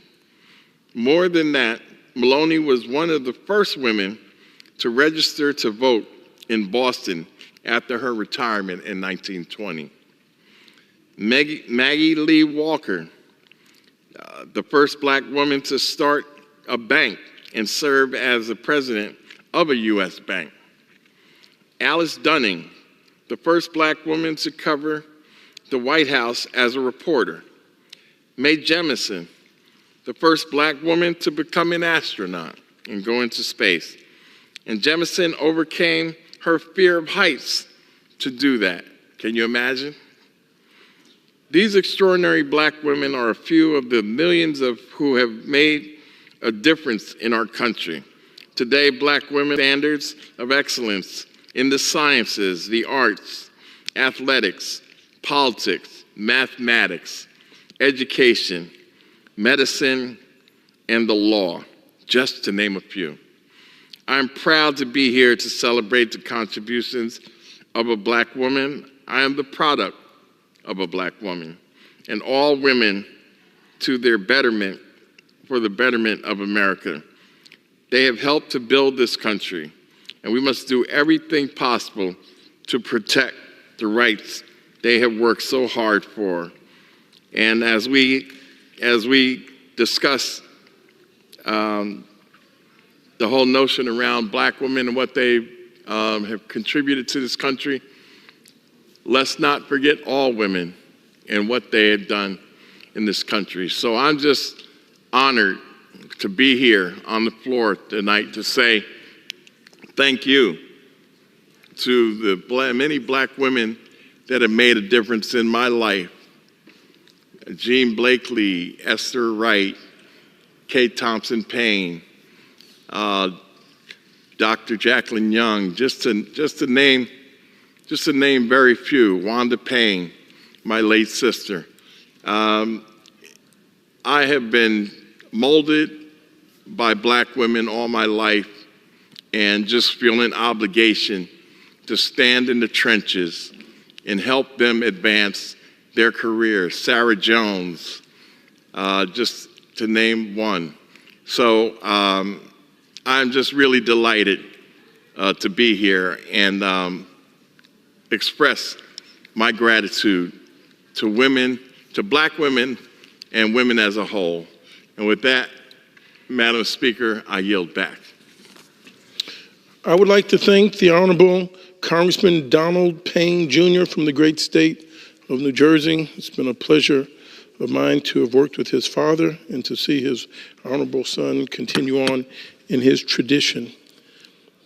Tonight, in this great chamber, we gather to honor and remember the contribution of women to the indispensable future of the American experiment with democracy.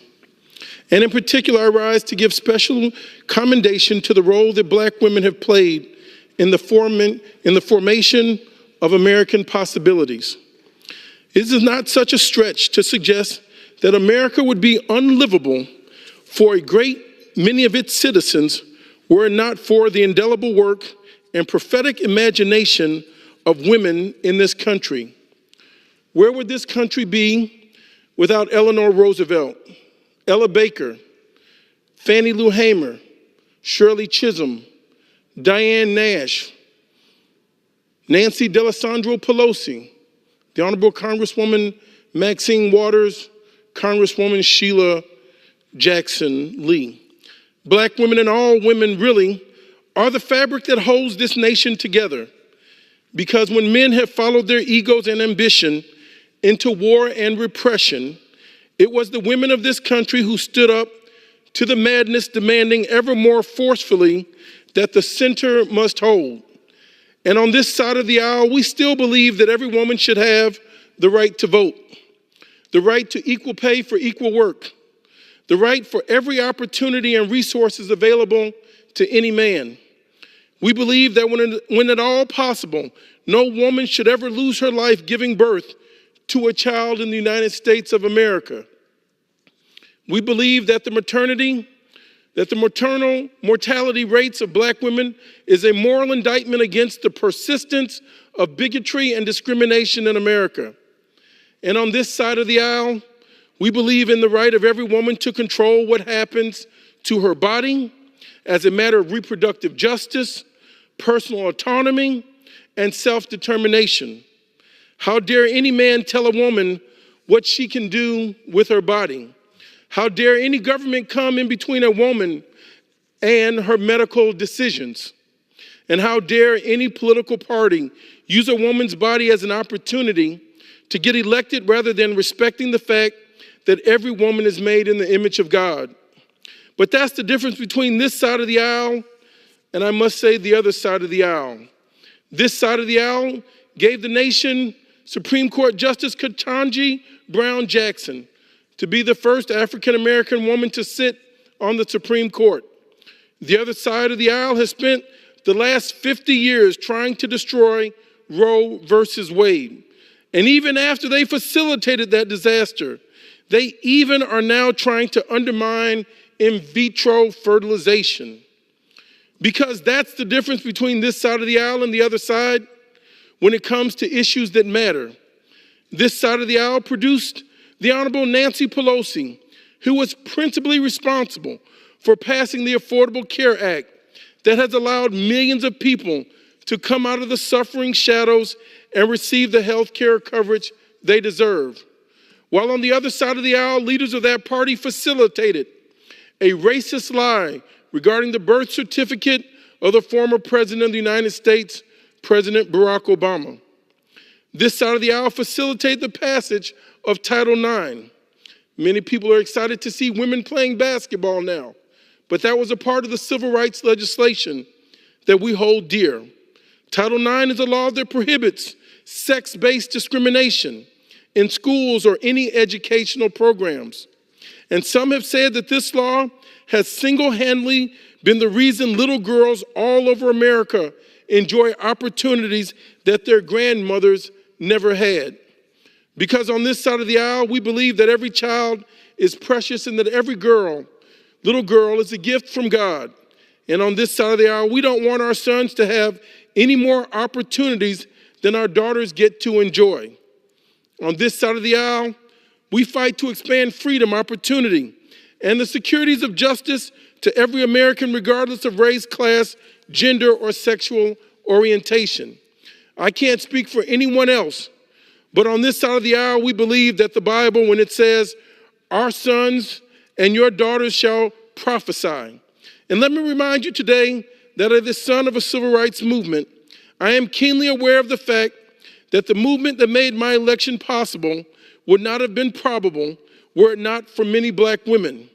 I stand on the shoulders of many of these remarkable black women who give their gift of insight, their gift of grit and generosity, and support the weight of generations yet unborn. I see them all over the home district in Chicago and the greater part of Illinois. I have encountered them in the churches on the South Side. They raised me. My mother and my sisters are one of them. They say hi to me in the supermarket. They meet me all over the district to talk to me about our nation, their need, and their lives. They are the daughters of thunders and children of light. And today I'm honored to recognize them. Today, I proverbially tip my hat and genuflect in the presence of such unusual greatness. And I am grateful today for the women in this chamber who are my colleagues. I'm grateful for what they do and for what they represent. For let us never forget that at the founding of this great institution, at the founding of this great country in 1776, and at the ratification of our Constitution in 1787, it was never in the imagination of the founders that a woman would sit in these chambers or cast votes as a member of this body. But look at what determination and faith can do. Look at what hard work and love for justice can do. So I celebrate each of you, the honorable women that serve in this Congress, and I pray that this country will continue to create greater room and greater opportunities for the genius in this nation's women so that they can flourish and we can live up to our highest potential. I would like to yield to the Honorable Sheila Shurthulis McCormick from the great state of Florida. Thank you, Congressman Jonathan Jackson. Madam Speaker, as we gather here today, we must recognize and honor the contributions of Black women in politics. These leaders have paved the way for all women to have a seat at the table. We look back at the significant historical events like the Civil Rights Movement. We tend to overlook the women who played significant roles behind the scenes. The time to acknowledge their contributions and celebrate their achievements is long overdue. There is one particular person who I would like to highlight, Miss Parthra Hall.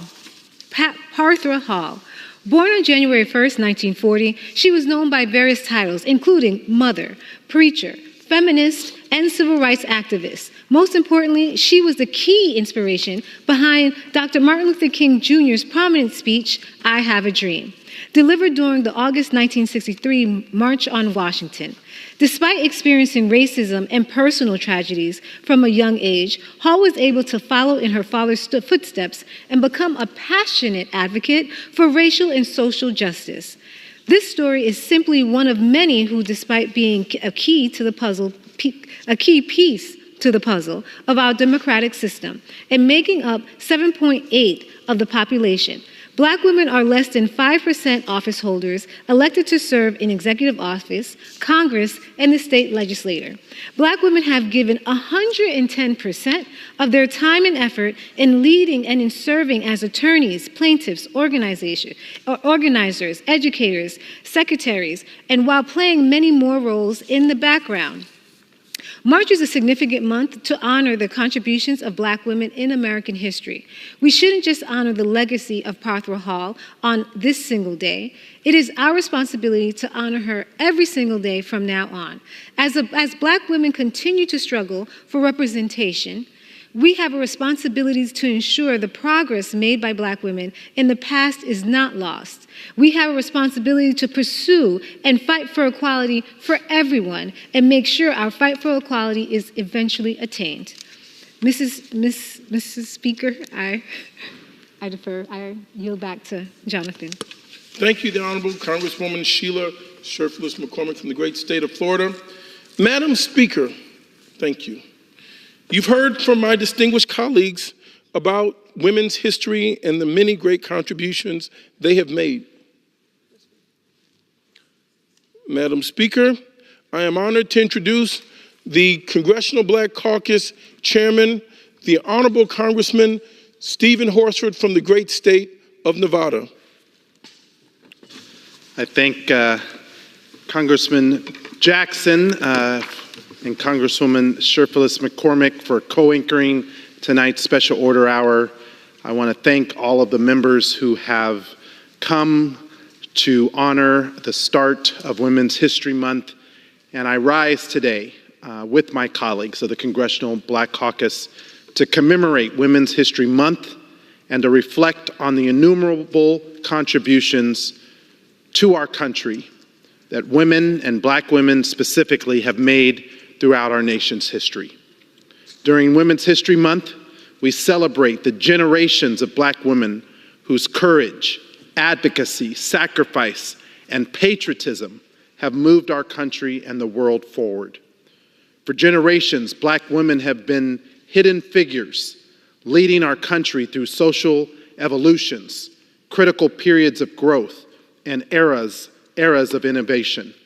From the Civil Rights Movement to consistently serving as a foundation for our community's success, Black women continue to push the needle. In fact, to the co-chairs, just this weekend, we were in Selma for the 59th commemoration of Bloody Sunday.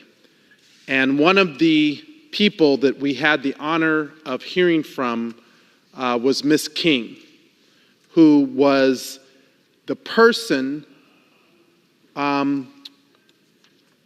who received the letters from Dr. Martin Luther King Jr. when he was writing the letter in a Birmingham jail.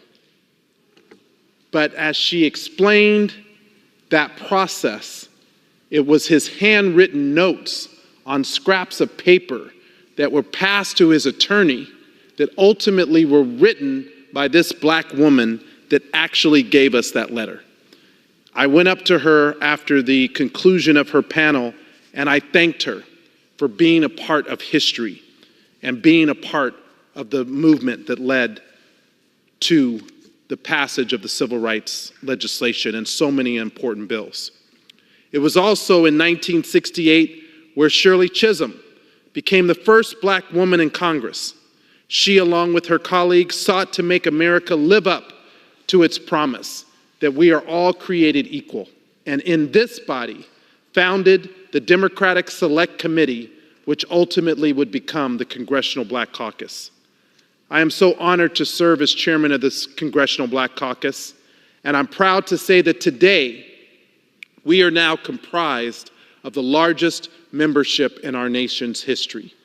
The CBC has grown from 13 members when we were founded 52 years ago to 60 members, representing more than a third of the U.S. population, including more than 20 million black Americans. But it is on Shirley Chisholm's shoulders that the Congressional Black Caucus has continued to fight to dismantle barriers, to create opportunities, and to protect the very rights of every individual, regardless of their circumstance, because we believe, as Ms. Shirley Chisholm believed, that in a future where everyone can thrive and achieve their full potential.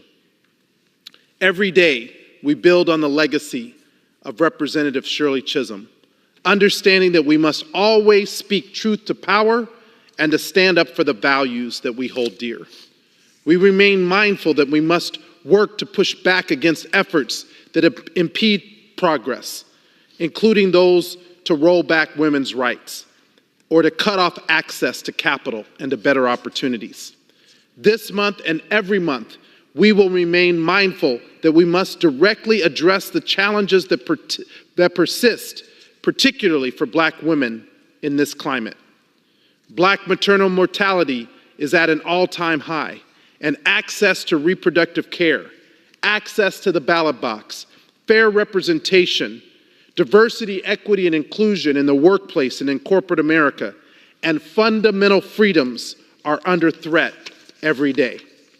As the conscience of the Congress, the Congressional Black Caucus will continue working, fighting, and leading to protect abortion rights, to invest in child care, to deliver paid leave, and finally achieve pay equity for black women and to close the racial wealth gap in America. These are the priorities that the Congressional Black Caucus believes are important as we uplift the issues of Women's History Month. Again, I want to thank our co-anchors for leading tonight's special order hour and all of our members, and especially the women of the Congressional Black Caucus. When we started 52 years ago, the CBC was made up of 13 people, 12 men, and 1 black woman. Today, I'm proud that of those 60 members of the CBC, 31 are women, black women, who are leading in the Congressional Black Caucus. We've come a long way. We have a much longer way to go, and I want to thank the members for their work on these important topics. With that, I yield back. I would like to thank the tireless fighter, our leader, the chairman of the Congressional Black Caucus, Chairman Stephen Horsford from the great state of Nevada. At this time, I'd like to thank my co-anchor, the Honorable Sheila Sherfilis McCormick from the great state of Florida. Madam Speaker, you've heard from my distinguished colleagues about African Americans' contributions to America, to history, to American history, Women's History Month. All issues of great importance to the Congressional Black Caucus, our constituents, Congress, and all Americans tonight. With that, Madam Speaker, I yield back. The gentleman yields.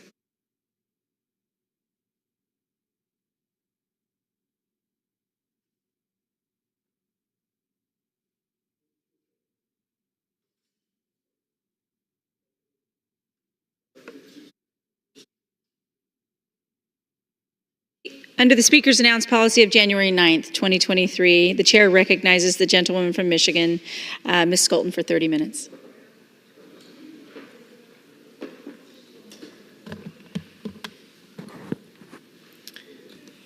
Thank you so much, Madam Speaker. Each February, we come together as a nation to celebrate Black History Month. While we may have just closed out Black History Month, our celebration here in Congress and back home in West Michigan continues. This year, I had the honor of partnering with the Grand Rapids African American Museum and Archives to elevate the stories of West Michigan's heroes, barrier breakers, and change makers who shaped the course of our community and our nation's history. I'm proud to offer now these 6 stories of change makers from Michigan's 3rd Congressional District. Here are their stories. First, as we stand at this bridge between February and March, Black History Month and Women's History Month, as we just heard from our incredible Congressional Black Caucus, it is appropriate to begin with our first story, the story of Emma Warren Ford. Mrs. Ford was a well-known community organizer who challenged Jim Crow laws and protested discrimination in the late 19th and early 20th centuries.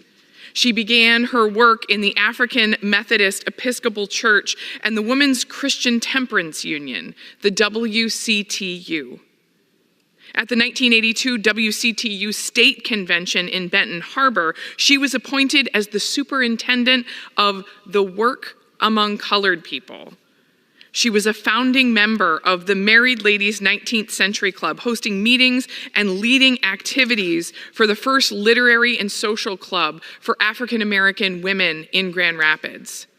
In 1913, Mrs. Ford was chosen by Governor Woodbridge Ferris to represent the state of Michigan at the 50th anniversary celebration of the Emancipation Proclamation in New York. What an honor for West Michigan. Our second story is the story of Paul Phillips. Phillips grew up in Omaha, Nebraska, where he set a state record in track, earning himself a scholarship to Marquette University. Later, he received a master's degree and a PhD in sociology from Fisk University. In 1946, Phillips came to Grand Rapids to work for the Borough of Community Association. Passionate about civic and community work, by 1947, he became executive director and secretary of the Grand Rapids Urban League, where he would later continue to serve for more than 30 years, including through the civil rights struggles of the 1950s and 60s, serving as a calm and strong force against racial discrimination. Phillips was passionate about documenting and researching Black history in Grand Rapids and is one of the most influential contributors to the local history that we know today. In 1951, Phillips won the election to the City Charter Commission, one of the first African Americans elected to public office in Grand Rapids. He was also the first African American elected to the city's Board of Education. During President Gerald Ford's time in office, Phillips served as a consultant on minority citizen concerns. In 1972, Phillips received an honorary doctorate of humane letters from Grand Valley State University. In 1967, Phillips passed away. The Paul I. Phillips Boys and Girls Club in Grand Rapids is named in his honor.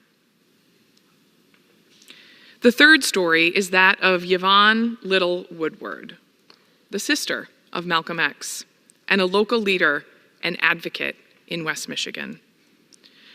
Yvonne secured her place of recognition as the first African American telephone operator for Michigan Bell in Grand Rapids in 1948. Her son said she knew if she didn't do the right thing, it would take years for them to hire another Black operator. In Grand Rapids, the operators took a vote on whether they were willing to work with her. The vote was unanimous, except for one, who Little later won over.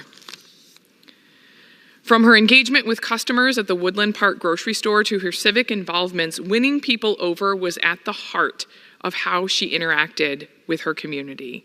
Little was often called on to speak in West Michigan and elsewhere where children were the audience, focusing always on the next generation. Our next story is Murs Tate. Murs Tate defied the odds during the Jim Crow era and became a college dean and professor, a world traveler, an international reporter, and an advisor to General Dwight D. Eisenhower. Tate was born 60 miles northeast of Grand Rapids in Blanchard, Michigan in 1905. She longed to see the world outside of pine trees and dirt roads and to receive an education. After high school, Tate applied to the University of Michigan, but was rejected because of the color of her skin. This obstacle did not prevent her from getting an education. She was invited to attend Western Michigan University by President Dwight B. Waldo. In 1927, Tate became the first African American to graduate from that institution.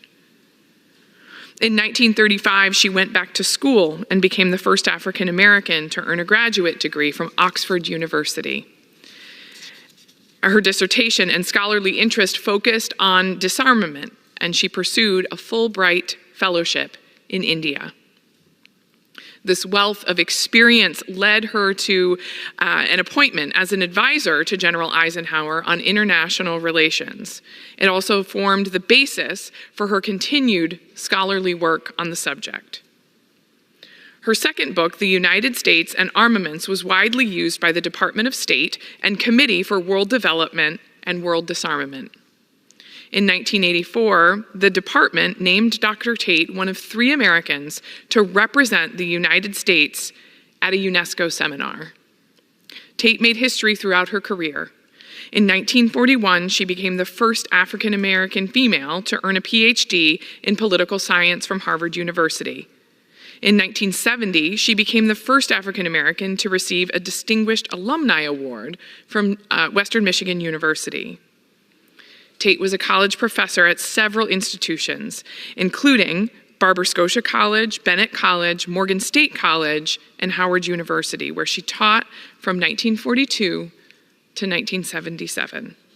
She spoke 5 languages, traveled the world twice, was an international reporter for Baltimore's Afro-American newspaper, and worked as a photographer, filmmaker, and researcher for the U.S. State Department, all while being a college professor.